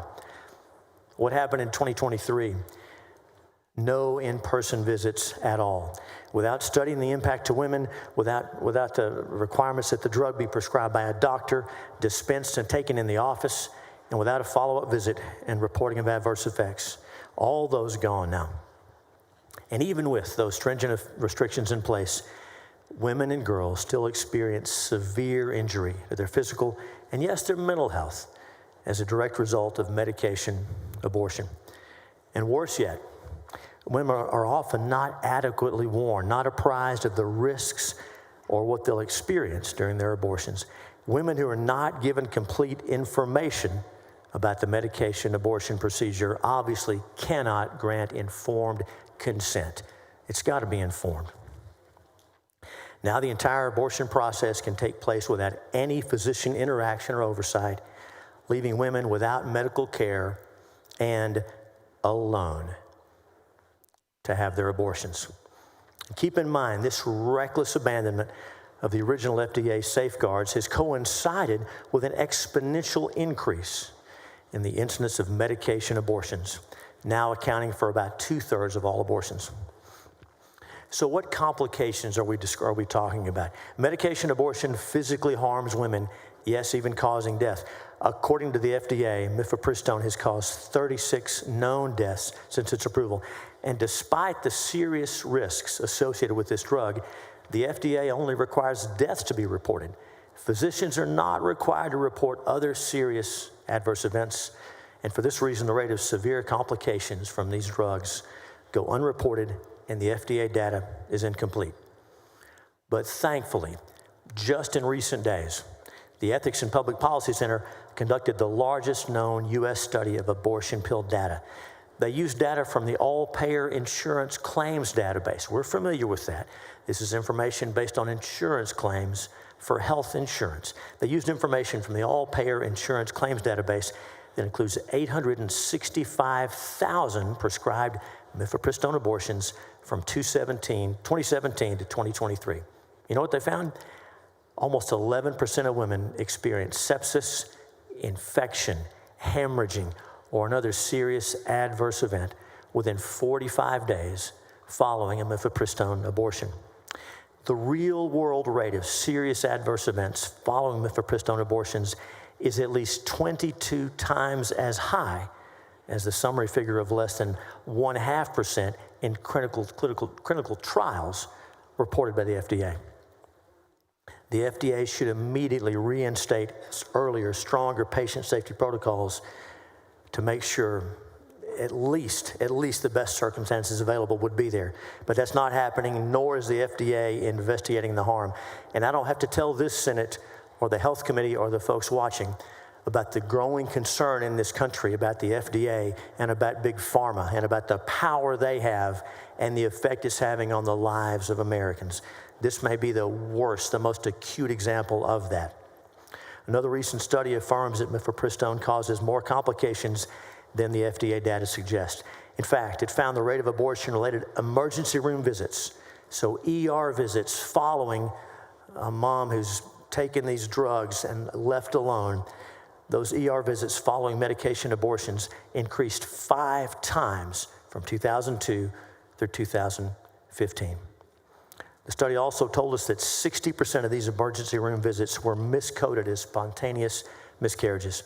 And when we compare that to data, when you compare that data on these abortion pills and what they do, when we compare that to a surgical or a medical abortion, women who underwent this chemical abortion were at a 53% greater risk of visiting the ER for an abortion-related reason. These are the pills that are being mailed into Texas directly to women, often without instructions, certainly without doctor's visits before and without follow-up care after. This is illegal in Texas, but it's taking place, and we've thus far not been able to protect women from these. We also know from other countries. A study from Finland showed that medication abortion leads to more complications than surgical abortion. That study found adverse events in women who underwent medication abortions were nearly 4 times higher, 20% for the abortion pill versus 5.6% for surgical abortions. They experienced a higher rate of hemorrhage, higher rates of incomplete abortion, and unplanned surgical evacuations. These clinical medical terms tell us what? It tells us that women are being harmed, women are being hurt by these pills. And even in Canada, a study suggests that medication abortions in the first trimester leads to more adverse events than surgical abortion. Now, senators, and if you'll allow me, and for those watching, I'm going to share with you just a few testimonies of moms who've been through this process and what they said about their experience. These mail-order abortions leave women in the dark about their abortions, and that leaves them with fear and uncertainty, and they've talked about sadness and regret and pain that can be devastating. Many women did not know, forgive me, senators, many women have said they did not know that when they took these pills, they would see the remains of their child, or they'd experience significant pain and bleeding. Abortion providers also consistently fail to inform these women to seek help if a complication arises. It's often pregnancy resource centers who serve these moms who weren't given accurate information about the medication abortion and its risks, and they see firsthand how women become living victims of this industry. Abortion providers are reported to have minimized concerns or side effects and telling women it's an, quote, easy process with quick recovery, like taking over-the-counter meds. No one will know. Or as one study found, even material misrepresentations. It's just a pill. If you by chance are in pain, some women expressed they were told by the abortion provider that it is as easy as taking Advil. Many women report they were not told about seeing fetal remains.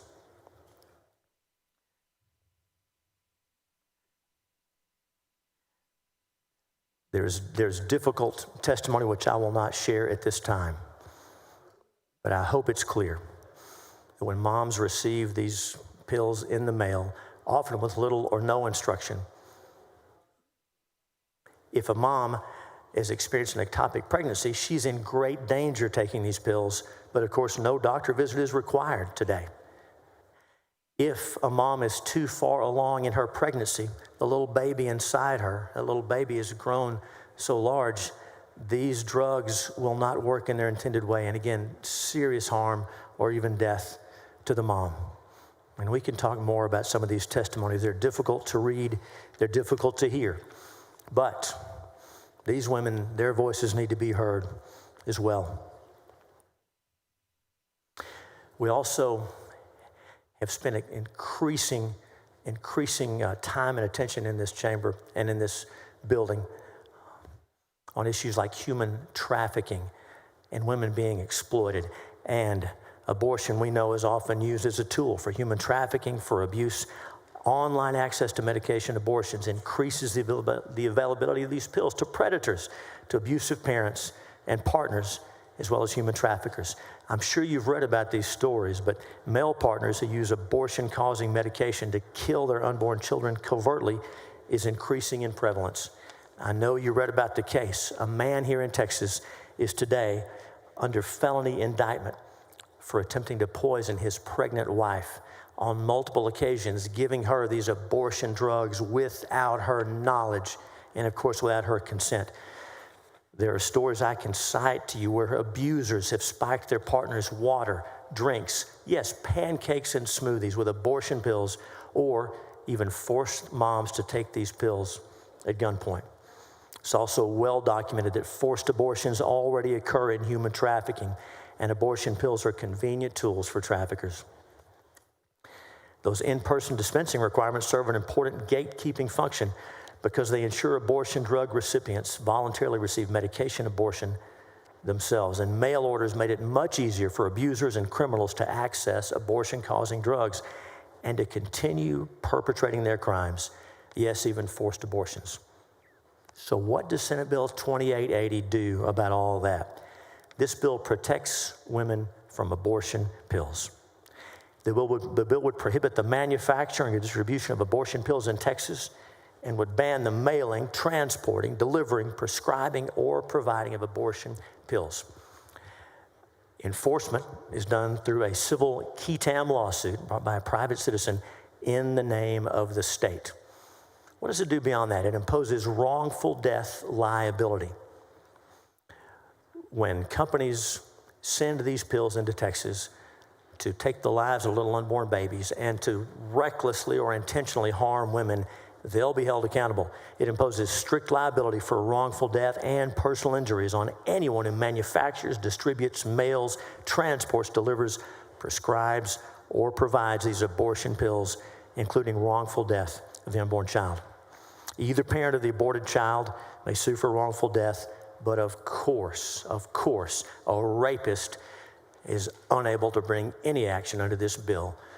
They're to be punished. They get no help and no standing under this bill.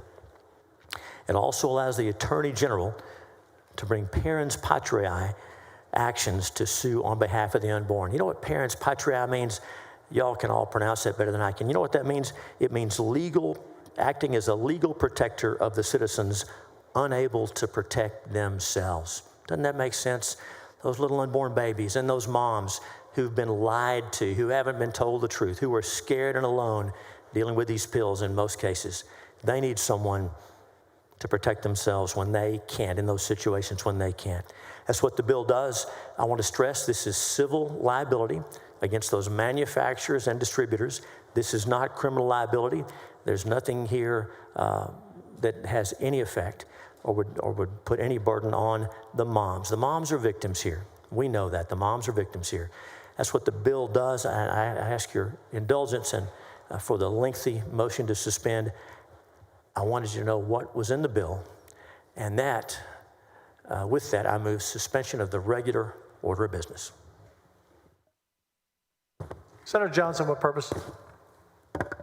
A series of boring, arcane legalistic questions on the bill. Senator Hughes, are you prepared for those series of questions? I'll do my best, Mr. President. Now, of course, I'll yield. You're recognized. Thank you, Mr. President. Thank you, Senator Hughes. Are you familiar with a case called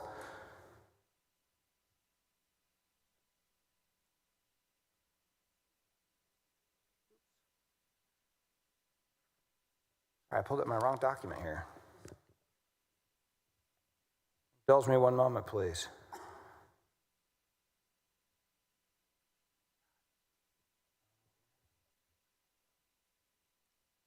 There we go. Texas Right to Life versus Van Steen. Familiar with that case? I confess that the site sounds familiar, but I'm not familiar with the case. Please, I'll take your word for it. What's it? It's a 2021 case. There was a ruling by a judge in multi-district litigation, Judge Peoples, conservative Republican, and he ruled on the private enforcement mechanism that is in Senate Bill 8 that you passed was it last session? It was 2021, and I do remember that case now. Yes, sir. Okay, and what is that private enforcement mechanism that was at issue in that case? Well, in Senate Bill 8 and the heartbeat law, that was a citizen standing, and so just like in our Medicaid fraud statute, it allows any person to bring suit. That's a little different than the standing in this case, but I'm sure we'll get there. So that provides standing to anyone in Senate Bill 8, just like our Medicaid fraud statute. And we will get to the standing issue. Standing comes from the open courts part of the Texas Constitution, right? That for every person who's done an injury in it's the old his language, lands, good, person, reputation, shall have remedy by due course of law. And that's standing. The general principle of standing in Western jurisprudence is that somebody has to have been injured in order to have standing, correct? That's correct insofar as the general principle goes. As you know, the state law on standing is very different from the federal law. The U.S. Congress does not have authority to issue standing on just anyone. The Texas legislature does. In fact, that heartbeat bill, as well as this bill, grants standing to individuals who have not been injured. Is that correct? That's correct, as the legislature can do. And as you've observed, that's not unique because we've done that in QI-TAM provisions involving Medicaid fraud and other things. Yes, sir. But there are some things that are different. And in fact, in the context of the amendments from that prior legislation that amended the Health and Safety Code and created sections 171.208, sections A and B, that court, that conservative Republican judge who believes very much in the separation of powers established by the framers of our Constitution, declared that those sections are unconstitutional for three independent reasons. And I want to ask if you're familiar with these. The first was that that the grant of standing to, quote, any person to be awarded, quote, no less than $10,000, and to apply a mandatory injunction without showing harm to that person violates the Texas Constitution's open courts provision and is unconstitutional for lack of standing. That's the first of three independent elements. The second one, the court found that the mandate that trial costs shall be awarded in an amount no less than $10,000 to an unharmed claimant to whom the law granted standing will deprive persons of property without due process of law guaranteed by the 14th Amendment of the United States Constitution. The third and final ground that was ruled in that case found it unconstitutional, that the law delegated executive power to private persons. It's unlawful to delegate that power because it violates the Texas Constitution's separation of powers. Are you familiar with that holding? I do remember the opinion, yes. And is that the current state of the law so far as you understand? I do not believe it is. And Judge Peoples, a long-serving member of the judiciary, I've appeared before him, not related to this bill or the one you're describing. Respected judge. Good judge. With deep respect to him and to the court, that case was wrong.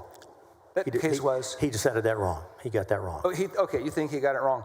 You know there was an appeal involving whether or not our anti-SLAPP statute applied in the context of that case, or are you familiar with that? I'm vaguely familiar, yes, sir. Okay. And there has been subsequent appellate procedures and holdings with respect to anti-SLAPP, but so far to date, the finding of the three independent grounds on which Judge Peoples found Senate Bill 8 unconstitutional have not been reversed. I don't believe they've been appealed, Senator, because they're moot, because as you know, the U.S. Supreme Court allowed Senate Bill 8 to stand, heard the case, and so I don't believe anyone has appealed Judge Peoples' ruling because they've been mooted. His ruling has been mooted. That's my view. You tell me if I got that wrong. Well, it actually, one of us is right, and the court, it either has or it has not. But you do understand that he did hold that those were unconstitutional. Yes, sir. And some would think that the very same provisions in this bill will be unconstitutional for the very same reasons. So let's get into this bill, go through its provisions rather systematically. And we'll warm up with the easy stuff. Let's warm up with, this is your bill, page 3, lines 15 and 16. This section of the bill has to do with the standard of proof. A person is liable, as paragraph C, a person who engages in conduct described by subsection A, this is the sale of the drugs this bill is aimed at, which are already illegal, is liable for damages resulting from the death or personal injury sustained by an unborn child or pregnant woman if the person's conduct contributed in any way to the death or injury, et cetera, et cetera. Now, the standard in tort law is proximate cause, proximately caused the injury. Does this depart from the traditional standard of proof in tort claims? Strict liability, Senator. This is strict liability. Well, strict liability has to do with everybody being liable. It's everybody being liable if they're you tell me about strict liability. No, thank you, Senator. So the concepts here are borrowed from products liability law. And so in products liability, if XYZ Corp manufactures a dangerous product and they inject that product into the stream of commerce and it makes its way to Texas and you are harmed by it, strict liability under products liability law says they are responsible. It's a much relaxed showing you would have to make to succeed in a lawsuit against them. That's the concept here. Strictly, absolutely, and jointly and severally liable for, contributes in any way. Yes, sir. Okay. Let's take a look at the statute of limitations. Standard statute of limitations in tort law is? I guess 4 years for breach of contract, 2 years for car wrecks, claims like that. There are other statutes where we'll set them at different levels. Is that what you're talking about? Yeah, but your bill sets a different statute of limitations, correct? I beg your pardon? Your bill sets a different statute of limitations. It departs from the traditional 2 years that we find in the Civil Practice and Remedies Code and common law. It does. Well, I'm not sure if 2 years is, common law is kind of all over the place. Louisiana has 1 year. Civil Practice and Remedies Code in Texas? Right, so that's the statutory rule. That's right, 2 years for most torts. Okay. 4 years for breach of contract. I'm not sure if we're talking about the same thing. Your bill has 6 years. Yes, sir. Very good. That's unusual. Is it unusual? There are not a whole lot of 6-year statutes of limitations in Texas Code. That's correct. I'm not aware of any. Let's move on to jurisdiction. No, actually, let's not. This statute creates a cause of action, a qui tam cause of action, not only a person against who may have violated the section, but against anybody who intends to violate. So this is private citizens can bring a lawsuit on the theory that somebody intends to violate the law. Do we have examples elsewhere in Texas law where we give someone standing to sue someone because we think they intend to violate the law? Well, sir, to the intent we're describing here, if these pills, these dangerous pills, are mailed into Texas, whether those pills successfully harm a little baby or a mom, the act of shipping those pills with that intent is sufficient to trigger liability under this law. You ever see a movie called The Minority Report? I think it was Tom Cruise. I think I did. And I think they had advanced into a dystopian state where they are arresting people who were thinking about committing a crime. I'm not sure if I saw the whole thing. It was probably on TV, but I'll take your word. That sounds familiar. Just wondered if you've seen the movie. There was something with his eyeball, right? Is that the movie where he switches eyeball to somebody else? The whole eyeballs thing was there, Okay. that's for sure. Yeah, Okay, that's thank why we both remember it. That statute section reminds me of it. Page 8, protection from counteractions. Is this designed to do combat with other states who have shield laws? Yes. Kind of pits Texas against every other state who might have these laws, so that if somebody is practicing medicine or manufacturing, in this case manufacturing drugs, and selling them in accordance with the law of their domicile, this sort of purports to preempt the law of other jurisdictions, correct? Tells them they shouldn't mess with Texas. Yes, sir. Okay, so we'll have questions about whether or not that's valid in the courts. You and I don't need to do it because neither you nor I has the power to rule on it. In fact, we'll learn later on that it appears the courts don't have the power to rule on this. But that's the climax. We don't want to get there yet. This, I think, will be less controversial, though we haven't really gotten to much fireworks yet. Also on page 8, section 171A.351, there's an explicit reference to what I call chapter 6.5, and it's called chapter 6.5, title 71. In Senate Bill 31, there were express references to the intention of that bill. In fact, that bill cannot be construed to have any effect on the current legal status of any prior decision, specifically the 1925 law. It's not your intention through this paragraph to affect the legal status of that law. Is that correct? Well, Senator, no, that's an important distinction. As you'll recall, in 2021 in Senate Bill 8, the legislature made a finding that that statute is alive and well, subject only to the... Some of us made a finding, but your bill made a finding. Well said. And so, passed by the legislature, signed by the governor. And so that was in 2021, and that's in front of the Fifth Circuit as we speak. And so this bill, 2880, not Senate Bill 31, but 2880 makes a finding consistent with Senate Bill 8. But there's a finding? We're not finding that bill is alive by virtue of this paragraph, are we? Senator, I was imprecise. You're right. It's not a legislative finding, but it does state that statute applies here. Do you think, or do you intend that this sentence on lines 8-50 through 8-53 on page 8 of Senate Bill 2880, committee substitute to Senate Bill 2880, do you intend for it to have any legal weight in a judicial determination as to whether or not the 1925 law is currently in effect? Senator, in 2021, the legislature, the majority of the legislature, in a bill passed by both houses, signed by the governor, found that statute is still around.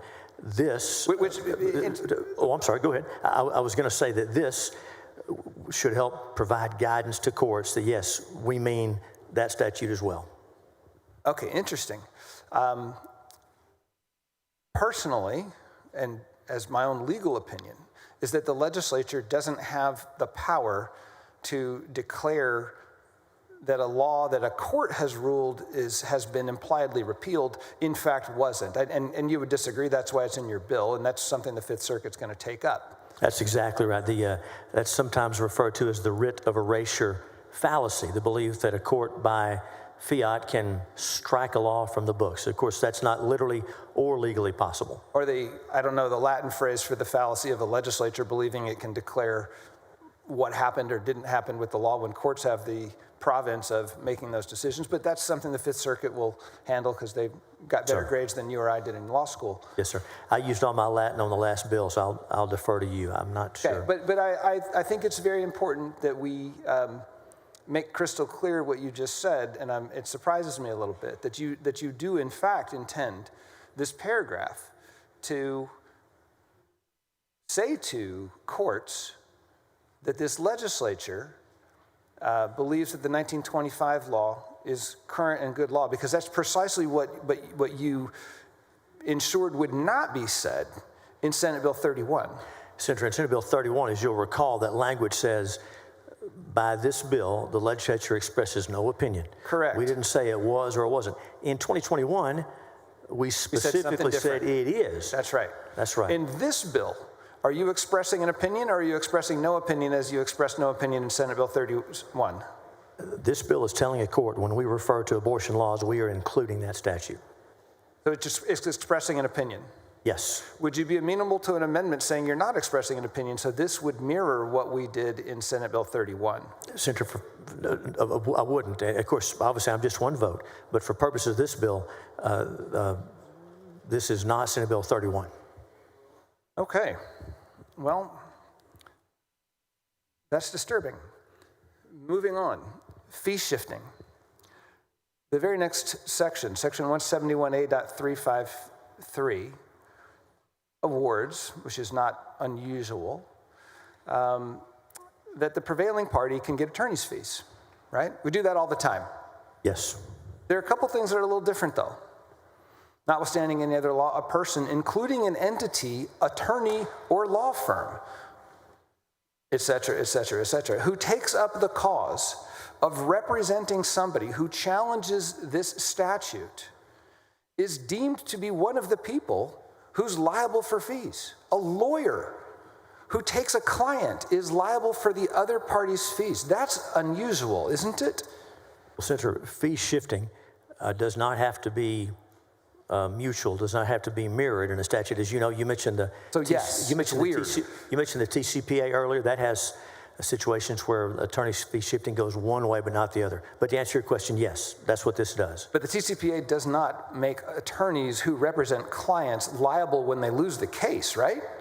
I know I brought it up. I'm not sure. I know it does have different fee shifting measures. I'll defer to you on that. As a practitioner, would you think that it would have a chilling effect on people's ability to hire counsel if counsel is going to be liable for the other party's fees if they lose the case? Senator, this is the legislature expressing its will on a matter of high importance. And is that a yes? And expressing state policy. It was a yes or no question. What was the question? The question was, do you think it would chill the ability of an individual to retain counsel if lawyers know that if they lose the case, they're going to be liable for the other side's fees? Senator, in matters like this, the chair says loser pays. That's right. I'm taking that as a yes. And that's the point, isn't it? The point is to discourage people from challenging this law, isn't it? The point of this provision is to discourage anybody from daring to challenge this law. Fee shifting provisions are used by the legislature to discourage or encourage conduct all the time. That's right. Now, what does it mean to be a prevailing party under this statute? It says it in the next section. For purposes of this section, a party is considered to be the prevailing party if a state or federal court dismisses the claim, et cetera, et cetera, et cetera, right? And then it says, to the extent that those costs and attorney's fees were incurred while defending claims or causes of action on which the party prevailed. But go ahead, I didn't mean to interrupt.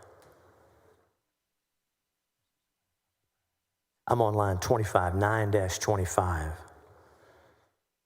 And I think I'm going to move ahead because my own brain is getting tired on that phrase, and there's so much else to pick on. Why harp on that? Normally, if a lawyer tries a case, they can move for attorney's fees, and they're either statutorily awarded, or they're contractually awarded, or they're discretionarily awarded. But if the lawyer messes up and forgets to ask for attorney's fees, and the judge's ruling becomes final, and it did not include an award of attorney's fees because the lawyer screwed up and didn't ask for them, it's game over for the lawyer, right? They don't get to go back and get fees later, correct? Not under this statute, but generally in law in your experience as a professional. Senator, I think it depends on the statutory provision, but I believe that's the general rule. I agree with you. Thank you. But in this bill, I found this remarkable. There's paragraph D that says, regardless of whether the prevailing party sought to recover costs or attorney's fees, i.e. regardless of whether they forgot to ask and a judgment came down, you can file a new lawsuit up to 3 years later and come back and ask for those fees. Am I understanding this paragraph correctly? That's right. That's right. Have you ever seen that in any other law in Texas jurisprudence? Senator, I have seen cases where a settlement agreement, for example, lawyers settle a case and there's a letter agreement that says we're going to pay this on this date. And when the settlement, there's already a lawsuit pending, and we settle the case and we sign a letter, right? A Rule 11 agreement. I have seen litigation brought to enforce those after the fact within the statute of limitations because it's a breach of contract. If that's the kind of concept we're talking about. But this isn't about a breach of contract, is it? And it's not a settlement agreement, is it? It's somebody who brings a claim under the law as you've drafted it here. They get 2 tries to get attorney's fees. That's right. So really, really, really encouraging one side to get their fees and making it impossible for the other side to get their fees. It's a strong statement of policy by the legislature if the bill passes. Here is the next paragraph. It's not a defense to a civil action brought under this subsection that the prevailing party sought to recover their fees, that the court declined to recognize or enforce this section. The court could have refused to enforce this section and they didn't get their fees, and later on, within 3 years, you could still bring a suit to get your fees anyways. Are we going back to the trough too many times here? Senator, the intent is to be a very strong and unequivocal statement to those who would ship these pills into Texas that don't do that.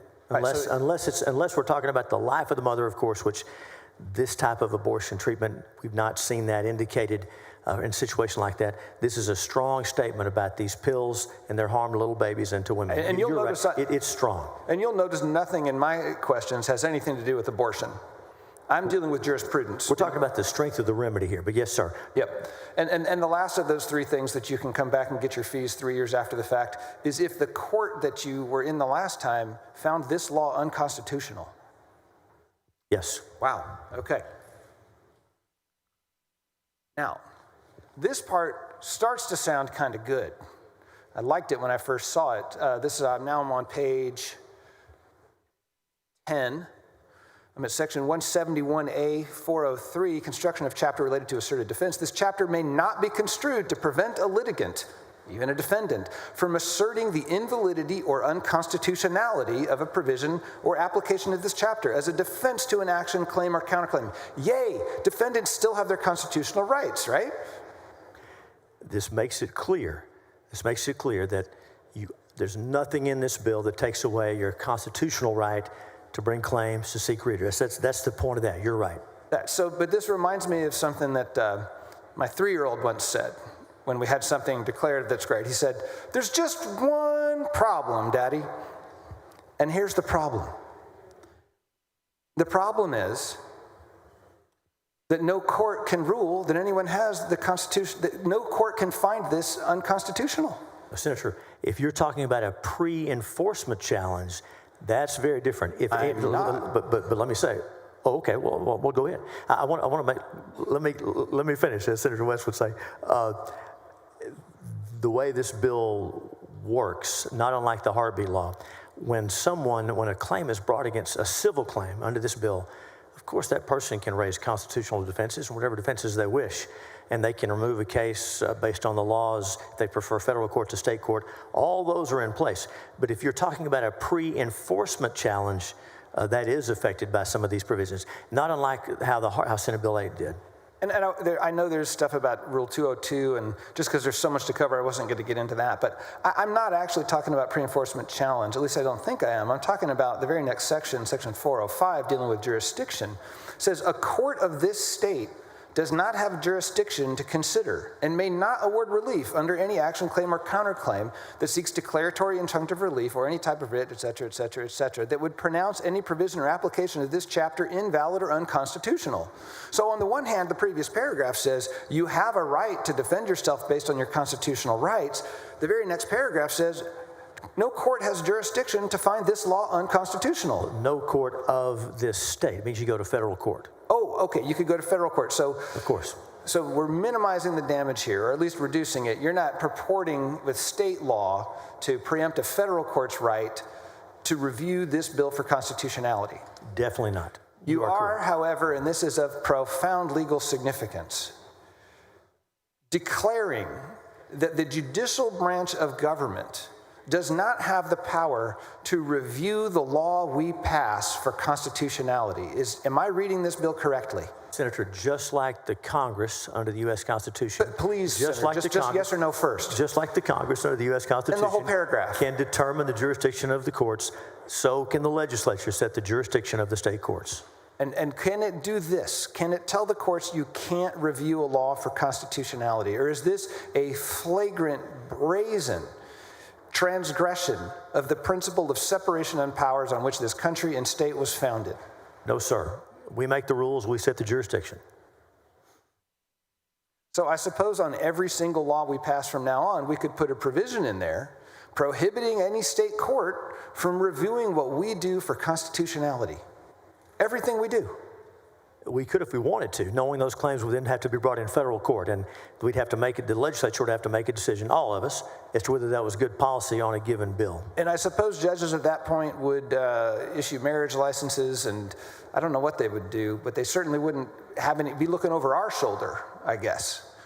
It just seems to me that we're holding the judicial branch of government in contempt if we're going to tell them they can't review our work. And I'm surprised that you're not equally troubled by this. Well, Senator, I want to stress the language on 1058 would restrain a person, including this state, a political subdivision of the state, or an officer, employee, or agent of the state, from enforcing any provision, filing, hearing, adjudicating. I really want to follow you. Tell me where you are. No, I'm sorry. I'm still on page 10, line 59, 58 through 60. 10 Okay. Again, the context is a pre-enforcement challenge. But in any case, federal court is always there, and there's no attempt to limit their jurisdiction. Okay, let's keep going then.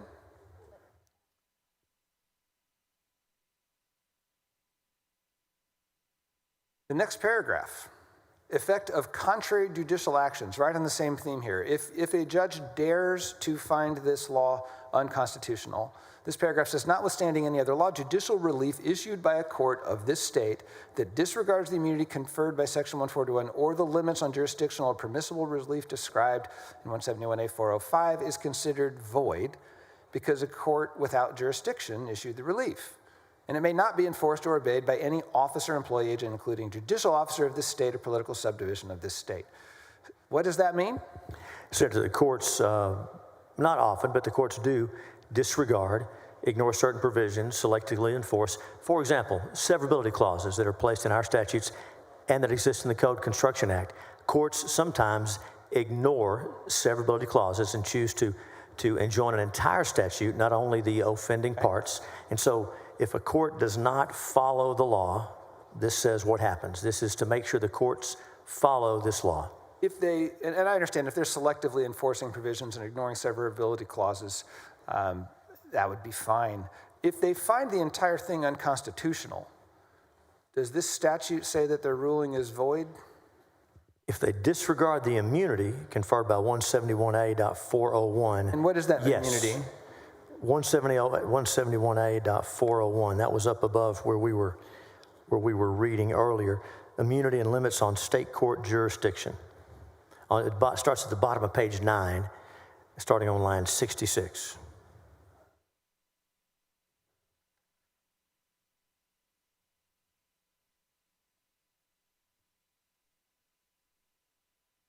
Okay. Continuing now. We're on page 11.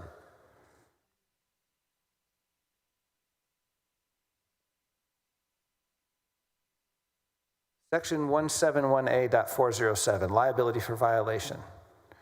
A person may bring an action against an officer, employee, or agent, including a judicial official, and that would include a judge, correct? Yes. Okay, so these are the people who are given this private right of enforcement. Could be any person in the state of Texas, right? Let me make sure. Person may bring an action against an officer, employee, or agent of this state, including judicial, of this state or a political subdivision. So this is about government officers, not about private individuals. Right. But it's a private enforcer that could bring this action against government officers, right? The one bringing the action, or the one against whom it... The one bringing the action could be anybody. Yes, the so that's correct. That's correct. Would be a judge, right? So a judge wouldn't be, the judge wouldn't be bringing the action. That would... Right. So somebody who brings an action under this chapter could sue a judge, and any judicial officer who issues or obeys a writ, injunction, or declaratory judgment, if the writ or injunction or judgment prevents or delays the person from bringing an action under this section, boy, we're getting trouble following all this stuff. Somebody can bring an action against a judge. That's what this says. A person could bring an action against a judge, essentially for finding this law unconstitutional. Senator, it's only with regard to an order under 171.406B. Yes. So it's not the entire act, but it's that portion of it. You're correct. Right. Okay. Let's look at that section then. Notwithstanding under the law, a writ, injunction, et cetera, that purports to restrain a person, including the state, et cetera, from hearing, adjudicating, docketing, or filing an action brought under this section is considered void and a violation of the Due Process Clause, some irony there, of the 14th Amendment of the United States, and may not be enforced or obeyed by any officer, et cetera, et cetera. And so somebody sues a judge for that, seeking declaratory judgment, they get damages against a judge statutorily prescribed here of not less than $100,000. Is that correct? If a judge were to issue an order preventing you from filing a claim under this statute, yes. And if the judge issued that order because the judge found this statute to be unconstitutional, somebody could then sue the judge and get $100,000 damages because of that. Is that correct? A state judge in Texas would follow the law and would not issue such an order because he has no jurisdiction. Because we said he doesn't. That's exactly right. Are you wearing boots, Senator? I am. Do they have straps? I don't think so, no. Because it sounds like bootstrapping to me. The other funny thing about this is if there is a judge who is having to defend herself or himself under this provision, they may not receive or obtain legal representation from the Attorney General. Now, that's not very nice, is it? Ignoring the law is not very nice. When the legislature specifically sets it out in a way that's clear and unequivocal. Are you familiar with the principle of judicial immunity? I am. And does this statute waive judicial immunity in this instance? For an act under this section, I don't see a specific waiver of judicial immunity, but it would have the effect of holding a judge accountable for violating the law in that setting. I appreciate you correcting me. I used the word waive. It doesn't say waive. It says that a judge may not assert and is not entitled to any type of immunity defense. That's right. Or judicial immunity. Are you aware of any other instance in which judges will be personally liable for a monetary payment to a claimant, particularly one who doesn't have standing? Nope, shouldn't have said that, because under this bill they do have standing, I guess. The example do judges ever get held liable for not ruling the way the legislature says they should? The example that comes to mind would be the Michael Morton Act, where a judge, former prosecutor, I believe was held to criminal offense for activities that would normally be considered immune because they had to do with prosecution of a case. But they were so egregious and so harmful that the judge was held criminally liable. It's the only case I know of in Texas, happened up the road, and I don't know the judge, I just read about it. But that's one that comes to mind. And you may know of others, but that just comes to mind. I don't. That's my point, and I appreciate you coming up with the criminal example, because that's a criminal case and this is civil, and it's understandable that we're going to hold the judge responsible and accountable for criminal violations. But this is civil, and I don't know how will judges do their job if we expand this principle to all sorts of things when we think the judges aren't following the law the way we tell them to? Well, Senator, as far as civil versus criminal, I don't want to split hairs, but most folk would probably consider criminal liability a lot more serious than civil liability. But to answer your question, with every bill we pass, we make these choices. And if the conduct is serious enough, then we use methods like this. If we did expand this, do you think it would make it difficult for us to recruit judges? If we expanded this to all kinds of other areas, if we had other laws that said any judge who finds what the Texas Senate and the Texas House and the governor's signature did, any judge that dares to find that unconstitutional is going to be liable to somebody for a bunch of money. Isn't it going to be difficult to persuade any judges to exercise their constitutional obligation to review our work? It's a remedy we should not use lightly. I appreciate that. I think I'm near the end here. We're now in section 171.2105, and that is on page 12. A court of this state does not have jurisdiction to consider and may not award relief under any action, claim, or counterclaim that seeks declaratory or injunctive relief that would pronounce any provision or application of this subchapter invalid or unconstitutional. And so there we have it, clear as a sunny day.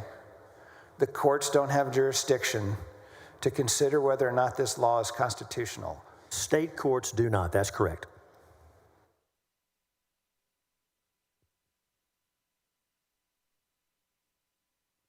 Thank you, Senator Hughes. Oh, thank you, Senator.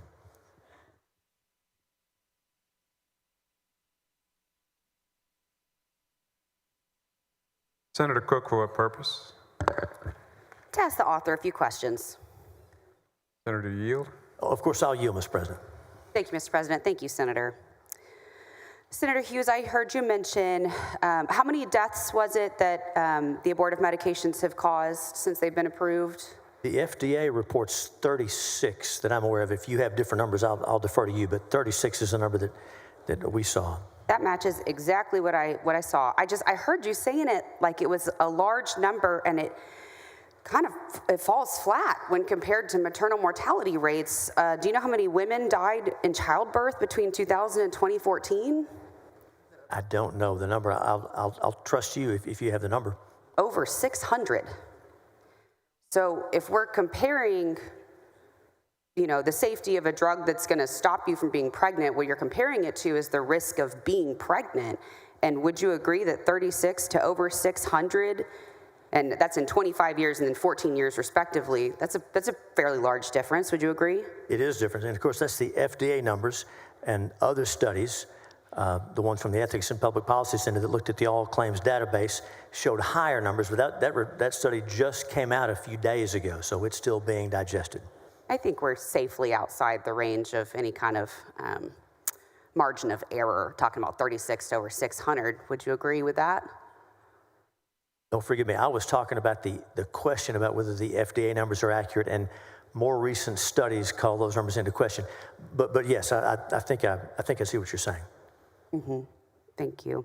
Are you concerned that this legislation gives abusive partners new tools to further control their partners who are seeking abortion care?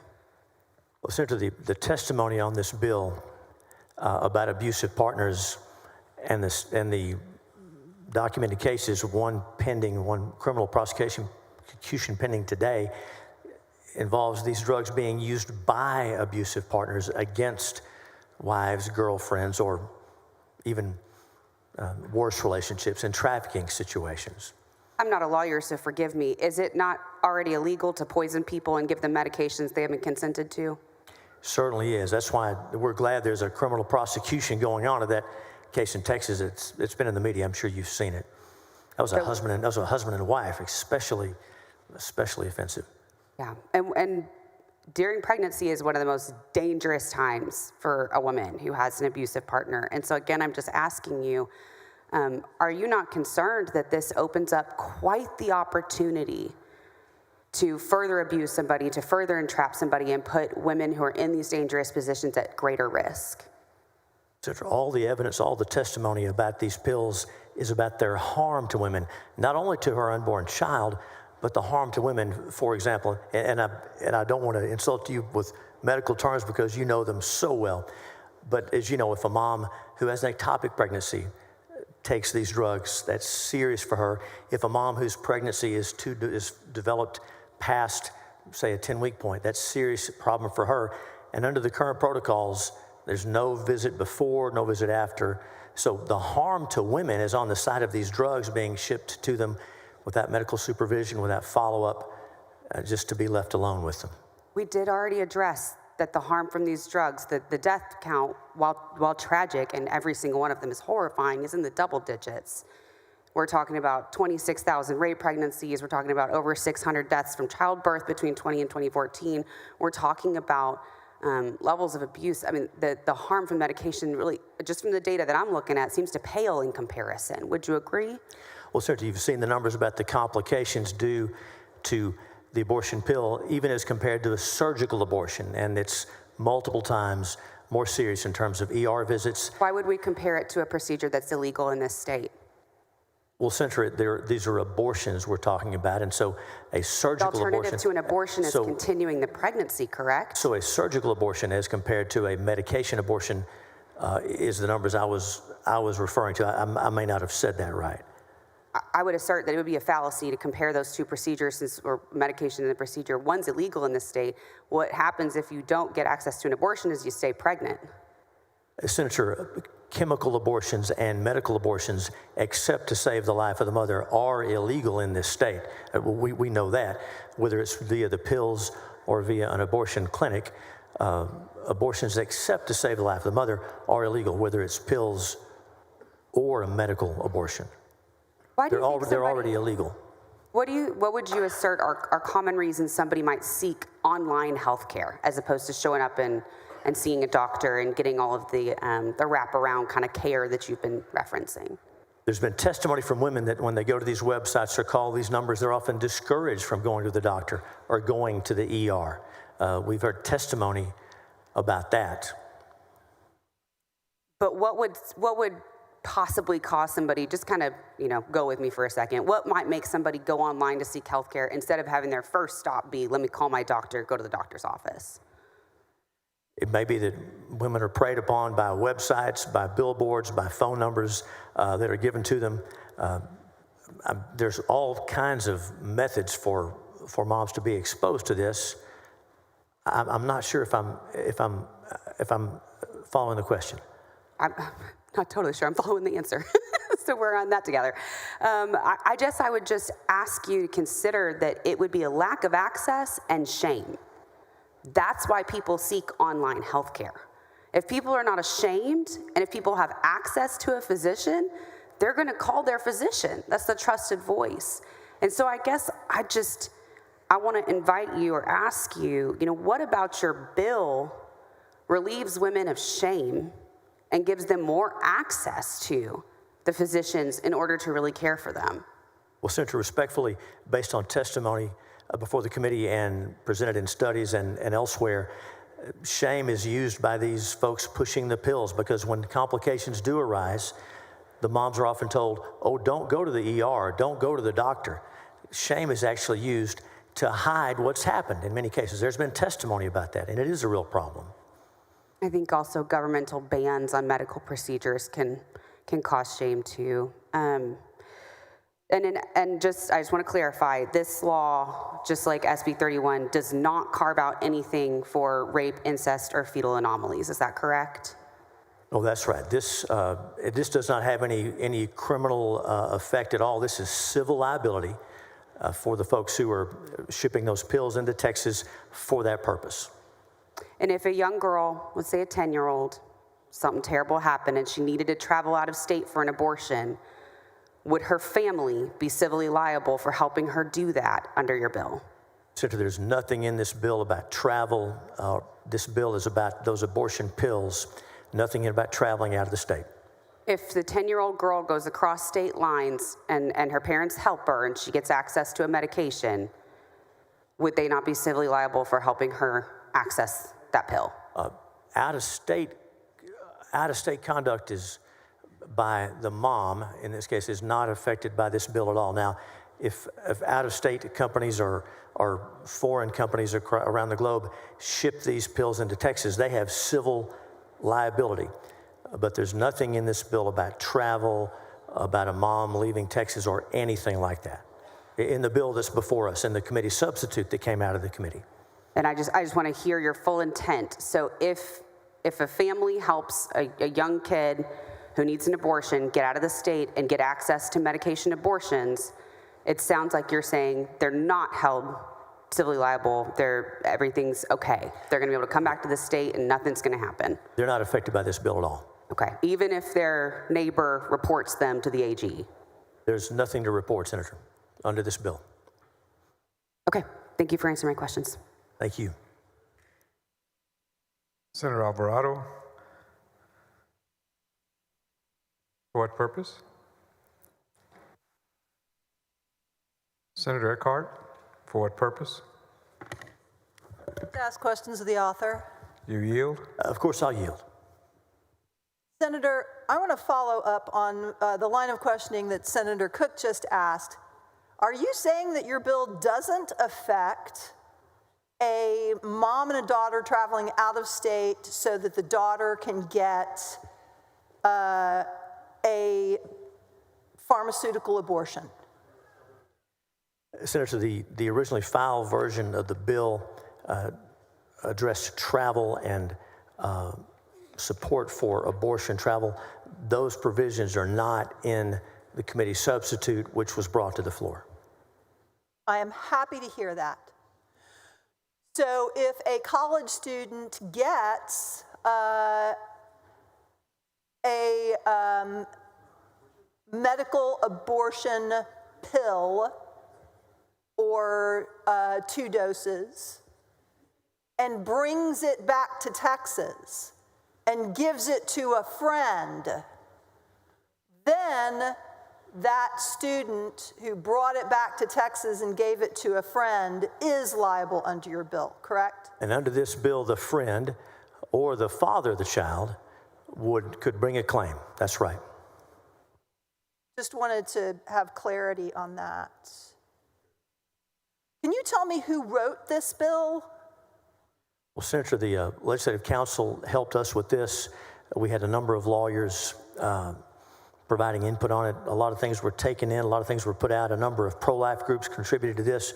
The Human Coalition, Texas Right to Life, their lawyers. We also ran various provisions by lawyers in the governor's office, and then lawyers on my staff as well who have experience in civil litigation and products liability. Or there's a whole bunch of lawyers, and then some interest groups, not necessarily lawyers, were involved in this as well. Okay. So there's 3 ways to sue under your bill: strict liability for distribution where there's death or personal injury, qui tam, and AG parens patriae. That's right, Senator. And as you know, even the AG parens patriae is a civil action, not a criminal one. But that's correct. So under the strict liability for death or personal injury, other than the mom or dad, who else would have standing? And really, Senator Johnson went over this. I just want to make sure I understand. Who else has standing? So for the wrongful death portion of the bill, the parents, unless, of course, the father was a rapist, the father who impregnates a mom through sexual assault has no standing to do anything, has no rights under this bill. Other than that, the parents could bring that wrongful death claim, not unlike a wrongful death claim in the Civil Practice and Remedies Code, but it's not identical. This is over in the heartbeat loss section, as you know, in the Health and Safety Code. And then the qui tam standing, of course, as you know, qui tam is brought on behalf of the state. Let's stick with the personal injury wrongful death for a moment. Okay, go ahead. So for wrongful death, the standing is with the parents, but if the father has been convicted of sexual assault, correct? If the father committed sexual assault, forgive me, if it's a rape that caused they have to have been convicted, correct? I don't believe that. No, Senator, I don't believe that's right. Let's look at the exact wording. There's nothing about a conviction.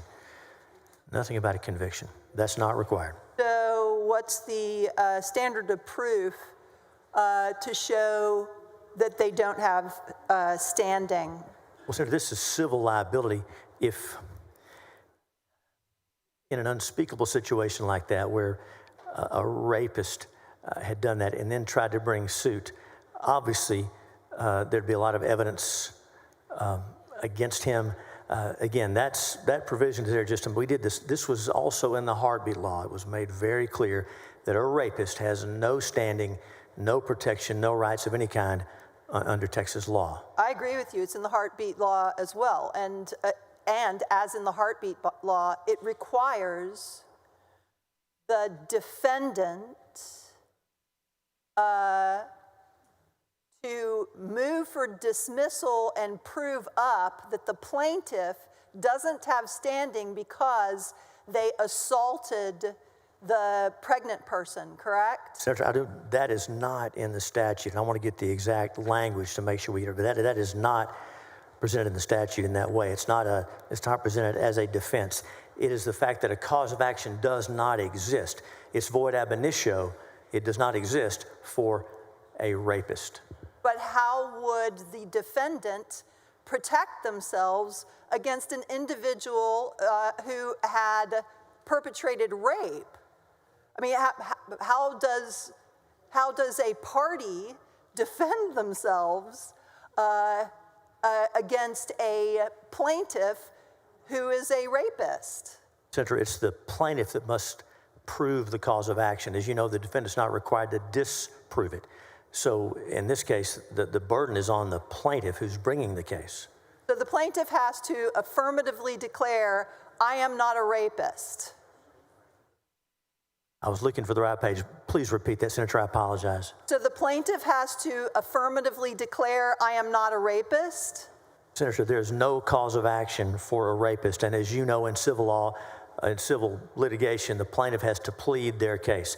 If I would think that anyone going forward filing a lawsuit would be wise to make that in their petition. But the other party cannot challenge standing. There's no methodology for the other party to challenge the standing if the plaintiff is a rapist, correct? No, Senator, that's not correct. How would they challenge it? Like you would challenge standing in any other civil case. The provisions that That's exactly what I just said. You would have to bring a motion to dismiss based on no standing, right? The provision Senator Johnson and I were discussing about the limitations on pre-enforcement challenges are not about the standing of the rapist father. If I'm not sure I'm following the question. I'm sorry. Help me out. I can't figure out how a party who is the defendant gets this case thrown out because the plaintiff is a rapist. I'm just trying to figure that out. That's all I'm trying to figure out. Senator, in any bill that we pass that creates a cause of action, there are elements of the cause of action that must be proven, and there's a class of people who can bring the case. That's not unique here. That's true in every civil action. Right. And let me be clear. Oh, I'm sorry. If I can say one more thing. I'm just trying to figure out how the party. If I can say one more thing, the party we're describing is Big Pharma. There's market share liability for the manufacturers of abortion-inducing drugs. We didn't hear from them on this bill.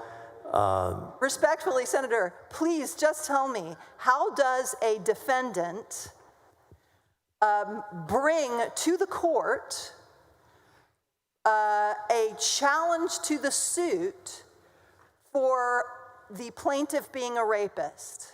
Senator, this works like any other civil litigation. The plaintiff has to prove their case. I don't know what else to say. I don't know what else to say either. If the plaintiff has no standing because they're a rapist, we're talking in circles here. Well, Senator, this is a QI-TAM action, for example, on page 5 may not be brought under this section. And then I'm talking about the QI-TAM action right now. Any person I'm not talking about the QI-TAM action. I am talking about the personal injury wrongful death section. The language personal injury wrongful death section specifically. So if the father is bringing a wrongful death personal injury, but the father raped the mother, presumably there is some mechanism for the defendant to say, please dismiss this case. They can't prove it because the defendant or the plaintiff raped the woman. Senator, like any civil case, the plaintiff is the one that has to prove their case. And this is not an affirmative defense. This is not an affirmative defense. It's an element of the cause of action. They can't make an element of the cause of action. So how does the defense raise that? The plaintiff has the burden to prove their case, to prove the elements of the cause of action. As you know, the burden's on the plaintiff, not on the defendant. Okay, you've said the same thing 3 times, and I'm just going to have to take it as the answer. So next, and this is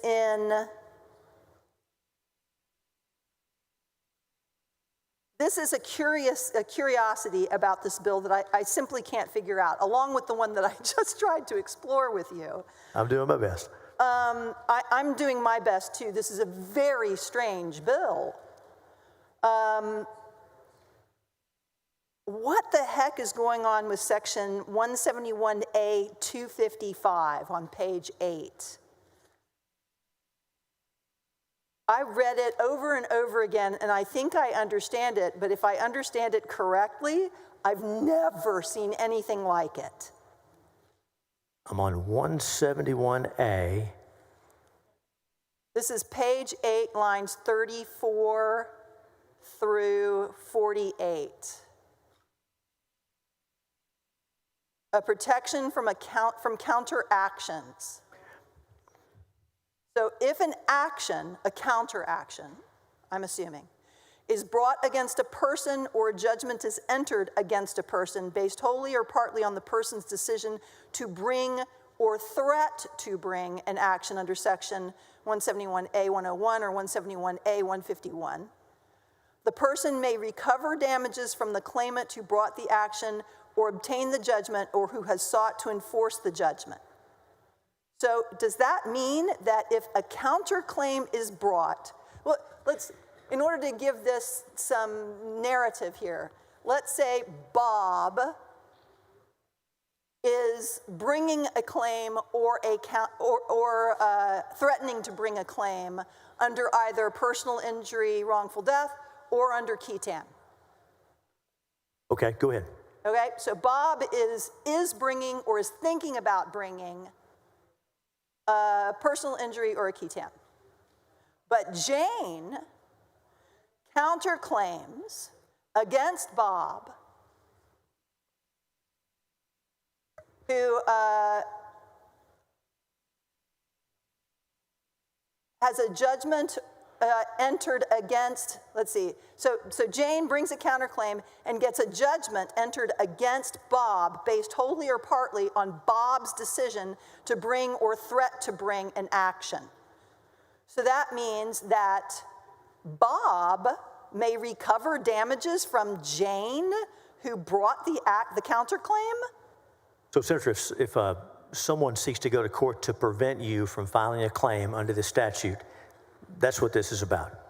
Right, and so if the someone is Jane and she's trying to prevent Bob from bringing this suit, Jane has to pay Bob? If he prevails, that's right. Or I should say, yes, if he prevails.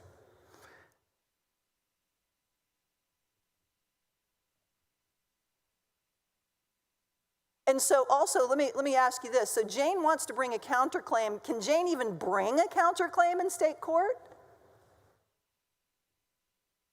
Can Jane bring a counterclaim in state court? I suppose counterclaims would normally be brought where the case is already pending. Right. Okay, so I think the answer is yes. If Jane's counterclaim is based on the unconstitutionality, can she bring a counterclaim in state court? The provisions that Senator Johnson and I looked at before are in the context of a pre-enforcement challenge. If a claim has already been brought in state court, the court has jurisdiction because the plaintiff, by bringing the claim, conferred that jurisdiction upon the court. So if Jane is bringing a counterclaim in state court in response to Bob's claim, and Jane's counterclaim is based on the constitutionality, does the state court have jurisdiction to rule on Jane's counterclaim based on the constitutionality of Bob's suit? I believe that's right. And Senator, in particular, Senator Johnson and I talk about shield laws. Some shield laws, like in Connecticut, authorize private civil actions against those who sue residents of those states that pass the shield laws who violate Texas abortion laws. And so this is to counteract that. That's the idea. But based on your back and forth with Senator Johnson, it appears that if Jane brings a counterclaim in state court based on the constitutionality, a counterclaim that there is unconstitutional aspects of this suit, a state judge cannot rule that way lest the state judge risk Bob collecting $100,000 from the judge, right? Well, Senator, those are in the context of a pre-enforcement challenge. Once an action is brought against a defendant under a civil action under this case, it's before the court. The court has jurisdiction. But if we're talking about a pre-enforcement challenge where someone seeks to file suit to prevent the law from taking effect and to question its constitutionality, that's what those provisions are talking about. Okay. Once the claim is brought, the court has jurisdiction over the claims. So this section, protection from counteractions. If Jane brings a counterclaim against Bob and a judgment is entered against Bob based wholly or partly on Bob's decision to bring or threat to bring an action, Bob may recover damages from Jane, who brought the counteraction? And Senator, that's the idea, because under some shield laws, if one were to file a lawsuit under this bill, some states' shield laws would then create a cause of action in those states against the Texan who brought the case under this law. That's what this is about. It's about counteracting that. But this section doesn't say that Bob has to win.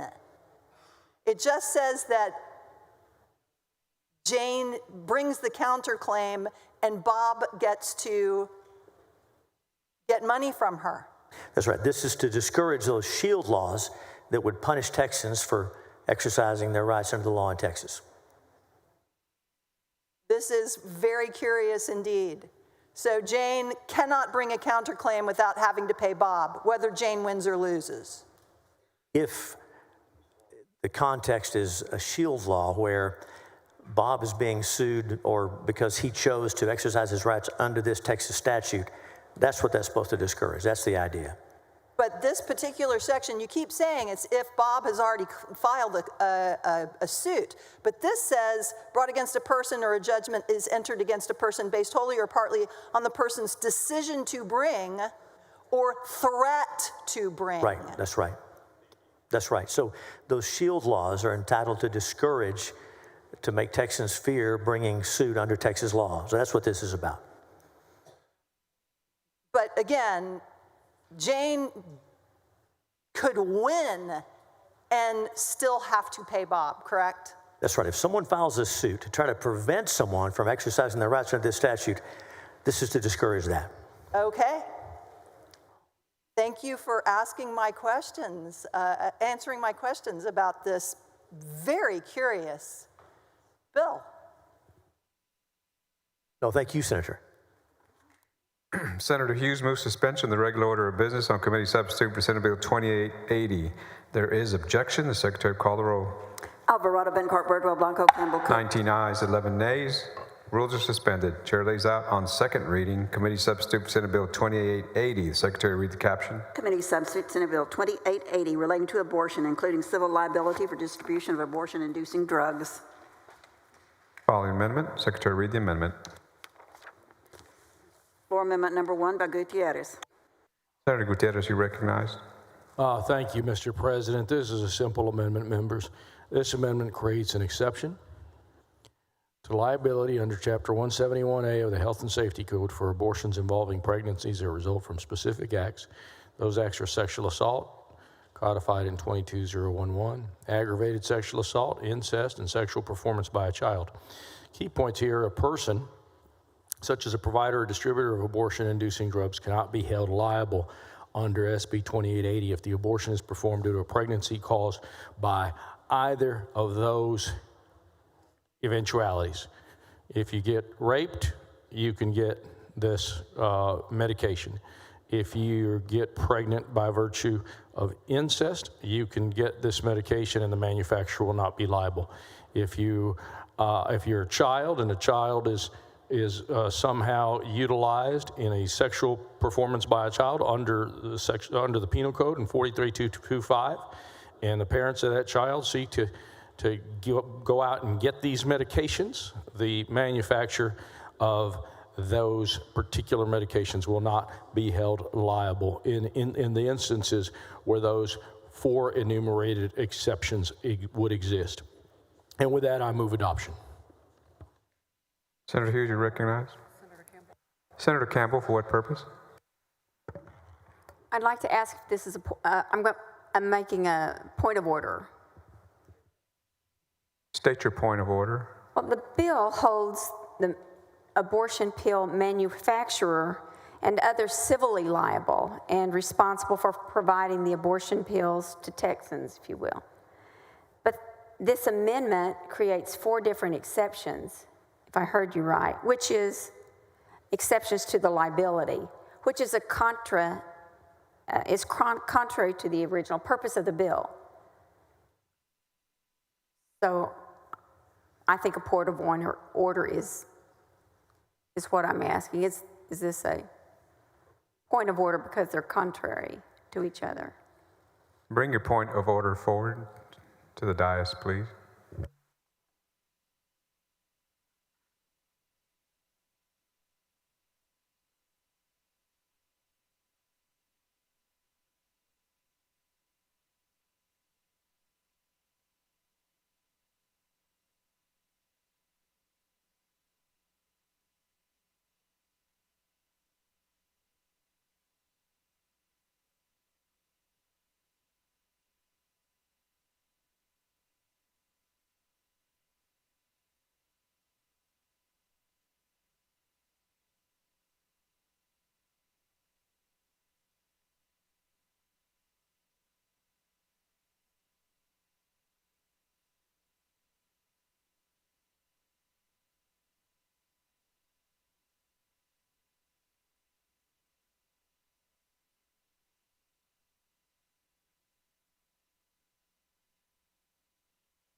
Members, the point of order is well taken and sustained. Yes. Just a question. The other day, we had a point of order that was not placed in the journal on the ruling.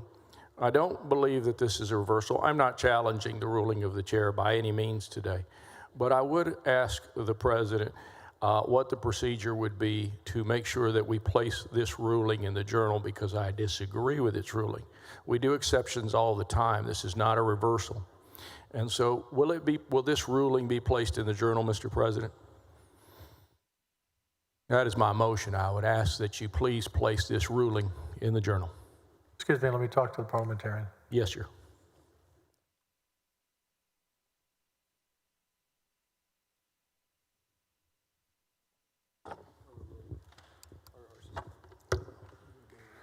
Senator, it will be placed in the journal at another time, not today. We're not going to write it out today. No, I understood, as long as the ruling, because I noticed that the other day we had a point of order on one of my amendments that was overruled and it was never placed in the journal. Perhaps that's still happening. I imagine that might happen. I would assume that rulings get placed so that we can get. We do not. She just informed me, our president, we don't write up all the rulings in the journal. Well, I think it's important that we have precedent on rulings. It's very important.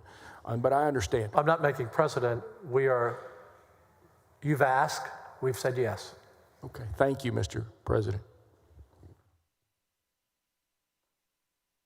Senator Hughes, you're recognized for motion. Mr. President, I move passes to engrossment. Secretary will call the roll.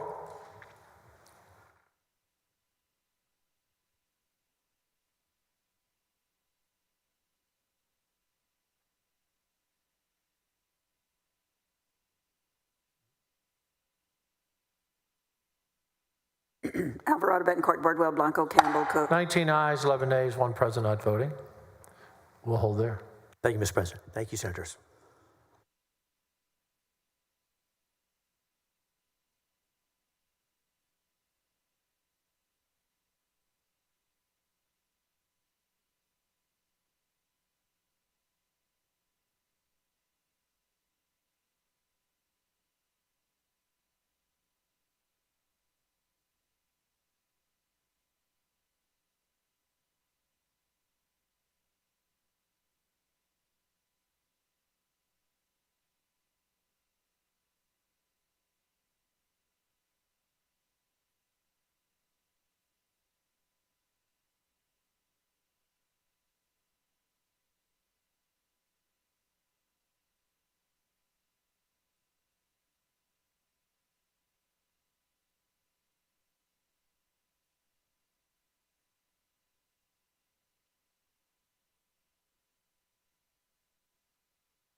Senator Creighton, you recognize to suspend the regular order of business on 2623.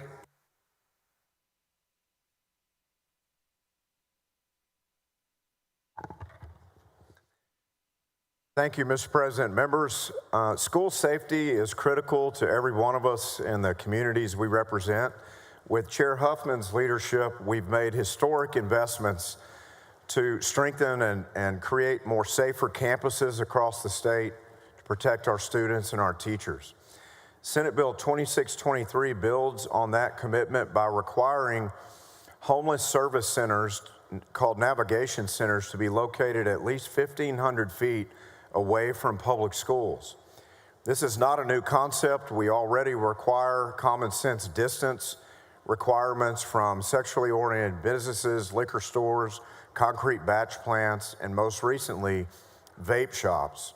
To be clear, Senate Bill 2623 doesn't end services for individuals experiencing homelessness. In fact, throughout the process, my office has worked with several organizations across the state that prove critical services can be delivered at appropriate locations with adequate resources. But we also can agree that Narcan vending machines, needle exchange programs, and people experiencing sometimes severe mental health crises have no place next to an elementary school. Members, while the state has spent billions securing our schools, we cannot let our efforts be undermined by certain navigation centers that are mere feet away from where our youngest Texans learn and play. That's not just irresponsible, it's reckless. One parent said to me in the process, members, we live in fear every single day. It's a real powder keg situation, and it feels like at any second tragedy will strike. This bill sends a message to parents. It also sends a message to teachers that you and your students deserve a safe and secure environment. And it sends a message to all Texans that when local governments refuse to protect our schools and our children, the state of Texas will step in. This is pure common sense, members. No one believes it's in the best interest of vulnerable adults or vulnerable children to be placed directly across the street from each other. I appreciate the feedback from all of your offices and from each of you to our members that have worked with us to continue to improve this bill, from organizations, local governments, and ministries from across the state that have worked with us. And with that, Mr. President, I move suspension of the regular order of business to take up and consider committee substitute for Senate Bill 2623. Senator Menendez, what purpose? Questions of the author, Mr. President. You yield. Of course, I yield. First of all, thank you, Mr. President. Thank you, Senator Creighton. First of all, let me say thank you for working with our office as closely as we have been working. You know, you're absolutely right about us having to keep kids safe and schools safe. And while the bill focuses on the proximity of these homeless services to schools, you know, my concern is, what I want to make sure that we don't impact two things. One, the larger issue of the need for support services to those who are experiencing homelessness. And in our city, you know that organizations like SAM Ministries, Methodist Healthcare Ministries, Haven for Hope, they're huge providers of services. And I think the last count that I heard, they've taken people from, I think it was approximately 4,000 people from experiencing homelessness to actually productive members of society with jobs and their own housing. So my concern is that your bill would potentially impact some of those providers. And I was just wanted to see, I know that you and I have worked on an amendment, and what your thoughts are on making sure that we don't impact, one, those, and two, that we don't impact services offered to school students. We're trying, we want to make sure that this doesn't do anything to the McKinney-Vento Act, which explicitly prohibits or protects education services for students experiencing homelessness. Senator Menendez, both great points. And enjoyed working with you on this and with your office. I believe, as you just mentioned, through the amendment process, that we will address a couple of the points that you just made, but there's many situations, obviously, that we've seen where, like Haven for Hope is so successful and effective in what they do, especially with their campus layout and the way that they have different services structured and facilitated around their particular entity. That's a gold standard for what we'd like to see in the state. But in other parts of Texas, local governments have not responded to the needs of citizens asking for help in these situations where sometimes those that are most vulnerable and need help the most, they're not situated in a place in life to where it's good for them to be so close to an elementary school or to students walking home from that school.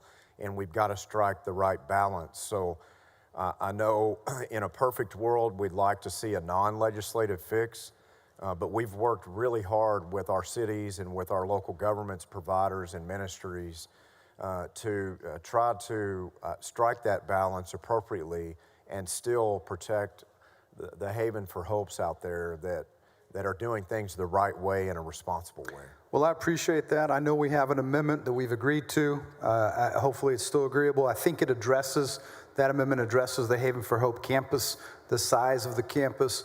I'm aware of the fact that Sam Ministries has a former convent it's a women and children's only shelter where only women and children are currently living. I know it's in proximity to a private school. Does the bill address proximity to private schools, public schools, or all schools? The bill is mainly tailored to public schools. Yeah. Okay, great. Well, that's important. We did create certain exemptions for the entities that you mentioned, such as hospitals, family violence centers, mental health facilities, and jails.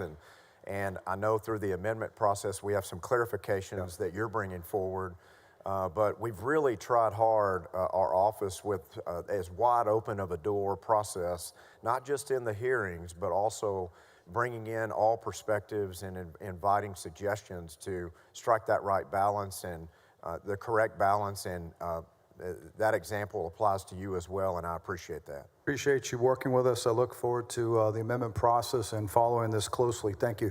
Thank you, Mr. Senator Menendez. Thank you, Senator Menendez. Any objection on the motion to suspend? Hearing none, rules are suspended. Chair lays out second reading. Committee substitute for 2623. Secretary, read the caption. Committee substitute Senate Bill 2623 relating to establishment and enforcement of school safety zones. There is an amendment. Secretary, read the amendment. Floor amendment number 1 by Creighton. You're recognized on your amendment. Thank you, Mr. President. Members, this amendment clarifies and adds exemptions to the legislation. It establishes a pathway to exemptions and provides guidance to the task force that's established within the legislation in considering any requests for an exemption. And I'll move adoption of floor amendment number 1. Any objection? Hearing none, amendment is adopted. The following amendment. Secretary will read the amendment. Floor amendment number 2 by Menendez. Senator Menendez in the orange tie. Your amendment. Thank you, Mr. President.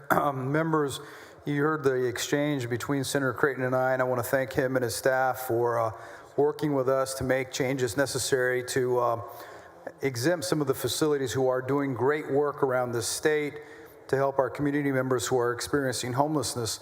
This amendment simply would exempt a campus that's over 20 acres in size. I believe the only campus of that size that currently is the gold standard in terms of how to help take people who want to change their lives, who are experiencing homelessness, sometimes alcohol, drug addiction, and others, and lead them through case management and other services to a better life. And so I think all of y'all are familiar with the Haven for Hope. If not, I would be happy to give you a tour. And the campus is near some schools, but the campus is enclosed. And so in order to ban Haven from providing the services, it would be detrimental to the state. It has got a proven track record, and I want to thank again Senator Creighton. I believe the amendment is acceptable to the author. Senator Creighton. Thank you, Mr. President. Members, Senator Menendez and I work closely on this amendment, and in my opinion, it improves the bill, and the amendment's acceptable to the author. Thank you, Mr. President. Anyone else object? Hearing none, the amendment is adopted. Following amendment. Secretary will read the amendment. Floor amendment number 3 by Eckhart. Senator Eckhart, on your amendment. Thank you so much, Mr. President. This amendment exempts services provided by hospital districts, federally qualified health centers, and federally qualified health center lookalikes. The amendment would also clarify that a provider may not provide navigation services at a facility within 1,500 feet of a school safety zone. Our federally qualified health centers, better known as community health centers, are federally regulated entities that serve indigent, uninsured, and underserved communities. Importantly, they cannot deny services due to an inability to pay. This amendment simply clarifies that these services are not navigation services. I believe this amendment is acceptable to Senator Creighton, and I move adoption. Senator Creighton. Thank you, Mr. President. Members, Senator Eckhart and I worked on this amendment as well for certain exemptions related to behavioral health authorities, opioid treatment clinics, and certain hospital providers. Thank you, Senator Urquhart, for working with our office on it. It's acceptable to the author. Any objection? Hearing none, amendment is adopted. Following amendment. Secretary, read the amendment. Floor amendment number 4 by Blanco. Senator Blanco, on your amendment. Thank you, Mr. President. The following amendment, I'm sorry, thank you, Mr. President. Licensed substance abuse treatment centers have served a broad range of individuals, not exclusively people experiencing homelessness. However, as drafted, the bill language could unintentionally prohibit these licensed providers from delivering essential substance use treatment services. This amendment clarifies that the committee substitute for Senate Bill 2623 will not impact those licensed facilities offering chemical dependency treatment under Chapter 464 of the Health and Safety Code, or facilities offering narcotic drug treatment programs under Chapter 466 of Health and Safety Code. Without this clarification, essential treatment providers could be forced to cease operations, creating a devastating gap in public health services. And I believe the amendment is acceptable to the author. Senator Creighton, is he correct? Thank you, Mr. President. Yes, there's no intent in the bill to impact licensed providers, and so the amendment is certainly acceptable to the Any author. objections? Hearing none, amendment is adopted. You recognize passage to engrossment. Thank you, Mr. President. Move passage to engrossment for committee substitute for Senate Bill 2623. Any objection? Hearing none, bill passed to engrossment. You are recognized to suspend the constitutional 3-day rule. Thank you, Mr. President. Move to suspend the constitutional 3-day rule. Secretary, will call the roll. Alvarado, Betancourt. 29 to 2, the rule suspended. Chair lays out third reading and final passage. Committee substitute for Senate Bill 2623. Secretary, read the caption. Committee substitute Senate Bill 2623 relating to the establishment and enforcement of school safety zones. Hold on, he almost tripped over his desk to hit his light there. Yes, sir, Senator Johnson. Just a brief statement. I wanted to thank Senator Creighton and compliment the work his office did. I had constituents in my district who were concerned with the original draft, and they worked, and Senator Creighton, your staff was terrific, and you changed the bill to make it something that achieves its original purpose and accommodate the very important concerns of my constituents. So I appreciate that, the way this was handled. Thank you. Thank you, Senator Johnson. You are recognized on final passage. Thank you, Mr. President. Move final passage of committee substitute for Senate Bill 2623. Secretary will call the roll. Alvarado, Betancourt, Berg, 29 ayes, 2 nays. The bill is finally passed. Thank you. Thank you, Mr. President, members. Senator Swartner, suspend the regular order of business on Senate Bill 2268. Thank you, Mr. President. Members, I move to suspend the Senate's regular order of business. Take up and consider at this time Senate Bill 2268.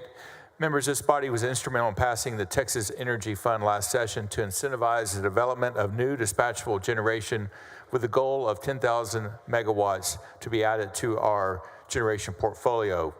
Various market influences today, such as supply chain disruptions and permitting delays, have impacted the timelines of several otherwise qualified projects.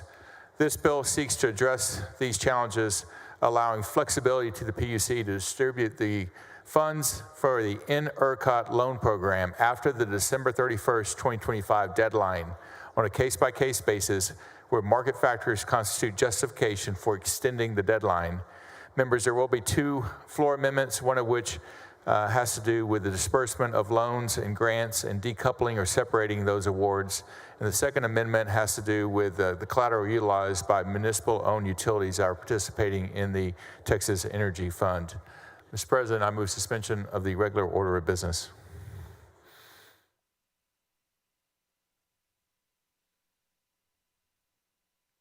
Any objection? Hearing none, rules suspended. Chair lays out second reading. Senate Bill 2268. Secretary, read the caption. Senate Bill 2268 relating to disbursement of initial funds under the Texas Energy Fund. Following amendment, members. Secretary, read the amendment. Floor amendment number 1 by Schwartner. You're recognized on your amendment. Thank you, Mr. President. This amendment allows for the separate awarding of the loans and grants for projects which want to participate in the completion bonus portion, but not the loan portion of the Texas Energy Fund. Move adoption of floor amendment number 1. Any objection? Hearing none, amendment is adopted. The following amendment. Secretary will read the amendment. Floor amendment number 2 by Schwertner. You're recognized on your amendment.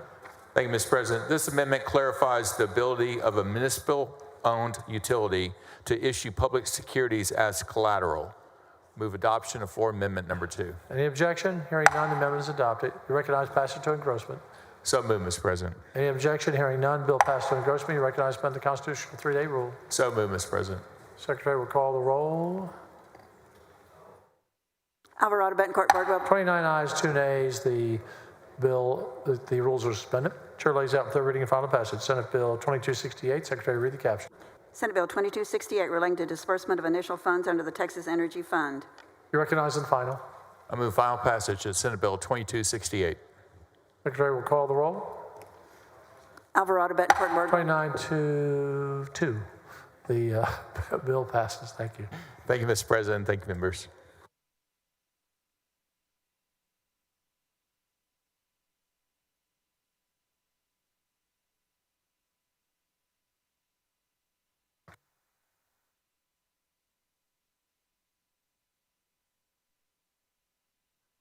We're going to get to you. Calm down, big boy. Calm down. Whoa, whoa, whoa. Hold the horses. Senator Miles, suspend the regular order of business on Senate Bill 732. Thank you, Mr. President, members. Mr. President, members, during the power outages, seniors in multifamily housing faced a serious risk after Hurricane Beryl. Received several calls from senior residence facilities with no power, no elevator were working. Temperature control systems were down, and vulnerable residents were trapped on upper floors, preventing disabled seniors from using the stairs. Imagine being bound to a wheelchair and unable to move. They were exposed to extreme heat, putting them at risk for exhaustion and other life-threatening conditions. Committee substitute of Senate Bill 732 requires senior housing development receiving low-income housing tax credits to have backup power sources. This bill requires the temperatures be maintained within a safe range in one or at least one enclosed area between 68 and 82 degrees Fahrenheit, even during outages. It will also ensure that at least one elevator remains operational, allowing residents to evacuate or access their units to safety. The bill allows for a 5-year lead period for existing building to comply, and further adds flexibility in building to comply with cooling requirements by only requiring a system or device that can keep a room in a specified temperature range. New construction would be required to figure this out in the building's plans. This bill is in no way retroactive. And, sir, members, I think we have a friendly amendment coming on over from Senator Birdwell, who I want to thank for working with me on this to get this passed. Friendly amendment talking about extending more time to make it more feasible to our contractors. Secretary will call the roll. Alvarado, Betancourt, Birdwell, Blanco, 19 Campbell. ayes, 12 nays. The rules are suspended. Chair lays out on second reading. Committee substitute for Senate Bill 732. Secretary, read the caption. Committee substitute Senate Bill 732 relating to required generators or other power sources for certain housing developments. Following amendment. Secretary, read the amendment. Floor amendment number 1 by Birdwell. Senator Birdwell. Thank you, Mr. President. Members, this amendment is intended to give the building owners who are impacted by this legislation additional time to make the upgrades required by the bill. It accomplishes this by giving Texas Department of Housing and Community Affairs the ability to develop a process in which a development can obtain a 5-year waiver from compliance if the bill's requirements cause an undue hardship. The department is allowed to grant no more than 2 consecutive waivers to a development owner. Thank you for Senator Miles for your work on this and working with me on the amendment. I believe is acceptable to the author, Mr. President. Senator Miles? It is acceptable to the author, Mr. President. Any objection? Hearing none, the amendment is adopted. You're recognized to pass the bill to engrossment. I move passage committee substitute for Bill 732 to engrossment.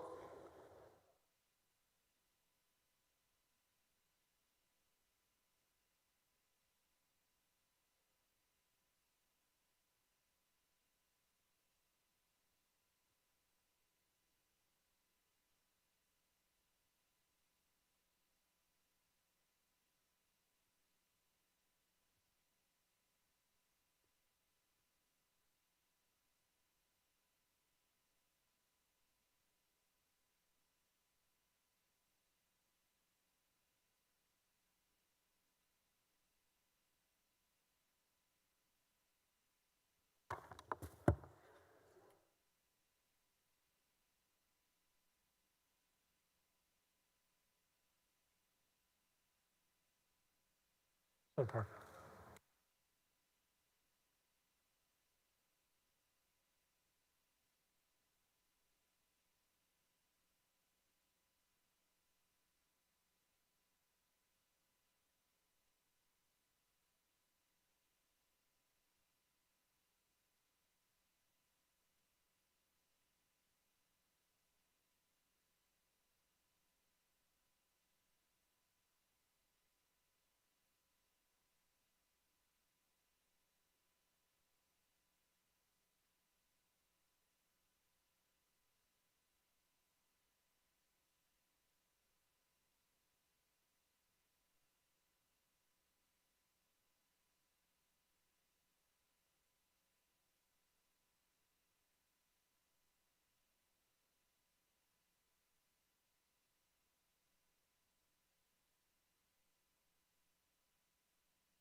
Secretary will call the roll on passage to engrossment.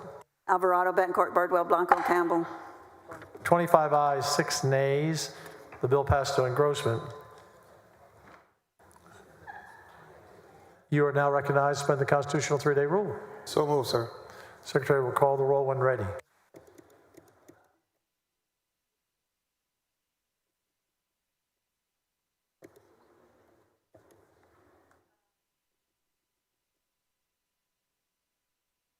Alvarado, Betancourt, Birdwell. 25 ayes, 6 nays, rule suspended. Chair lays out third reading and final passage. Committee substitute for Senate Bill 732. Secretary, read the caption. Committee substitute Senate Bill 732 relating to required generators or other power sources for certain housing developments. You're recognized on final. Move final passage for committee substitute Senate Bill 732. This was total teamwork here, Senator Miles.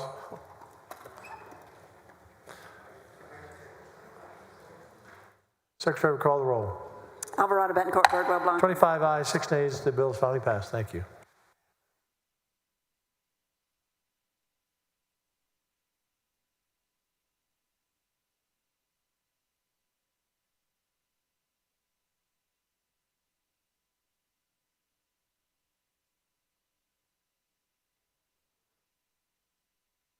Chair recognizes Senator Huffman for a motion to not concur on House amendments to Senate Bill 260.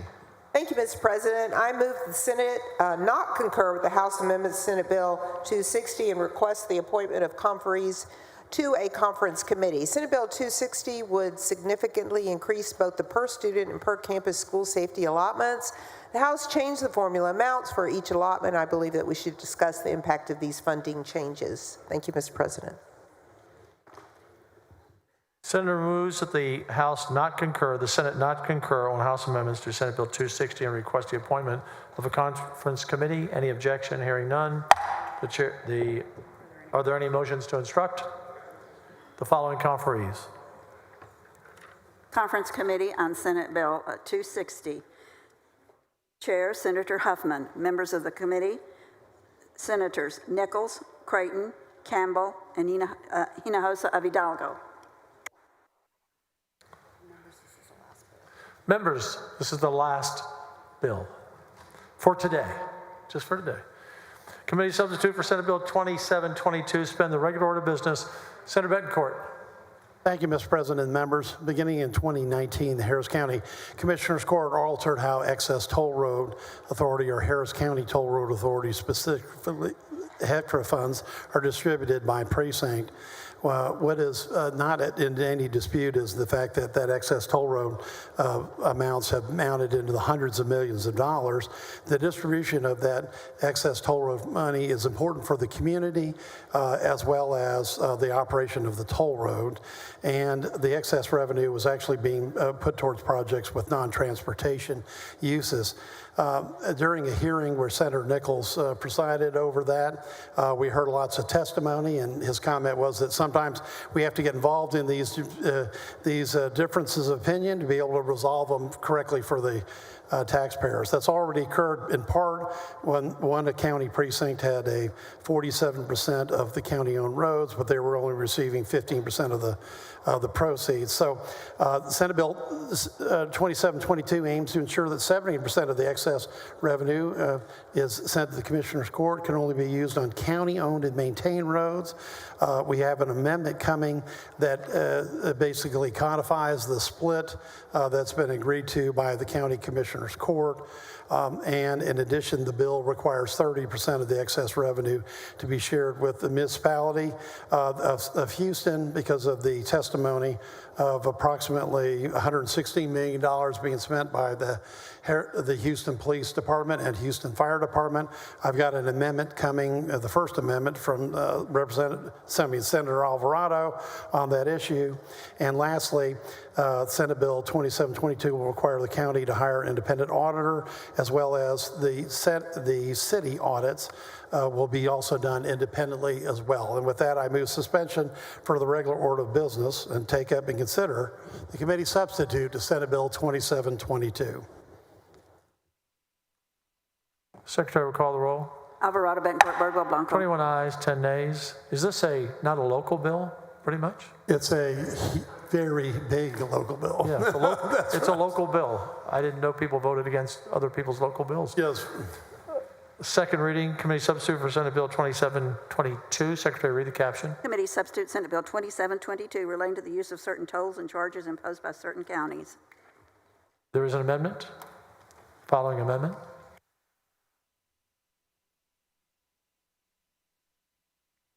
Secretary will read the amendment. For amendment number 1 by Alvarado.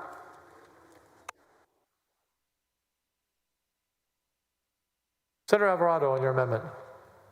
Thank you, Mr. President. And Senator Betancourt, thank you and your team who's been working with us to, let's just say, make it a better bill.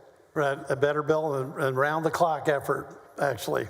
Yes, and I hope my colleagues are listening to this because I wasn't quite sure how I was going to vote on this bill, but after negotiating and working with your team and listening to concerns on both sides of this issue, and you allowing this amendment on, I will be supporting the bill.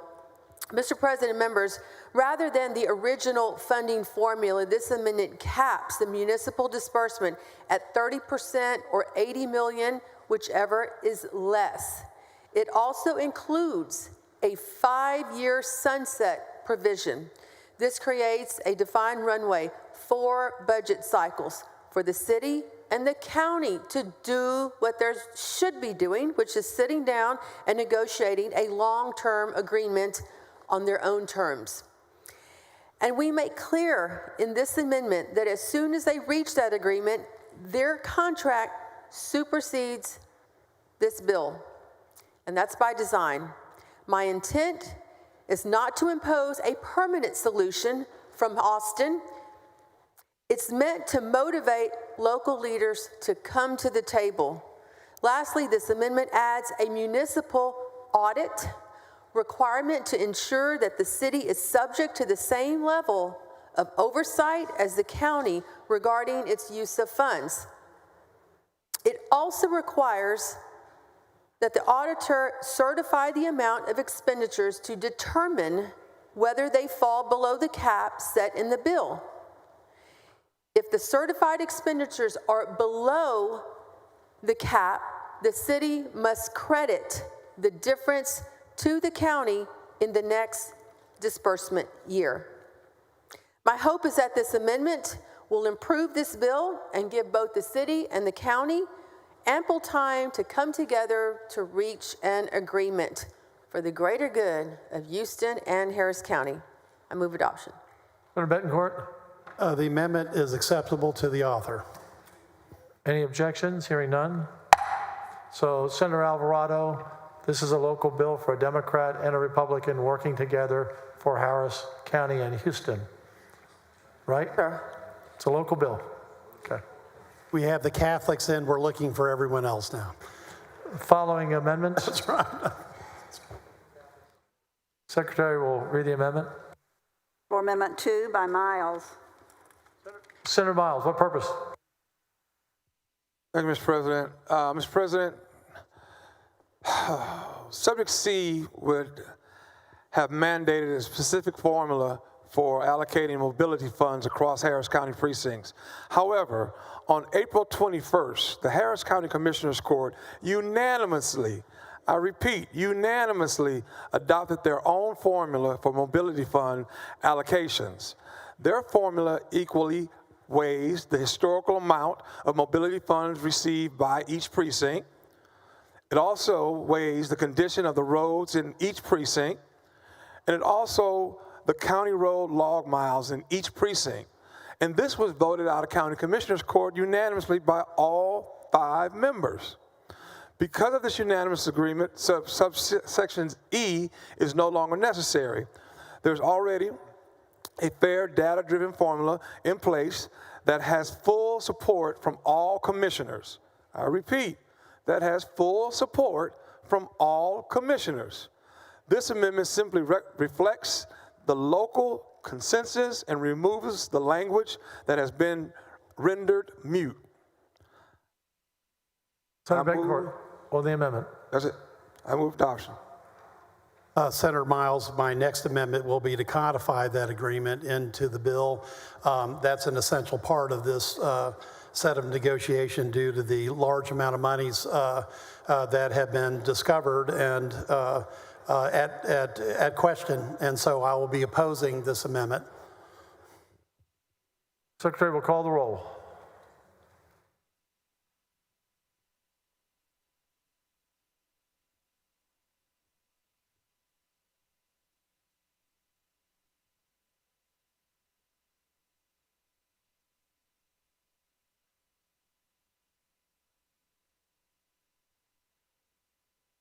Alvarado, Bettencourt, Birdwell. 11 ayes, 20 nays. The amendment fails. The following amendment. Secretary, read the amendment.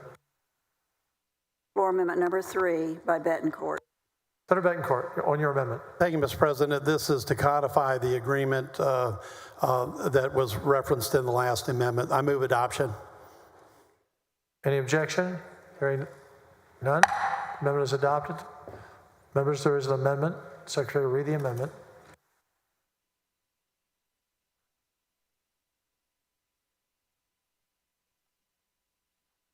Floor amendment number 4 by Bettencourt. Senator Bettencourt, on your amendment.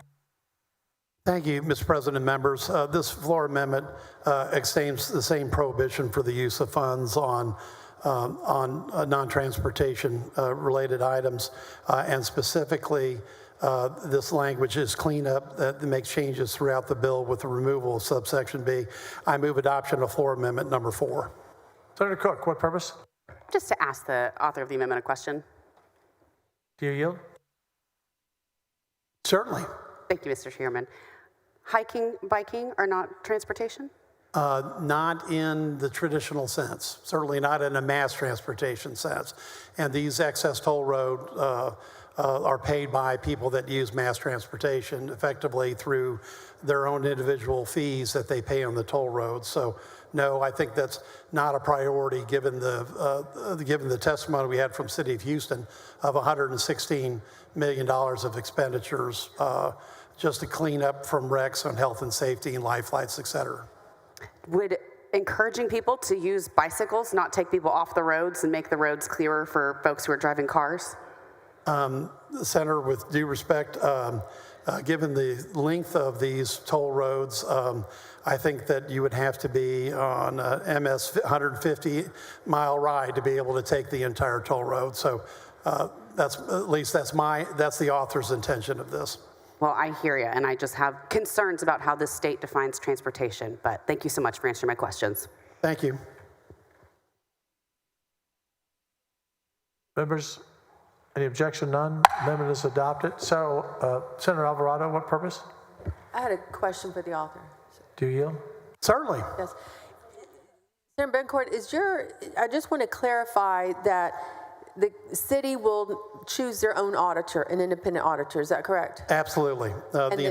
Clearly, the intent is to have an independent auditor look over their annual reports already required in statute. The same for the county. Okay. And is it also the intent that the county will be able to choose their own independent auditor? Absolutely. Okay, thank you. Right, that was one of the things that actually Senator Miles made a comment during the transportation hearing about that improved the bill. You're recognized for passage to engrossment. Thank you, Mr. President. I move passage and engrossment of the committee substitute to Senate Bill 2722. Secretary will call the roll.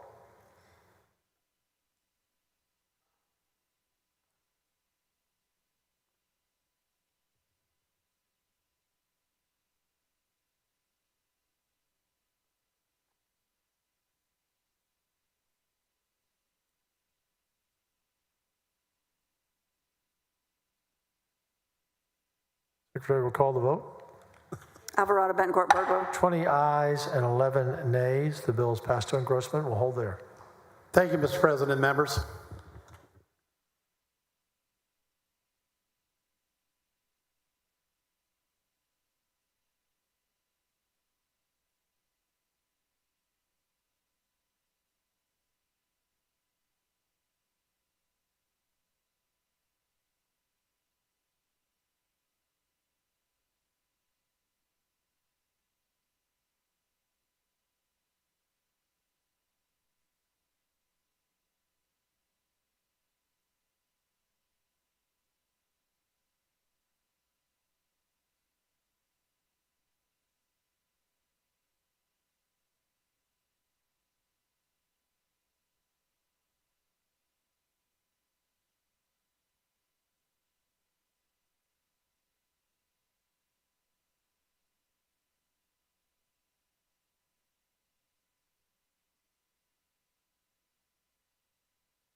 Following motion in writing.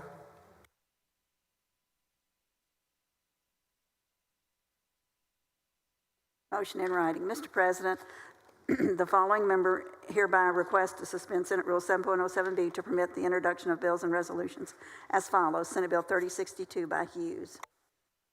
Any objection? Hearing none, motion is adopted.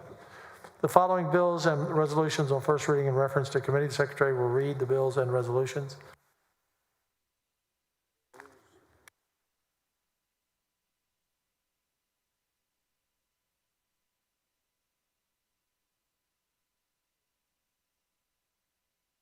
Senate Bill 3062 by Hughes relating to the designation of a portion of State Highway 315 in Panola County as the Hamby-Webb Memorial Highway to transportation. HCR 29 to administration. HJR 8 to business and commerce. HJR 31 to local government. HJR 72 to local government. HJR 99 to local government.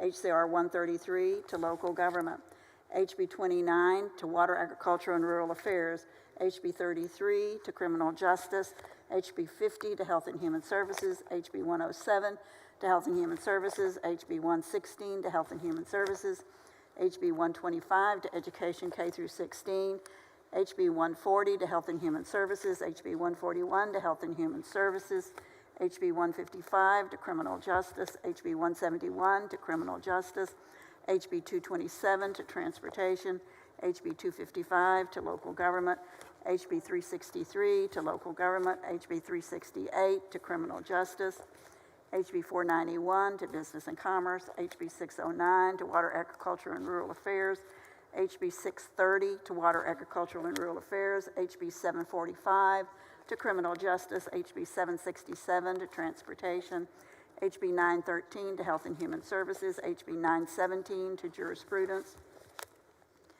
HB 1135 to administration, HB 1188 to education K through 16, HB 1238 to natural resources, HB 1242 to transportation, HB 1261 to criminal justice, HB 1318 to water, agriculture, and rural affairs, HB 1404 to transportation, HB 1495 to jurisprudence, HB 1507 to education K through 16, HB 1606 to business and commerce, HB 1708 to transportation, HB 1748 to state affairs, HB 1851 to economic development, HB 1922 to business and commerce, HB 2002 to economic development, HB 2003 to transportation, HB 2198 to transportation, HB 2355 to criminal justice, HB 2358 to health and human services, HB 2415 to transportation, HB 2457 to transportation, HB 2495 to jurisprudence, HB 2546 to business and commerce, HB 2637 to criminal justice, HB 2763 to transportation, HB 2765 to economic development, HB 2798 to business and commerce, HB 2818 to business and commerce, HB 3228 to business and commerce, HB 3307 to local government, HB 4116 to health and human services.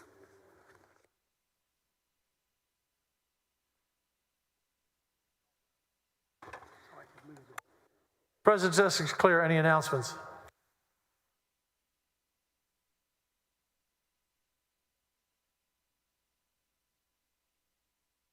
Senator Hughes.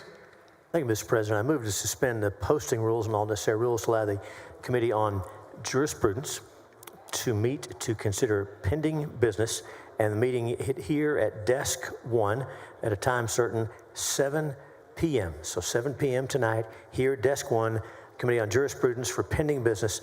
That's my motion. Any objection? Hearing none. Motion adopted. Senator King.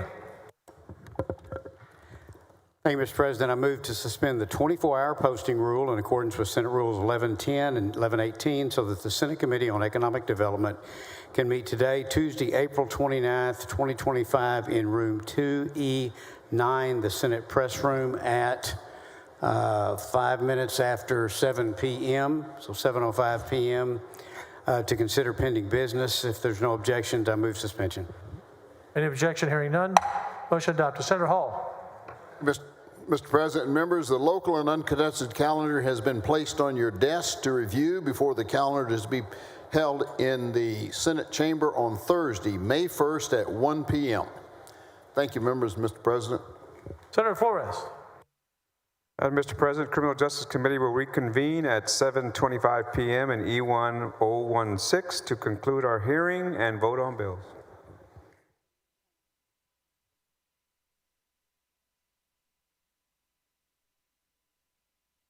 You have an announcement, Senator Creighton?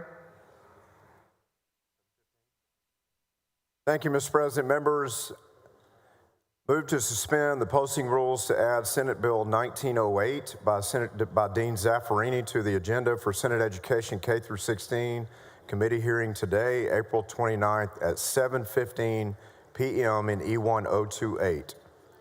Move for suspension. Any objection? Hearing none. Rules are suspended. Motion adopted, excuse me.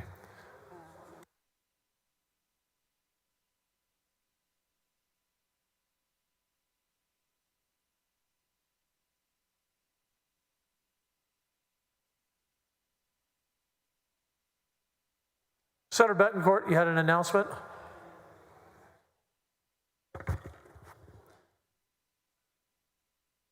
Yes, Mr. President, we suspend the 24-hour posting rule in accordance with Senate Rules 11.10, 11.18, so the Committee on Local Government can meet today, Tuesday, April 29th, 2025, in 15 minutes, so let's make it 7:05 to consider pending business in the Betty King Room.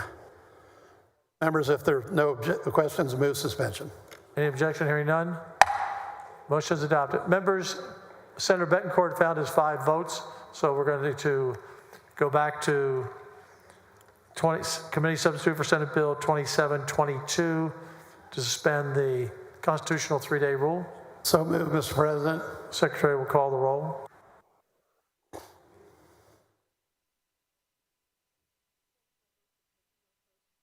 E&B.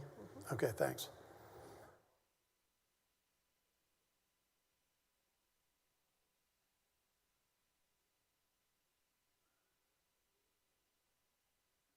Secretary will call the roll. Alvarado. 25, 6 nays. The constitutional 3-day rule is suspended.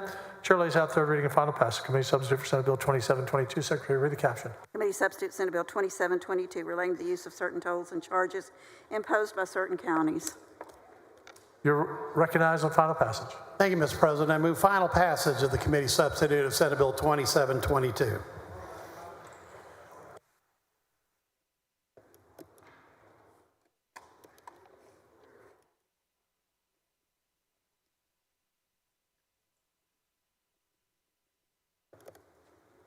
Alvarado, Betancourt, Bardwell, Blanco. 21 ayes, 10 nays. The bill is finally passed. Thank you. Senator Campbell. Thank you, Mr. President. I have a motion in writing. Pursuant to Senate Rule 6.08, I move to recommit Senate Bill 1410 to the Committee on State Affairs for further consideration.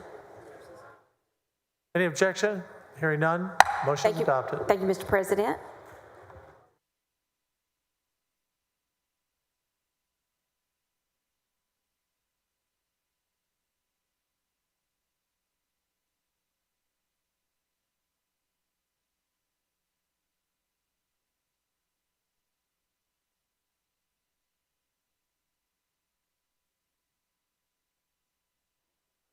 Chair recognizes the Dean of the Senate for a motion.